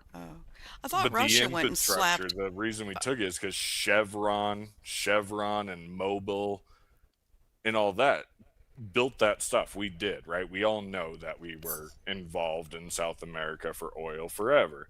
Mhm. And then when Venezuela nationalized and made, when you go Thank you, communist, Rank. all this stuff is national industry. That's why Donald Trump came out and said it was our oil anyways. Like, we built the pumps, the pipeline, like it was Chevron and Mobil. Well, I I thought really Russia didn't went. like Trump saying they'll be reimbursed. What the hell are we reimbursing Chevron for? I thought that Shelley Russia went and says, slapped. I'm sorry. Go ahead. that's okay. Shelley says, seems like an effort to teach the masses to accept what we once couldn't imagine. And I'm thinking you're saying it in terms of not agreeing with what Trump did, but I can see it going both ways with that, because we're so desensitized, I think, to so much of the suffering that was going on, allegedly, at least in Venezuela. So, if there were that many people, 80-something% living below the poverty line, and they were under someone who wasn't, legally or lawfully voted for, then wouldn't we want someone to intervene on our behalf here if that happened, or when that happens to us? Wouldn't we have liked that if we'd had some more support in 2020? And True. that wasn't 80% of us living under the poverty line. We never got No. to that point yet. I think the open border policy is a concession to the heavy-handedness of a lot of policies that create the circumstances for countries to be that broke. Right, exactly. Because Yeah. there were. I mean, they just said, "Come on in, you're good." You're dying Well, over there. we're come headed on that in. way. I mean, inflation is nowhere near, I think, where it's going to end up. Right. But No, we it's have a- not. We have a huge population of impoverished people here in the United States too. We do, and nobody's So coming to help why us. why are we taking care of Venezuela first instead of the U.S.? Because in 1958, we went and our multinationals went into their jungles and built the oil infrastructure and started sucking oil out of these nations. And they got wealthy as hell. And somewhere in there, I think maybe it's even like when people say they have to tell you what they're going to do to you for their own karma. Maybe if that's the case, once that country got so sucked dry, they said, yeah, we'll feed your people. Just send them on up. Because we owe you, because we did all this other shit 40, 50 years ago, and we basically opened the door to destroy your nation, so we'll take care of some of your people. I don't know. Maybe that's how it works.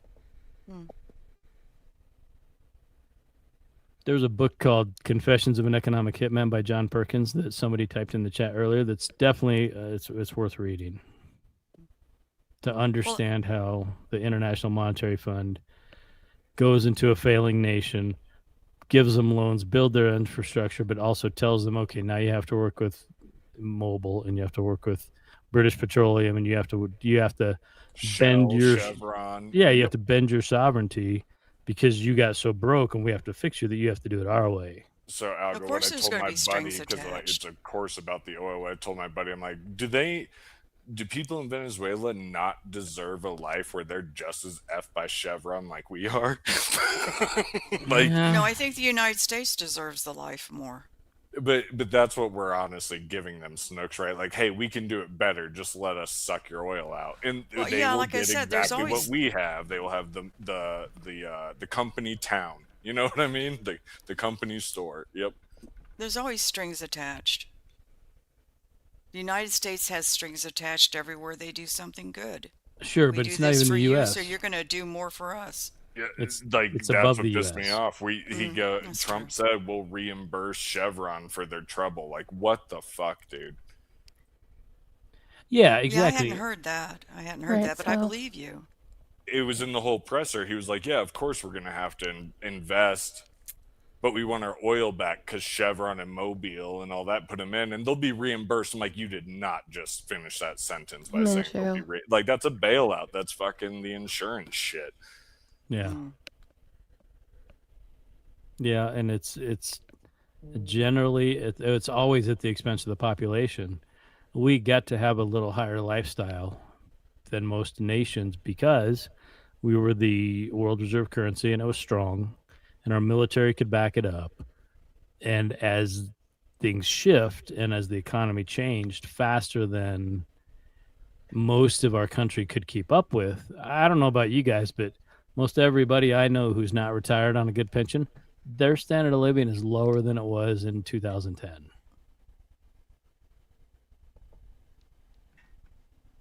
Yeah, I'm in a very conservative Discord, and it was really hard on me to have them showing the videos of the bombings and cheering it on and just, blessing Trump as basically a god for doing this. It's really hard on Thank me you, not to sweets. speak up.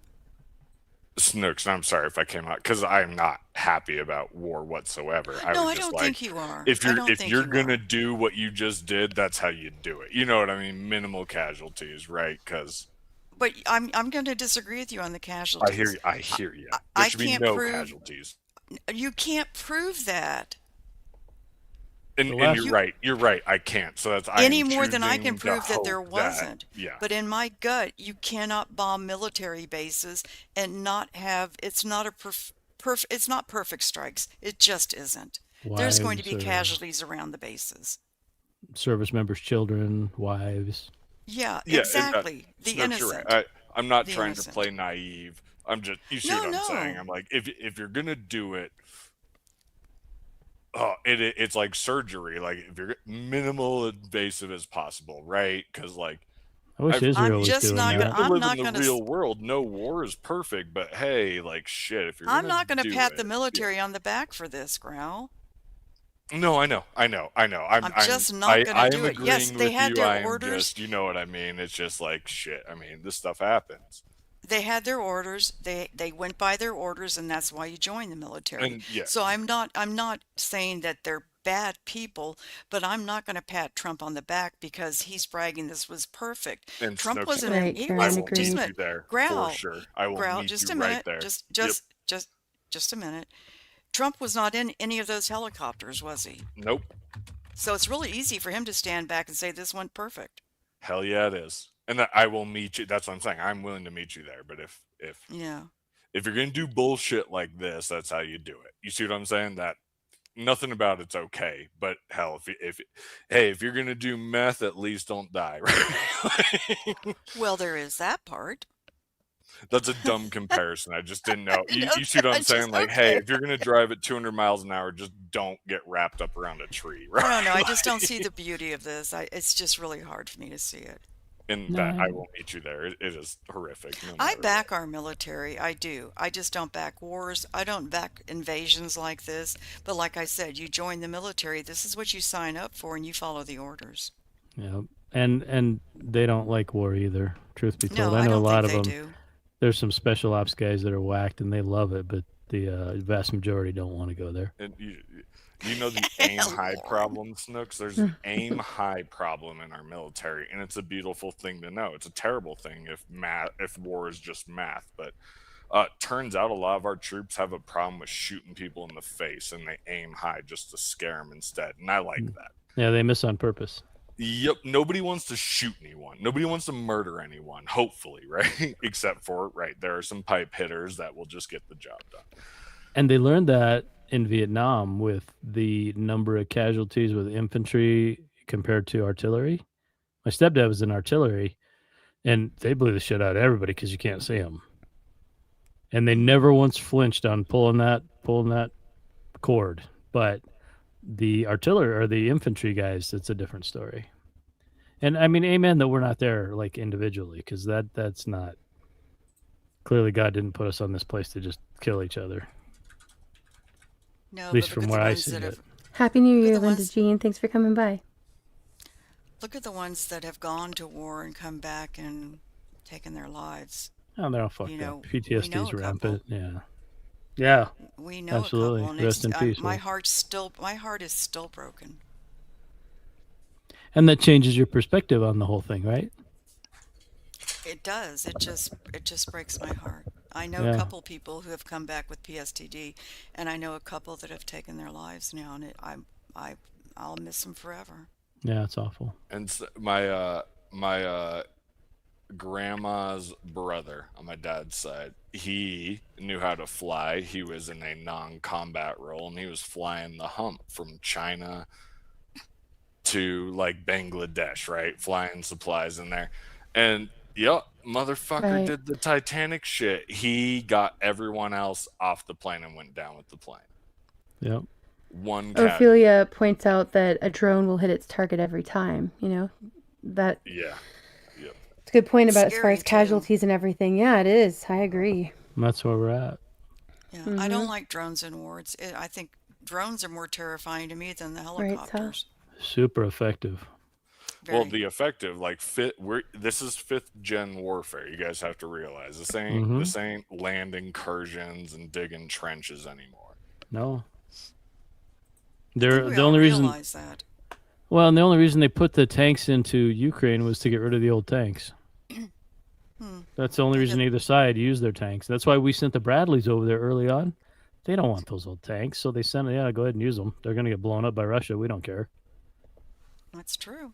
They're paid for it, and they all got destroyed. And I think that's the same reason Biden left all that military equipment in Afghanistan. It wasn't necessarily because, well, yeah, he was a retard, and his people were stupid and evil, but they don't need it. If we're going to fight a ballistic war with Russia or any big player, it's not going to be with the equipment we left in Afghanistan. We're already past that. Well, and not even that. You know what we do with tanks we ship outside the United States when we're done with them. What do we do? Blow them up. We can't afford to ship them back. Nope. And so that's it. We either give it away or we blow it up. They dropped them in the ocean at the end of Vietnam. How many helicopters from Iraq were just like, cool, done with it, blow it up because we can't afford to ship it back. Yeah, they dropped a ton of stuff in the ocean in Vietnam at the end of Vietnam because it's too expensive. They just dump it. You know, the whole Afghanistan withdrawal was a tragedy. You know, having the military leave in the dead of night and leave Americans behind and then go back. I mean, it just made me sick. Yeah, it is. That was disgusting. Made me sick. I don't even care about the equipment that was left behind. It was the Americans that were left behind. Yeah, that's tragic. Snook. So, like, dog on me. I love what you did. You're right. I am not glorifying it, but like. No, I'm not dogging on you. No. I love what you did. I'm being totally honest. Like, you were totally correct. I was like, hoorah. You know what I mean? I don't think it's going to play out that way, Eugene. It's effed up once we go where we're going. There's no going back, right? Yeah.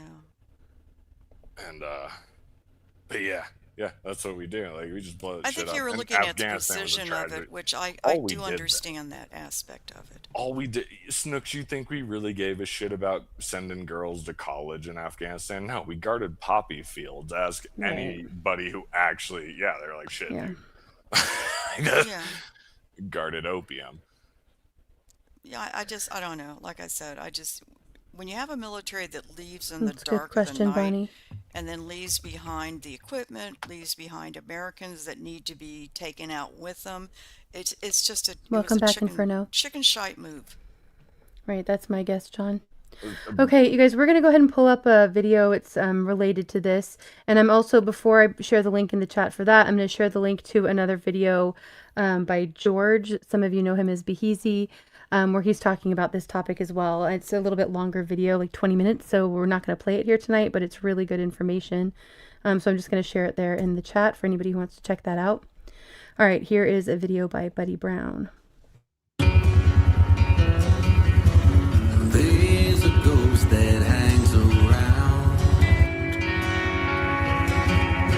I've seen it in the mirror, smiling back at me.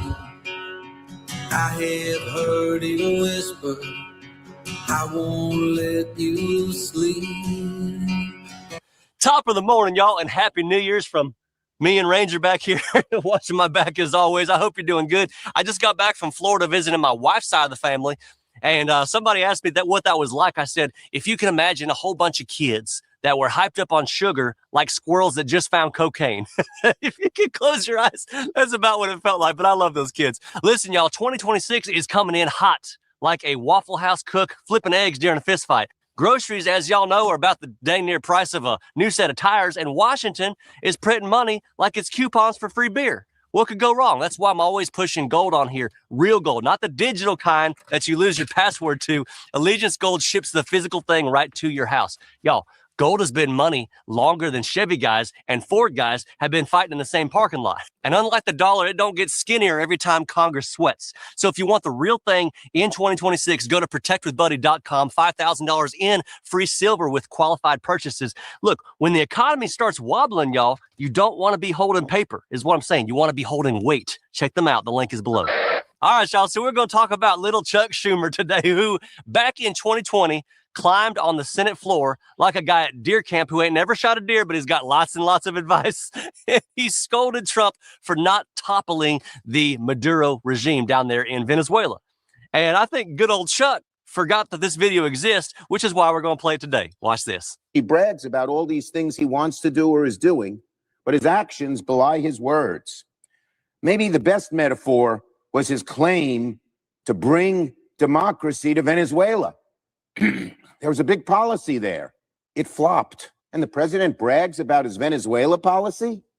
Give us a break. He hasn't brought an end to the Maduro regime. The Maduro regime is more powerful today and more entrenched today than it was when the president began.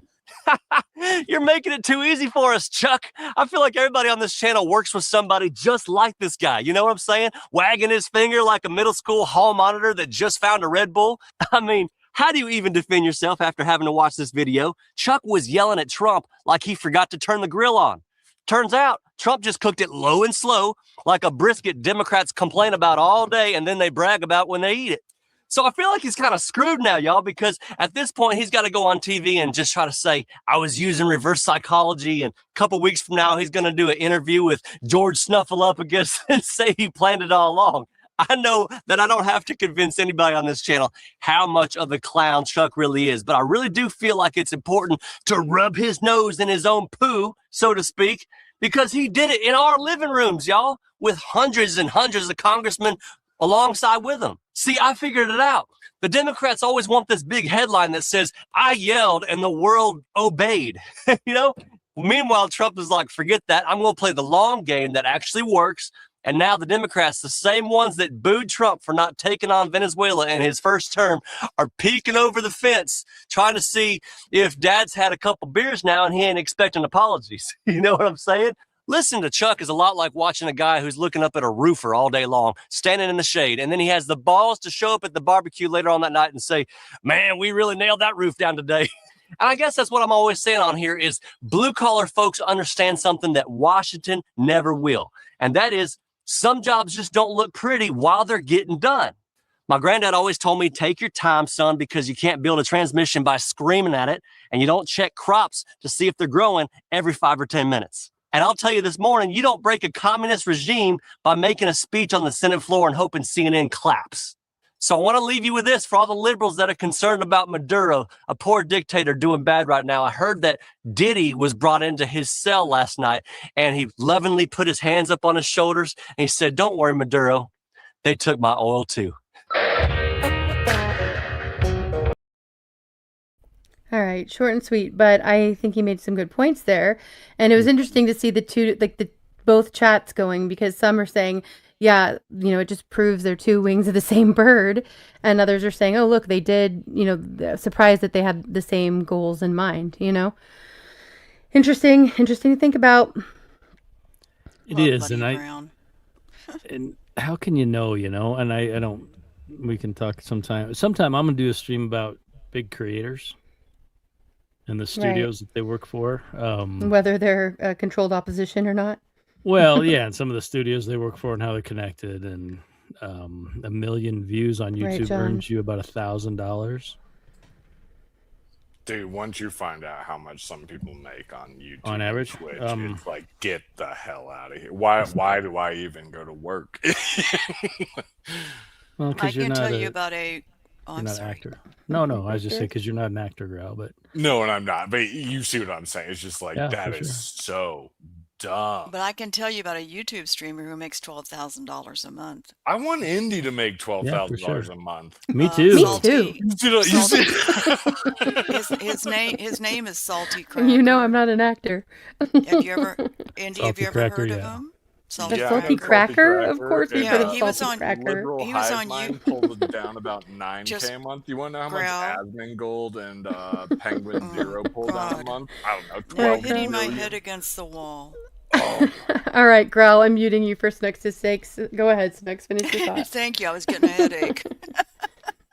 Anyway, Salty Cracker started out on YouTube, but he was getting slammed so much, and his chat goes 1,000 miles an hour. He doesn't even pay any attention to his chat. He doesn't interact. He can't unless you make a donation. Then he notices that. But that dude is now on Rumble and making about $12,000 a month.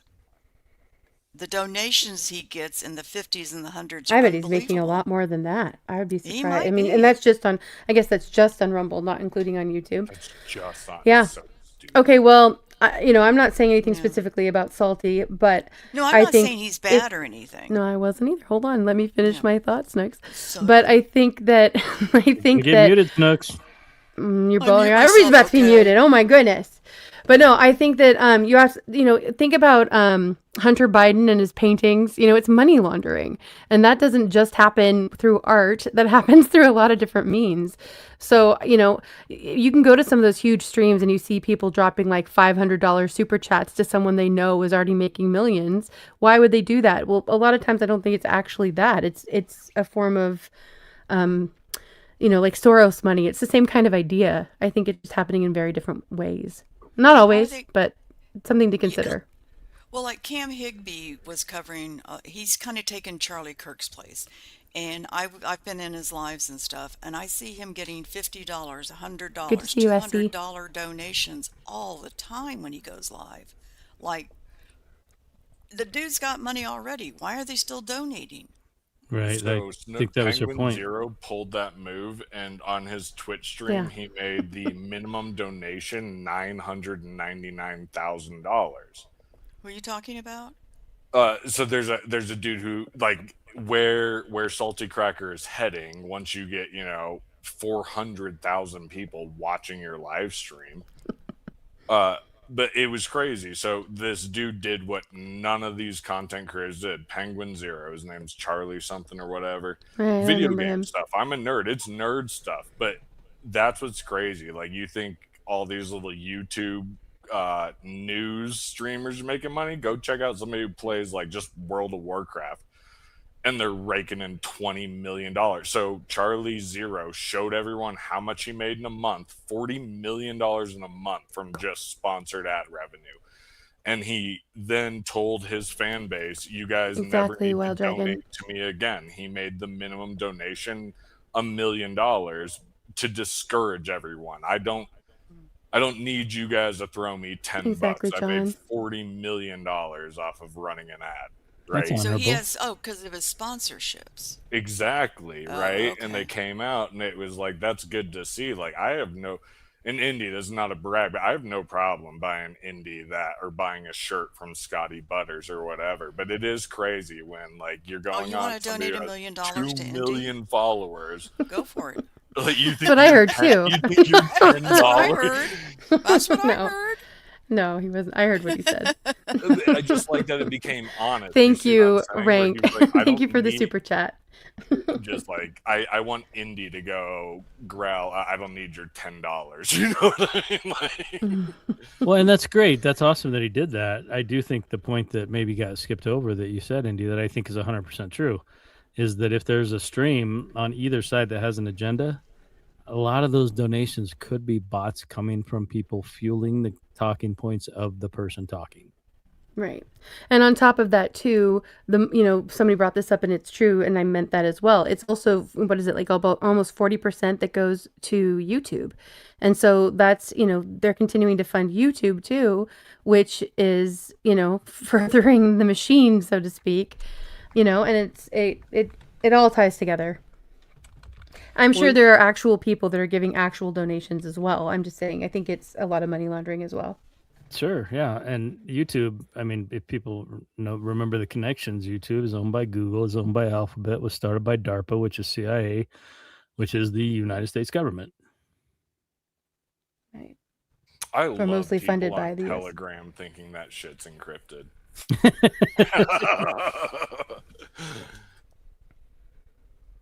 I don't know. India, it's competing economies. You're totally right. Because like I totally wish the best for you, and I like investing in local music, and I've always done that. Like I like local artists. Jinx, Algo, and Sal. Yeah. Sal. Right.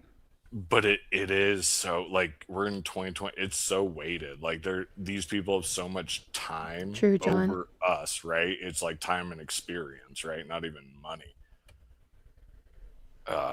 I don't know. How do you get to 1 million followers? Thanks, Ray. right? Good point. Well, you don't get How many shadow people banned do and you you don't wanna talk reach? about the things that matter because you get suppressed when you do. This might Still. be weird, and if you guys don't want to go here, but like Algo, Indy, you guys are right streamers. Like in my opinion, don't take that personally, but like, what's your goal? Do you want 1.4 million people watching you, and your whole life is My online? goal was always to grow organically. I've had opportunities to have bots thrown my way to, I'll write you a I script started tonight if off you want- by yeah. modding for some really big channels and I could have grown through them. But my goal has been to get to know people and have it grow authentically. Now, that said, I also lose anywhere from 2 to 30 subs a night. For a while it was 30 a night. You guys, it was crazy. That hasn't happened for a while. Now it's about 2 or 3 subs that I lose every night. And somebody else was mentioning this and it's happening to them too.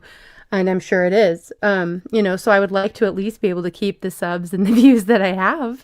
But is your growth I know still that I'm positive? suppressed. Like are you growing faster than you're it's like I like, usually, I don't care if tend to GameStop grow loses 10 cents. I care if I lose $1. Well, I can answer you. I tend to grow about around 30 subs per month. That's my kind of average. It's like a sub a day is what they let me keep. So you're growing but you're up 30, but you're down 20 to but you're still like net positive, right?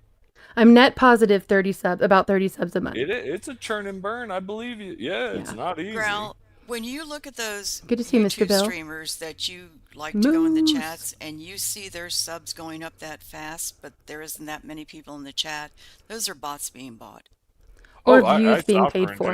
Like they're And so 100%. There are not I lose- 400,000 people watching this. I Yeah. lose respect for those streamers and I won't go in their chats anymore. And I know the ones who are getting the bots.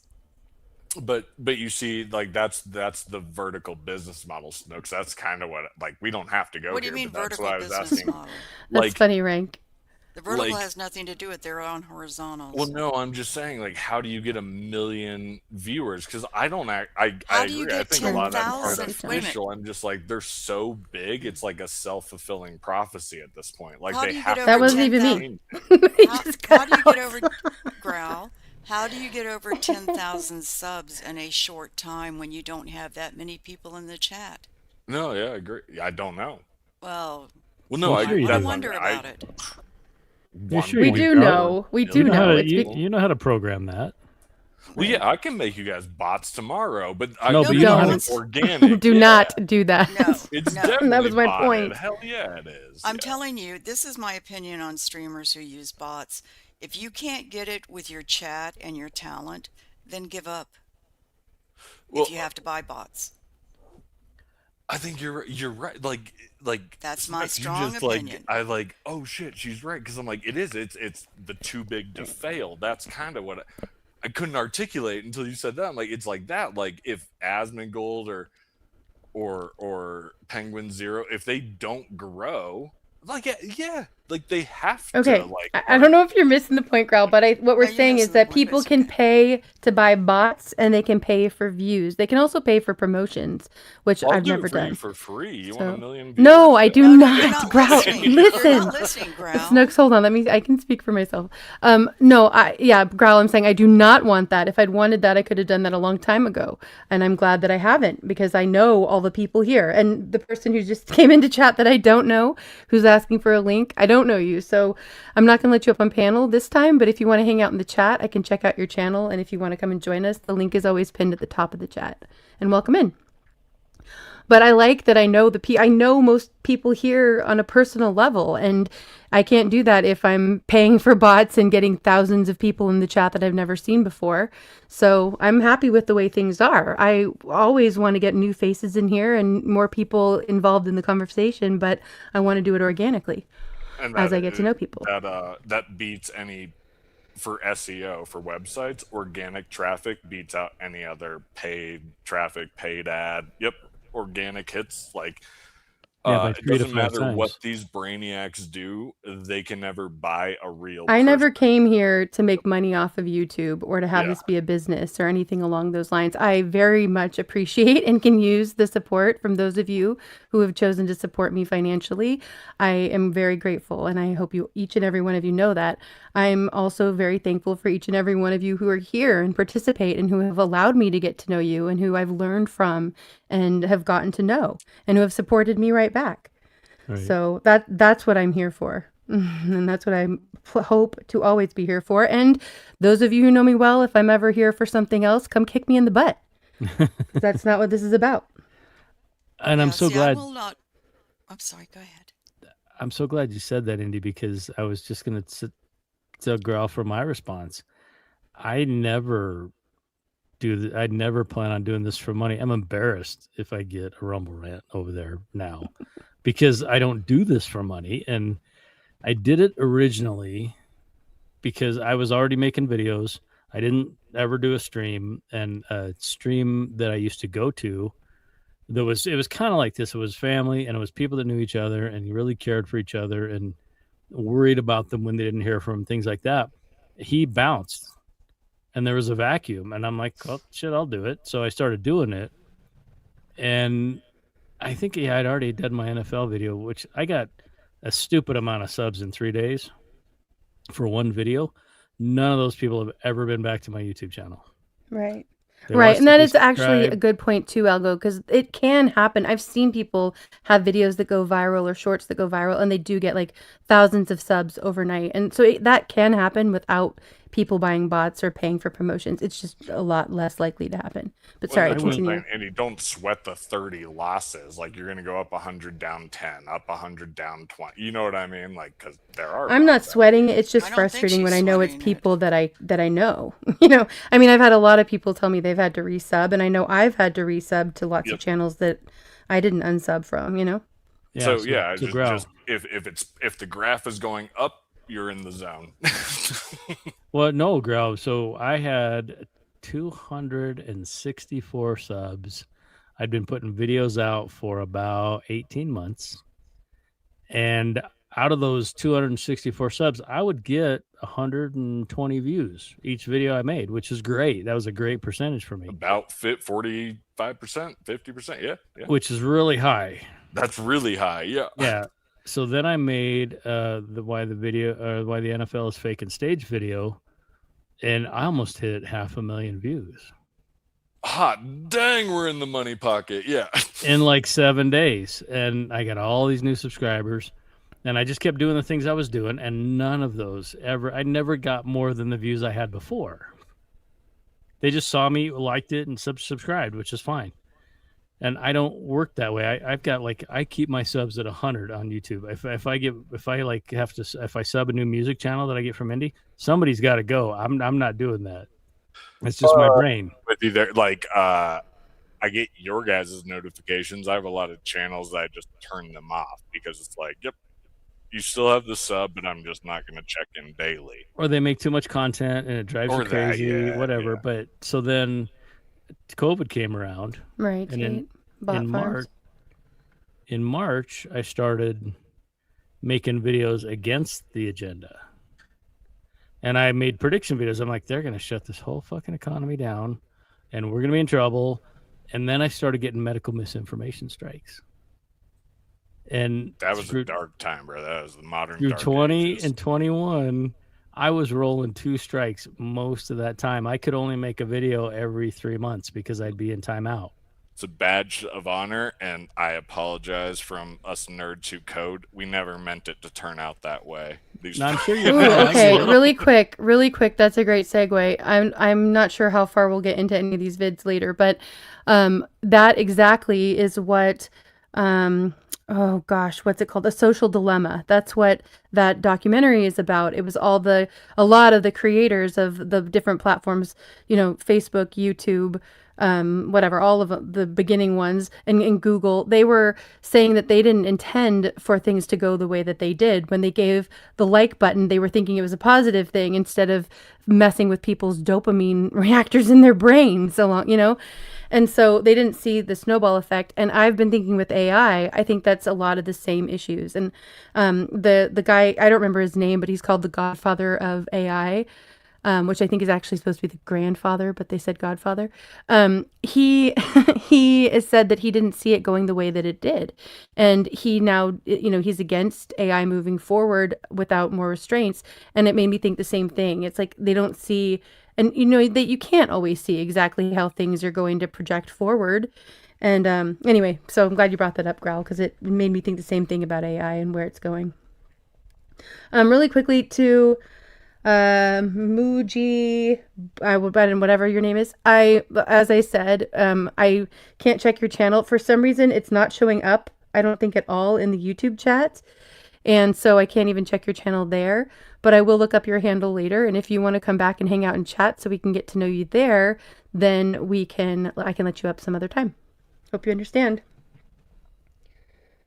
Yeah. Okay. So then I continued to do that, and it really pissed me off. So I kept fighting and I kept fighting and I kept fighting, and then it stopped to where I just switched topics, and then I got to this weird relationship in my analog life, and I quit streaming. And then when I solved that and I came back, I'm like, why would I give YouTube any of my time? I'm gonna go try Rumble. Love ya. And so I've met a lot of good people on Rumble. Some of the YouTubers have come over. If I did a YouTube stream this week, 50 people would pop in, because those were the 50 that popped in before, and they'd be fine seeing me. But the things I do on Rumble, YouTube won't let me do, so it would shut it off. And it's just a weird thing. But no, I never, ever intended to make a dime doing this, girl. I was pissed off at chemtrails, and I couldn't get anybody to pay attention to it. So I'm going to go, shit, I'm going to try here. So that's my story. Right. And I am really glad that I'm over on Rumble now too, and getting to know a whole kind of a different community over there.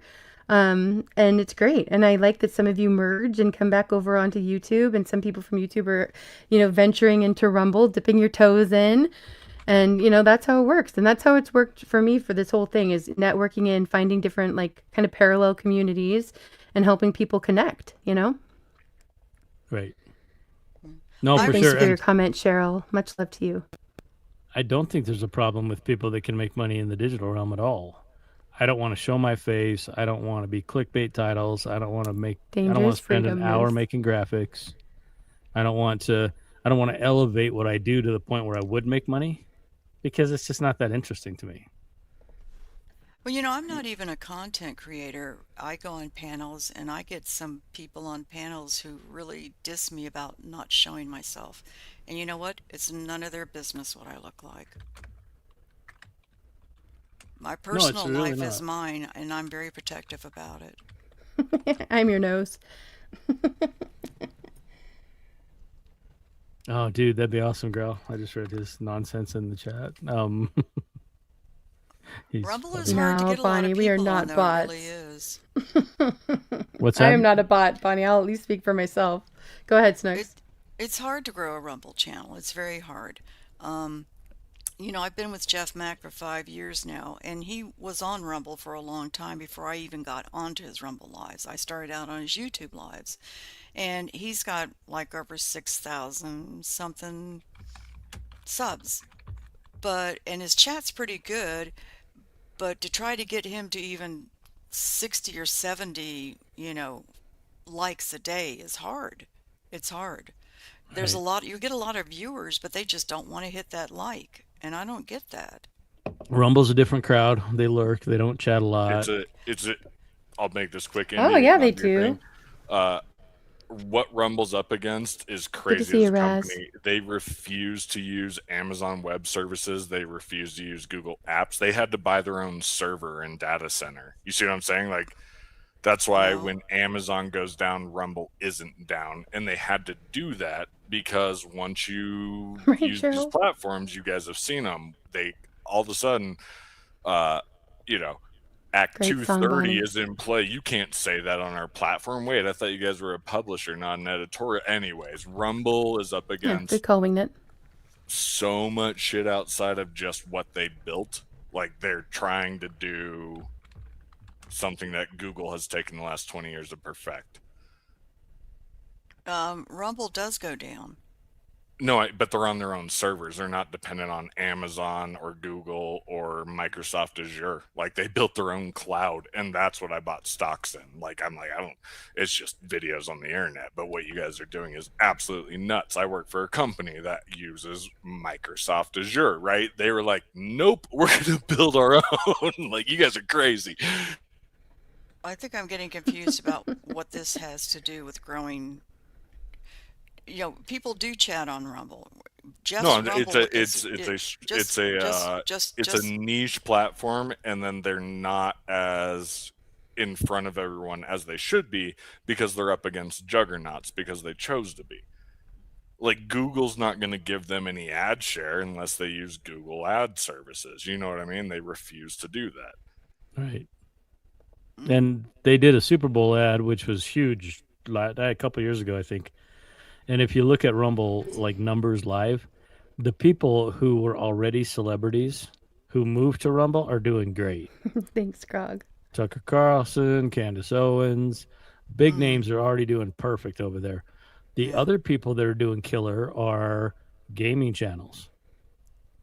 Because I just don't understand that. No, but it's kind of an alternative. It's kind of an alternative platform still. And so truth channels, there's some good truth channels over there. Like, maybe not, I hate the word, but like what Indy does or what I try to talk about.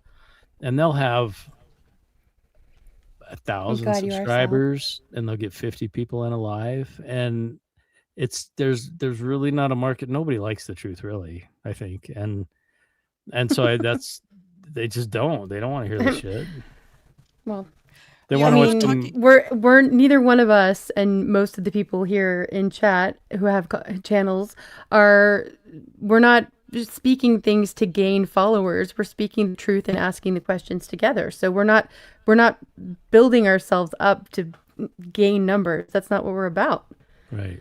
So it's not going to happen that way for us. You know? But a 23-year-old brunette with big eyes who wears relatively skimpy but not dirty clothes, who has a gaming chair when in Rome and plays games. Do you know how tempting it is with AI to just make it? I totally have. I thought about that before. You know what I mean? And be basically that shitty Indian scammer. Like, oh no, I'm a pretty girl. Nope, you're talking to a 30-year-old dude in Bangladesh. That's how we're gonna all end up on digital IDs for those who comply, because they're gonna make us think that we need to confirm that we're human.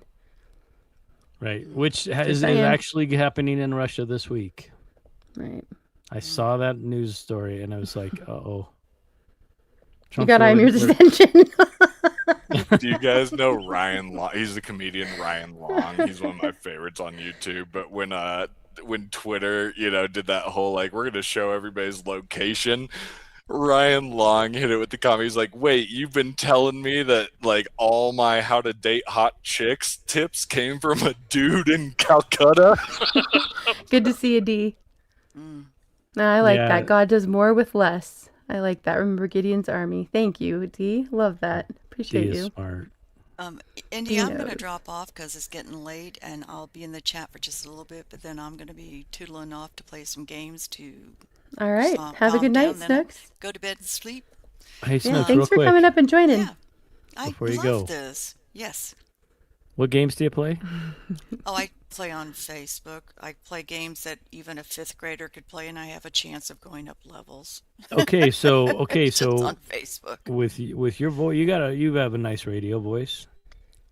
It's a lower register than most women, and people resonate with that for some reason.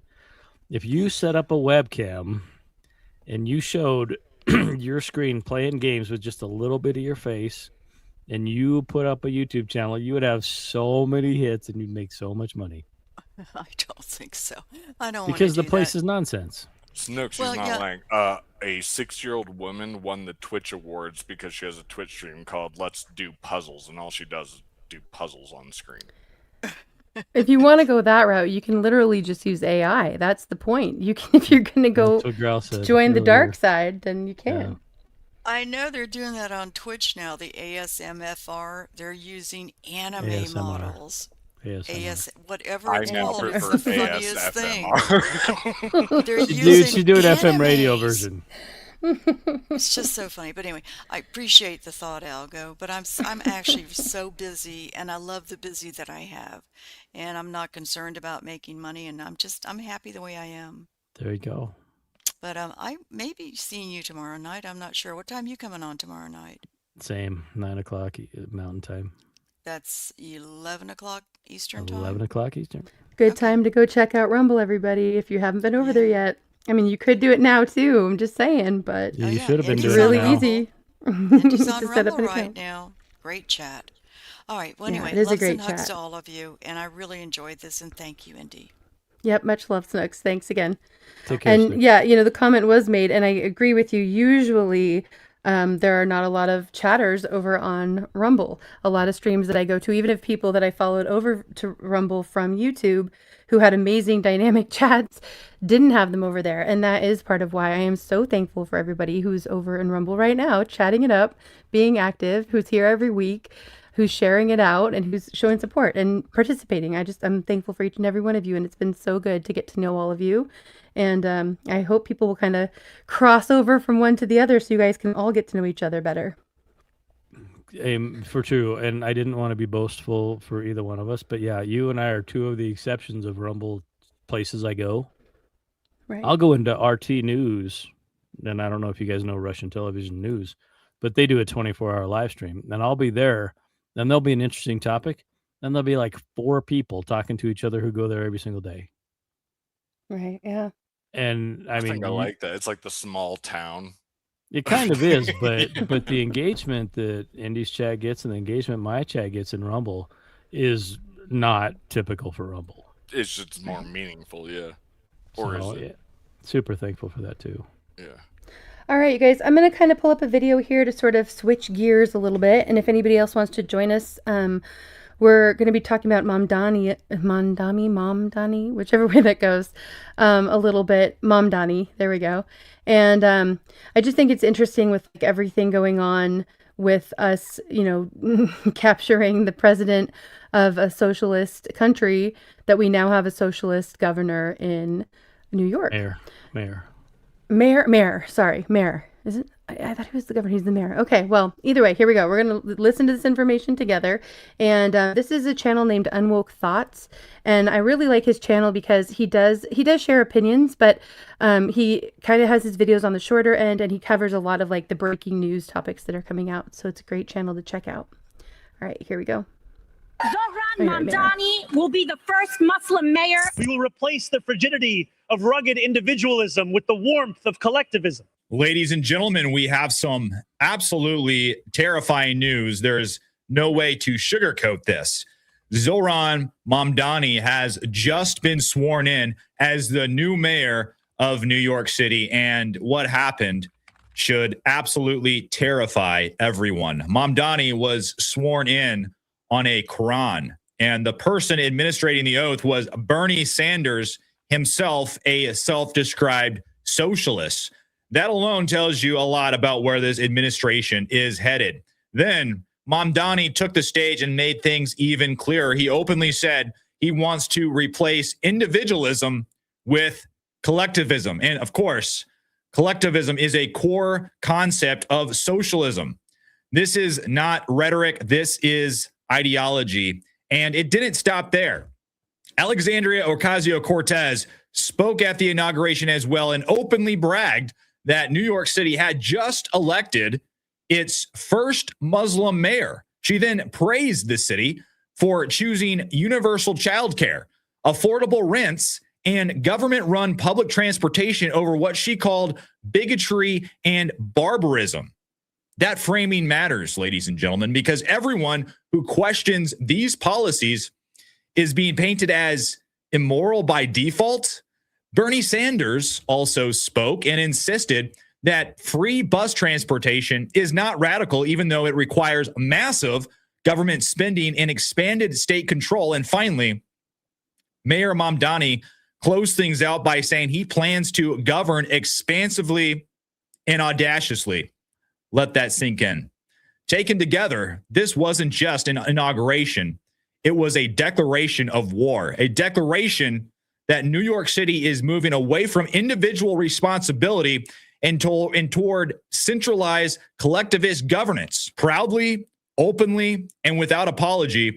And that should alarm anyone who still believes in individual freedom. But I'm going to go through each and every one of these clips, and it is absolutely terrifying. You should pay attention to this, because this is something that could potentially be sweeping across the country. Bernie Sanders, socialist himself, swears in Zoran Mamdani as mayor of New York City on the Quran. Take a look. Please repeat after me. I, Zoran Kwame Mamdani. I, Zoran Kwame Mamdani. Do solemnly swear. Do solemnly swear. That I will support the Constitution of the United States. That I will support the Constitution of the United States. The Constitution of the State of New York. The Constitution of the State of New York. And the Charter of the City of New York. And the Charter of the City of New York. And that I will faithfully discharge the duties. And that I will faithfully discharge the duties. Of the office of the Mayor of the City of New York. Of the office of the Mayor of the City of New York. According to the best of my ability. According to the best of my ability. So help me God. So help me God. Wow, ladies and gentlemen, there we go. We officially have a socialist as mayor of the largest city in the United States. That is absolutely terrifying. And then Zoran Mamdani took to the stage, and what did he do? And this is probably the most concerning thing I heard from this event. Right out of his mouth, he says that he and his administration will replace rugged individualism with collectivism. This is not a joke. That's a quote. Take a listen. We will replace the frigidity of rugged individualism with the warmth of collectivism. If our... Ladies and gentlemen, that is... I don't even know what to say to that. That is a sad sight to see. And he said, he made a promise that he was going to govern expansively and audaciously, so fiercely. This is an ideology, and he will make sure everyone conforms with this radical ideology that he is imposing. Well, I can't say he's imposing it. I think the people of New York City imposed it on themselves, to be perfectly frank. But he will make sure this ideology sweeps across the city. I didn't think the city could get much worse, but it does appear like there's somewhat of a spiral downward. But take a listen. Beginning today, we will govern expansively and audaciously. We may not always succeed, but never will we be accused of lacking the courage to try. To those who insist that the era of big government is over, hear me when I say this. No longer will City Hall hesitate to use its power to improve New Yorkers' lives. He's promising big government. We have turned to the private sector for greatness while accepting mediocrity from those who serve the public. I cannot blame anyone who has come to question the role of government, whose faith in democracy has been eroded by decades of apathy. We will restore that trust by walking a different path. He's encouraging people to support big government. He is basically slandering people who are against big government, and we all know where big government leads. And guys, this inauguration, I should have played this at the beginning because this is absolutely shocking, and this is how the inauguration started. But I want you to listen to this. The way this inauguration started is with a very specific song. This song is the socialist anthem called Bread and Roses. This is how this inauguration started for the mayor of the largest city in the United States. Listen. Life closes, hearts starve as well as bodies. Give us bread, but give us roses. I guess that is some of the warmth of collectivism right there, ladies and gentlemen. That is, I'm lost for words. I'm at a loss for words with this. Okay. And then listen to this. AOC, of course, she had to pipe in here. And she brags that New York City chose universal childcare, affordable rents, meaning rent control by the government, and clean public transit. Yes, what does that mean? It means public transit controlled by the government, and anything that is controlled by the government, we all know, we've seen this a million billion times, it gets infinitely worse. And she claims that New York City chose this over bigotry and barbarism, and said that Mamdani will be a mayor for all of us. Now, guys, New York has officially fallen to the extreme left. This is what open borders and woke politics gets you. Take a listen. City has chosen the ambitious pursuit of universal child care, affordable rent and housing, and clean and dignified public transit for all. And we have chosen that over the distractions of bigotry and the barbarism of extreme income inequality. We have chosen this path because we know that it's the right thing to do, it's the smart thing to do, and that if we can make it here, we can make it anywhere. New York City, this is an inauguration for all of us, because choosing this mayor and this vision is an ambitious pursuit. It calls on all of us to return to public life en masse. Now is the time for us to turn towards our neighbors, stand with them, and return to community life. A city for all will require all of us to fill our streets, our schools, our houses of faith, our PTAs, and our block associations as we support this mayor in making an affordable city a reality for all of us. Zohran Mamdani will be the first Muslim mayor of our great city. There it is, ladies and gentlemen. First immigrant mayor in over a century. And he will be the youngest mayor of New York City in generations. Wow. But most importantly, Zohran will be a mayor for all of us. With that, let us extend our deepest well wishes and support to Zohran, his wife Rama, and his family, as well as those of our public advocate Jumani Williams and controller Mark Levine. We send you, your spouses and families, and all your loved ones, all the support in the world as you embark on this great pursuit of a better city and future for all. Felicidades. Wow.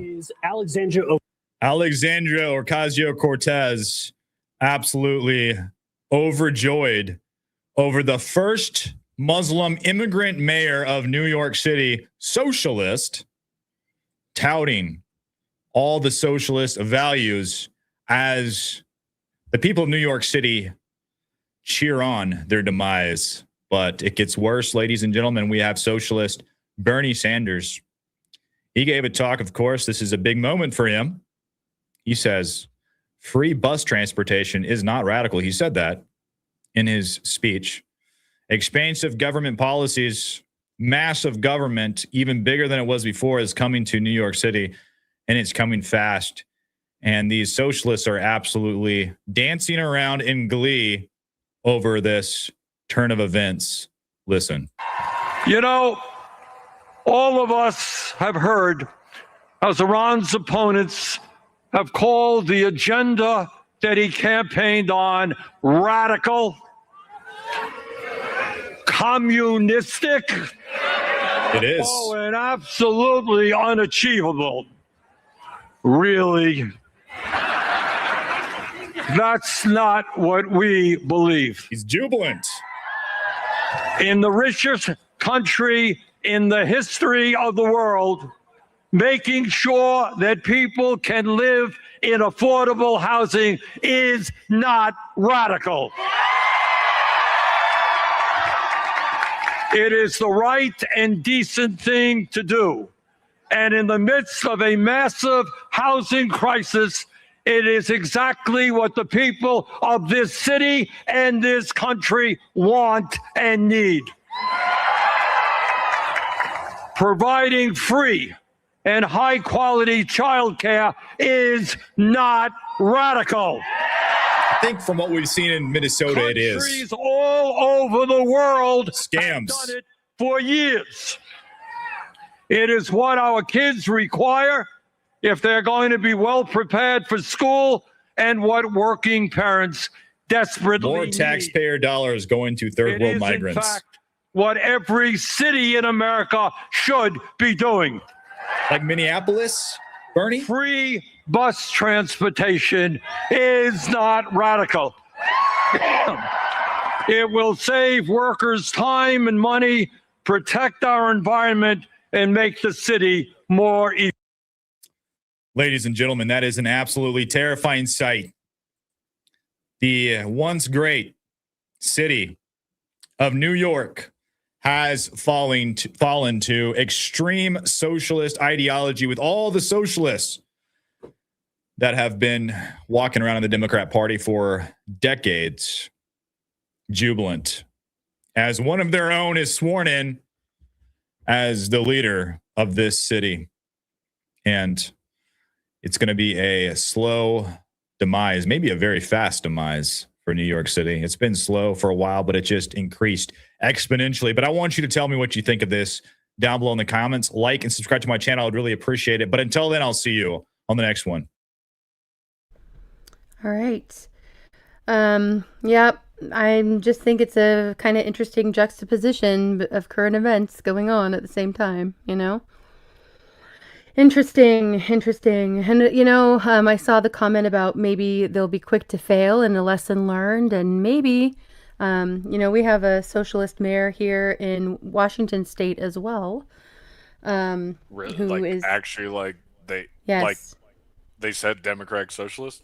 I didn't Yes. know that. Right. Yes, she was just Katie something or other. I don't know, but she was just voted in this last election, and allegedly, I mean, we're in Washington State. Our votes are not counted accurately, and I put that comment in there, and I really do think we need to remember that. You know. Hey, Well, my Ray thing is R1K, the much fail- love to you, the better half. She just got home. Sorry. Okay, I'm going to turn the camera on just to embarrass you. She went, "Oh my." Oh, Rank, you're such an ass. That's why she's the better half. That's one of the reasons. Love you, R1K. Get him later. We never grow up, Indy. Men never grow Right. up. That's a fact. But my point, the fail fast, and again, this is going to be stupid that I have to make this, but like, that's the point Right. of the 50 states. Exactly, That's I why, see. like, you can ban abortions, and some states have abortions. Let's not go into that, but that, like, let New York try it out. You know what I mean? They got 2 years to figure out if it works or not. Doesn't. Right, as he says, what about making indirectly sure affects people us. what about making sure that people can live the way they want to instead of making them live how you want them to? And I think Also- that's why so many of us are, and I know myself, I'm not for big government. And I'm amazed at how many people I know who can point out all the flaws in the hierarchy of any organization, whether it's hospitals or schools or, you know, any business. They can say like, well, look how much money is going to HR. Look how much money is going to the admin. And it's all being, you know, it's not being used correctly, but they vote for big government. And they're doing the same thing on a Look, much I mean, bigger New- scale, New- as New- we're being shown all the time. New York's huge. It's Mhm. like yeah, my wife's Right, cousins. yes. They live 40 in million people on one island. Yeah. They no. She's got. I think it's called Fishkill. Right, girl. Somebody can probably Fishkill. It's upstate New York. Fourth largest state in the nation. Yep. Yeah. Yeah. Giant. Is it Fishkill where your cousins are? Oh, the Catskills. Ah, The Catskills. Oh, the cat. Yeah, I was like, free skill? I'm like, is this like a government Catskills. I program? get it And I'm now. like, I was so Is lost. it where your cabin is? I'm like, cat skills. He's not talking about free skills. So isn't Right, Madami? Moose, we know. Madami, he's like a glorified HOA. So pretty much, he's a glorified HOA. So you just They move all across are, the border in that sense. like 200 meters, You move across the border 200 meters by land there, and you don't have to listen to the idiot. Right, Tate. Well, but I guess that's my point. It is terrifying, but I don't live there. And it's like, hey, they have every right to try it out. When it crashes and burns, don't say we didn't tell you so, but who are we to tell them not to?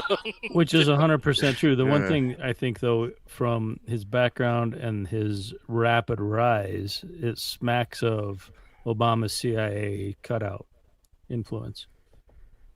Barry Soetoro was Barry Soetoro. It's total Anderson Cooper installed Vanderbilt shit. Yep. Yeah, and so they're doing this for me. For me, it's part of the Agenda 2030 breakdown of the nation. And you've got the economic hub of our country is now, the city's now run by socialists. And I will be thanking you for not picking on my socialism, but it's a mess. And it's part of the to me. It's part of the plan, though. You'll love it. I'll go. Well, they can have New York. We have Venezuela. Right. Exactly, Amir.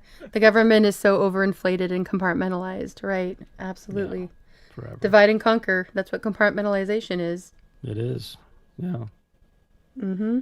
Fallen all right, world, so friend. all these things kind of tie together, but I'm going to go ahead and pull up. Well, first I wanted to we kind of touched on it earlier, but I don't want to spend a ton of time on this because we're running out of time here. But I think we all know that Tim Walz is stepping down from running. And a lot of people think that has to do with the corruption and the fraud that's being exposed by Nick Shirley and by others now in his state.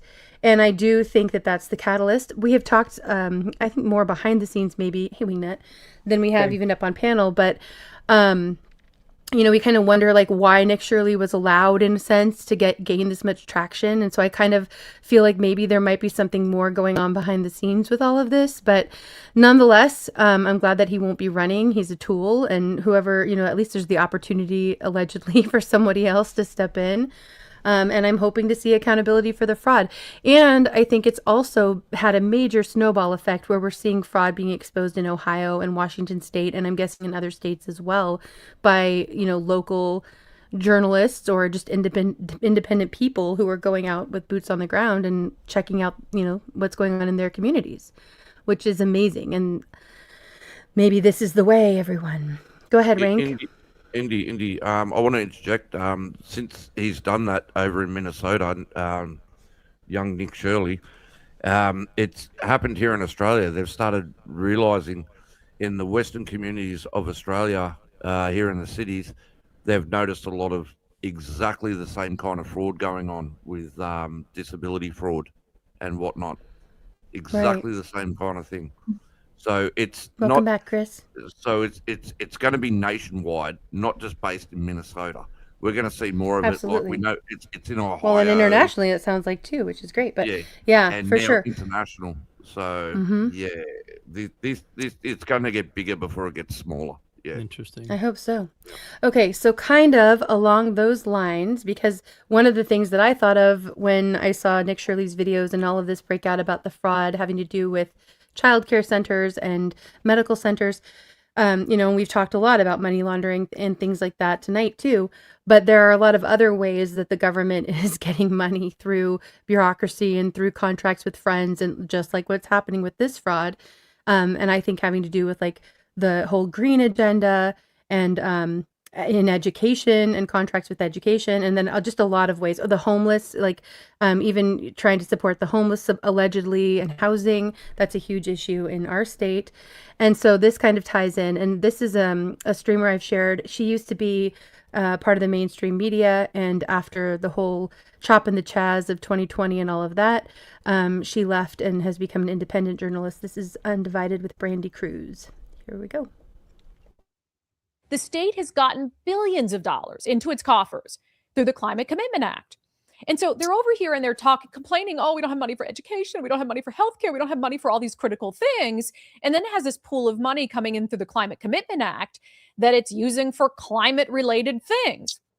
And a lot of it is just nonsense. And this is a great example from our friend Todd Myers with the Washington Policy Center. They're using more money from the Climate Commitment Act to help bicyclists than they are to deal with the immense catastrophic flooding happening, despite the fact that flooding concerns was a key reason that they had to pass the Climate Commitment Act and the carbon taxes in the first place. So Todd Myers reports reducing the risk of flooding caused by climate change was one of the primary justifications for passing Washington's CO2 tax. And that is what they said, is like, oh, climate change in Washington is going to lead to catastrophic flooding. We need the Climate Commitment Act. But in the first 2 years, just 0.5% of the billions of dollars that have come in went to flooding programs. 0.5%. Twice as much was spent on bicycle education for school kids. So, okay. So, and I'll break down the numbers in a second. But again, one of the primary reasons they said we needed the massive CCA is climate change was going to cause historic flooding in Washington state. The snow caps will melt. We'll all be underwater. It's existential. Yet they're spending twice as much on bicycle education for school kids. Okay. What do you need to be educated about? Here's how to ride a bike. Ride a bike. And what, right. What is it? Wear a helmet. Wear the pads on your elbows and your knees. Look both ways, basic bicycle safety. I'm pretty sure parents teach it for free. Exactly. No, but the state has to spend millions of dollars on it. Again, from Policy Center, according to the state's recently released list of projects, just 0.5% of the $1.5 billion already spent on climate projects went to address the risk of flooding. Instead of going to projects to reduce the impact of floods, much of the $7.1 million spent on flooding projects went to staffing and planning. So you already have this money that's being $7.1 million being spent so far on flooding, right? Of the $1.5 billion in CCA funds they've spent. But a lot of that is just spent on bureaucracy. It's not even spent on anything that's actually addressing flooding. It says, for example, the largest single expenditure on flooding listed in the state's spending list is $1.5 million to the Whatcom County Public Works Department for their floodplain integrated planning process. Okay. Another $500,000 went to training, quote, young adults to implement ecological restoration and flood prevention projects in the South Puget Sound region.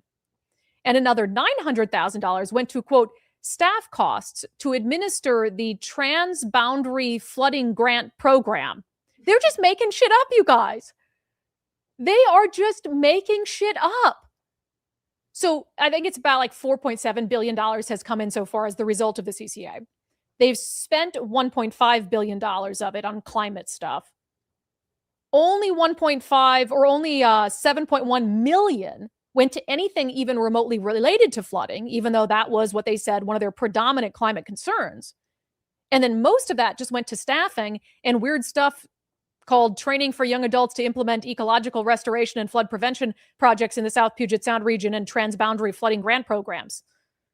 They're just making stuff up to justify taxing you more money, taxing you out of your car, making everything more expensive, and then they just dole it out to their cronies and their allies who create these nonprofits overnight to get this grant money. And as we know, that grant money there's no oversight, there's no auditing. And so it's just some people getting rich off of state contracts over climate. And nothing's actually being done. And so then we flip to the amount of money spent on cycling, which is, again, if you're saying flooding is the existential threat, but you're spending more money teaching kids to ride a bike, that makes more sense. It says the amount of CCA money dedicated to reducing the impacts of flooding is relatively small. During the first 2 years of the CCA, more was spent on each of the following programs than addressing flood risk. So not just bicycle education for elementary and middle schoolers, but also personnel-related costs to implementing the Climate Pollution Reduction Program, conversion to hybrid electric propulsion, matching funds for the U.S. Department of Energy Hydrogen Hub, and HVAC improvements at Chief Leschi School. HVAC improvements at one school cost more than the totality of what they've spent on flooding risks, despite them saying that was one of their primary concerns for needing the CCA in the first place. Makes a lot of sense. Total grift. And I blame no one except the voters of Washington state for not repealing the CCA when they had an opportunity to do so, because I don't know that that opportunity will come again. Okay.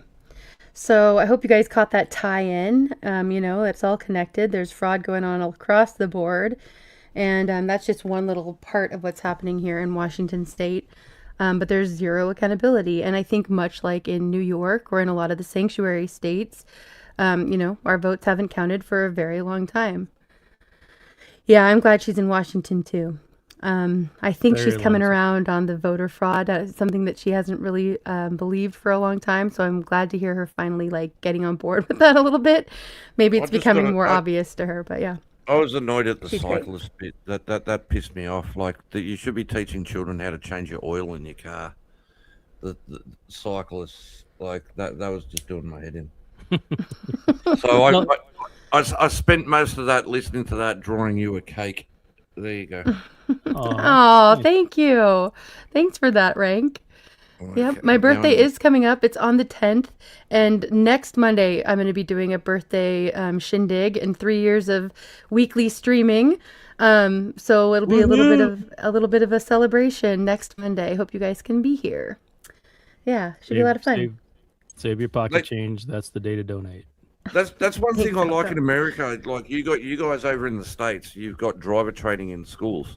Why it should be here in Australia? How to change a tire. It's coming. It's making a comeback. It got robbed. It's like I'm a '90s baby. We didn't have any of that crap, dude. But like my little cousins, like they can take shop and cooking. Good to see you, Brian. And basic auto mechanic, like trade schools making a comeback because university has been alive for the last 10 years. Like we don't need any more people who know fresco paintings from the Renaissance. We really don't. True. Okay, this next video, it all ties together. This one is by Carl Vernon. And let me see here. Hold on one second. Okay, fresh page. What am I drawing this time? Ooh, taking requests. You might not get mad, but you might not get angry at this one, so you might not need to draw. But right, yeah, you see what you're inspired to do. Well, no, I wasn't probably angry. You will be. I'm just because I'm listening, and I've got to keep my hands busy because I've got like a little bit of autism going on. So, all right, we'll see what this one inspires you. It's a short one. This one's quick. Yeah. But yeah, we were kind of touching on this in the chat, especially over on Rumble earlier. And so as we're looking at all this money, billions of dollars, which doesn't even seem like, we kind of hear that without a blink in a way, because it's so much. We're hearing these millions and billions and trillions all the time being thrown around. I want us to keep this in mind, which I think most of us already have, but here we go. Before you play it, can I tell you how awesome his bookshelf is? You're liking what you see back there? Massive advantages of dealing with assholes and surrounded by morons. Mate, I could buy that. He's a kindred spirit. This lady is clearly a bit confused and frustrated, probably a little bit angry. Here I am today in front of the Social Security office trying to figure out why I only get $876 a month on Social Security after working 36 years and 10 years off and on, but 36 years straight and raising 5 kids. And now I get $876 a month. What is that? To be continued. She asks, what is that? She stands in front of the Social Security building and she's worked about 4 decades of her life, raised a pretty big family, put a bunch of money into the pot. And she asks, what is that? Why do I get such a measly amount of money? That in today's money would probably be lucky if I buy a basket of food a week on it. So why is that? I'll tell you why. It's because you're meant to be dead. Yeah, that's right. You're meant to be at that stage dead, gone. See, what's meant to happen is you're meant to do all those things, pay into the system, bunch of money, maybe get into perpetual debt as well. But don't worry, if it's a mortgage, then your house, or that'll pay for your care if you go beyond this limit that ideally you shouldn't. So your house hopefully will cover all that. And it's probably about a house payment you'll need as well for the cost of care, right? But that measly amount, it's because you're meant to be dead. The state, the ideal situation is you pay all that money into the pot, you raise the family, you do all this, you do all that, and then you're dead. Maybe even better if you pay into things like pensions or private pensions, And a lot of that gets taken away from you also in things like taxes and inheritance and gifts and all that stuff. It all basically goes back to, hey, should we call it the source? Yeah, let's call it the source. It goes back to the source. And you're meant to be dead. See, I've always been very, very, very cautious about things like even like private pensions. You know, they say these things come with a lot of incentive, and they do, you know, things like tax breaks, you know, if you are self-employed or you've got a pension or however these things work, typically they come with tax breaks. So you pay a bunch of money into them. So you're paying a lot less tax is the idea. But you really have to ask yourself why there is that incentive in that. Yeah. Why would there be an incentive in that? Very dubious about all those things. Why? Because you hear all sorts, even more nowadays. Why? Because these big pots of money that's built up that these big corporations invest in, yeah, with the hedge funds and all this other stuff that we're not meant to understand. And then, whoops, that bank just went under. All that investment didn't work. Sorry. And what about all this money I've been working towards? Yeah, that's like that South Park episode. And it's gone. What? It's gone. It's all gone. So yeah, always been very cautious over stuff like that and trusting bits like that when it comes to the idea that there's going to be this pot of gold that they promise you, whether it be a private pension or state pension. And they, you know, when it comes to depending on the state, the last time I did that, I think I was about 16 years of age. And totally screwed. So that was a real good lesson in definitely not doing that. Any dependence on them, these are the sort of videos that are going to come out, I'm sure. So that's the lesson, really, and it don't depend on them. And when it comes to future pots of gold in the future that you promised, yeah, maybe think about that too. Ta-ta. What? It's gone. It's all gone. All right. Okay, final video for tonight before we have final thoughts and kind of wrap things up. This is from Fox News, and I'd been wondering what was going on with this, and I hadn't taken time to look into it. But this is a quick 5-minute video about the Obama Library, and I'd been hearing that this was going way over budget, and I had not seen how it's come along. And I don't know if any of you have seen this yet, but it's ridiculous. And I thought it connects by the wasting of mass amounts of money. So here we go. Where's President Obama been? He's been building a very expensive eyesore in Chicago for in the form of a library. Yeah. We saw a tour of him inside, and the inside doesn't look any better than the outside. People have compared it to the Dark Star, some sort of Star Wars thing. But we have now, there it is. Look at that. So that's what he's spending hundreds of millions of dollars to do to build in Chicago. Well, Obama's presidential library chief breaking the silence on the controversial design you see here. Kim Patterson of the Obama Presidential Center helped answer the question that everybody is asking. Where are the windows? There are not a lot of windows on the building, but that's intentional because sunlight is just not a friend to the artwork and the artifacts that are going inside of the building, Patterson said. But what's the deal with the building's shape? That also was intentional. The shape of the building was actually meant to mimic 4 hands coming together to show the importance of our collective action. So there you go. Boy. Well, I mean, look, you can look at it a number of different ways. And I've been to quite a few of the presidential libraries, not this presidential center per se, but let's be honest about it. This is not exactly a shining beacon of a design, at least from the outside for most Americans.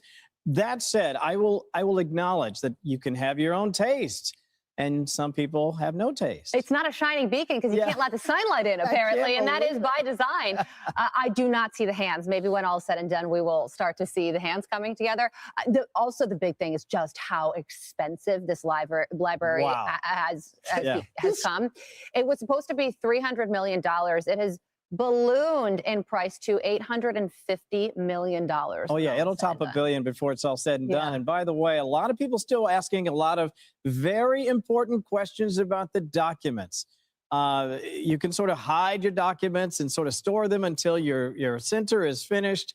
It's taking a long time, too. Maybe it's just me. I'll be very curious to see how this all wraps up, Griff. I'll just add this, and that is when we were showing the video of former President Obama with a hard hat and a construction vest walking around giving the American public a tour. Here it is.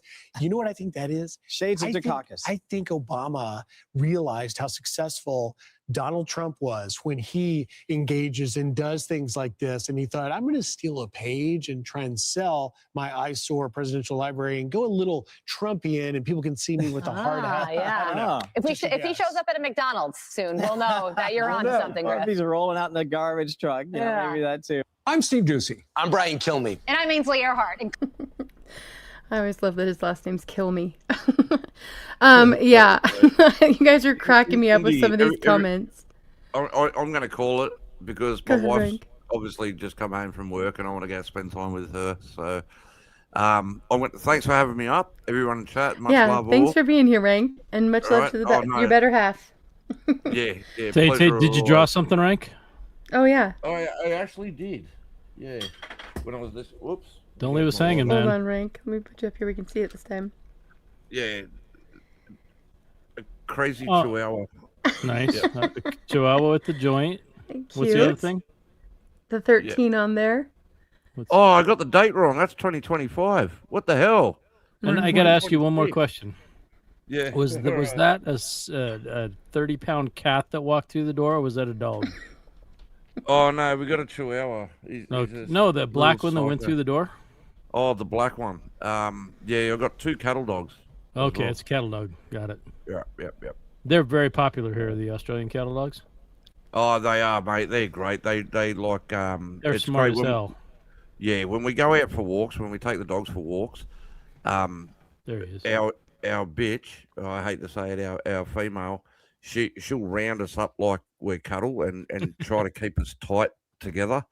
Like, so you just said they're working dogs, those breeds. Yeah, they need a job. Yep. Yeah. If we try to separate if we try to separate a little bit, she's like, no, you can't. My do that. neighbors had an Australian Shepherd, and when they had little kids, that thing would like, hey, get back over here, get back over here. Hey, where are you going? Get back over here. Yep, like fucking Poor things. They have a little OCD, don't they? Mate. Oh, I love Right? them so Yeah, much. they do. It's in They're their the best. genes.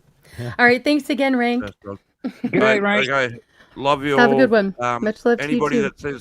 Anybody that says Happy New Year's in February, you're an idiot. All right. Okay. All right, Peace noted. out, everyone. All right. God bless. All right. See you later. Love God you all. bless. Bye. All right, I highlighted a couple of these comments about the library. TZ says the Obama Leering Center. I thought that was a great one. Grawl said Derek Zoolander's Center for Kids Who Can't Read Good. And then, yeah, I thought that was a good point. Eimer pointed out it's a socialist building. And Moose said that it looks like a fortress. I thought it looked like it should have the big Palantir up at the top or whatever, that big Eye of Sauron or whatever. It's like something from Lord of the Rings, right? They should do it like a stadium. sell it to BlackRock, right? Right? Yeah, how crazy is that though? And then there's hundreds of, it's just nuts. It's nuts how much money is just being wasted. Is that just going to be $500 million override? So is that going to have actual books in it, or is it all going to be digitized? Who knows? They say that it's for art and books, but I mean, I'll be surprised what they actually put in there. It's supposed to be for all of his papers for his president. From his term. Yeah.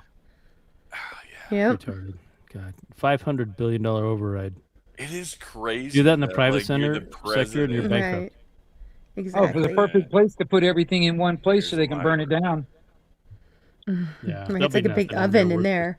God, like a kiln. Right, exactly. All right. Okay, thanks for letting me get out those last few videos there. I just wanted to connect all the dots together. I'm glad all of us are kind of on these same pages about these things, and I know it's frustrating, but it somehow makes it easier to be able to bitch about it together. So thanks for being here, everyone.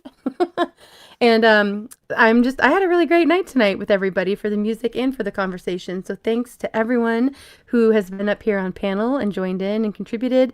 And thanks to everybody who's been in the chats over on YouTube and on Rumble. I'm really thankful for each one of you. All right, let's go ahead and I'll do final thoughts from the panel. And then we have a final song to play. I do want to just say we have the Backstage Speakeasy coming up on Friday.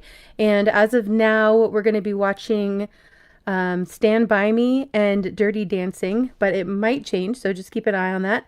And for anybody who might not know, basically it looks just like it does here up on panel. You click the link like it's pinned in YouTube right now. It'll be pinned in YouTube then, but we don't go live. So you just join us backstage. There's a private chat backstage that's just like chatting on YouTube, and you can join back there and chat back there. You don't have to turn your mic on or your camera on or anything like that. So it's a good place to come and just hang out. You can, though, if you want to. And you do have to have your devices connected in order to be able to join in all the way and come up on panel and everything. But yeah, so it's a great place to get to know people better, have conversations we can't have necessarily here on a censored platform, and then also be able to watch things and share videos and things that we're not able to share here on YouTube. So come and hang out. Should be a lot of fun. It's kind of like a birthday shindig beginning too. It's like the kickoff on Friday. Okay. And then again, like I said, the birthday shindig is next Monday, and I hope to see a lot of you there. We are going to be hanging out here after for a little while tonight, backstage. And so if you want to join, the link is pinned at the top of chat, and a few minutes after the stream ends, I will go put the link in the comments of the Rumble video and the YouTube video. So if you decide you want to check out if we're still going later, sometimes we hang out for a little while. Usually we hang out for a long while. Come and join us and hang out.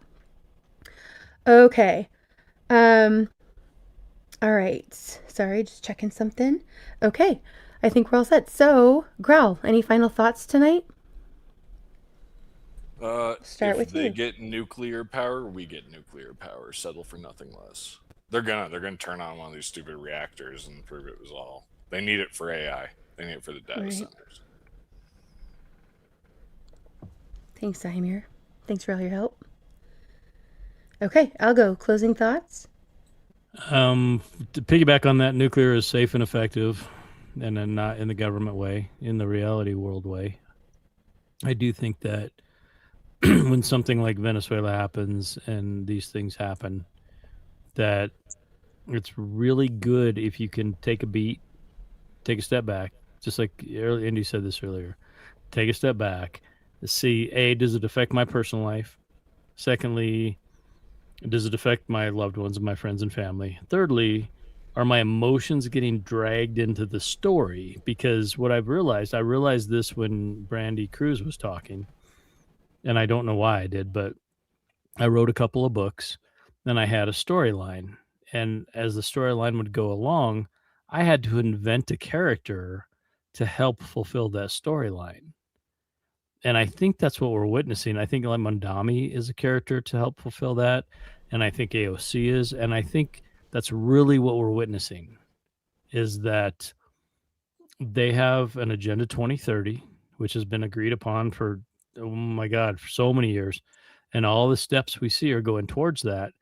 And when there's a little curveball in the story, like we get a Trump character or we get a different character, they're going to introduce a Mondami character to help gut New York City. And if your emotions are tied into it, you may not be as clear thinking as you should be for yourself and for your own life. So your life is the honest to goodness only thing that matters. All that other stuff is nonsense. And that's all I have to say about that. I like that. Yeah, good thing to keep at the forefront of our minds. I did put the link there. It was a nice little plug there. I'll go for your book. But I hope you guys can go and check it out. I never remember to share that link. But yeah, it doesn't suck, by the way. Barely started it, but I'm horrible about getting to reading these days. I'm one of those people that's like brain is rotting away from YouTube or something. But anyway, so we didn't get to those videos. Those might be coming next week. We'll see. All right, Wingnut, closing thoughts? Nah, I don't have anything. I'm good. Okay. All right, hope you're hanging out backstage for a little bit. All right, this final song is by Old Man Music, and it's Goodbye, and I thought it was a good one for the end of the stream. All right, much love to you all. Have a great week, and I'm sure I'll see you guys around somewhere soon. Here we go.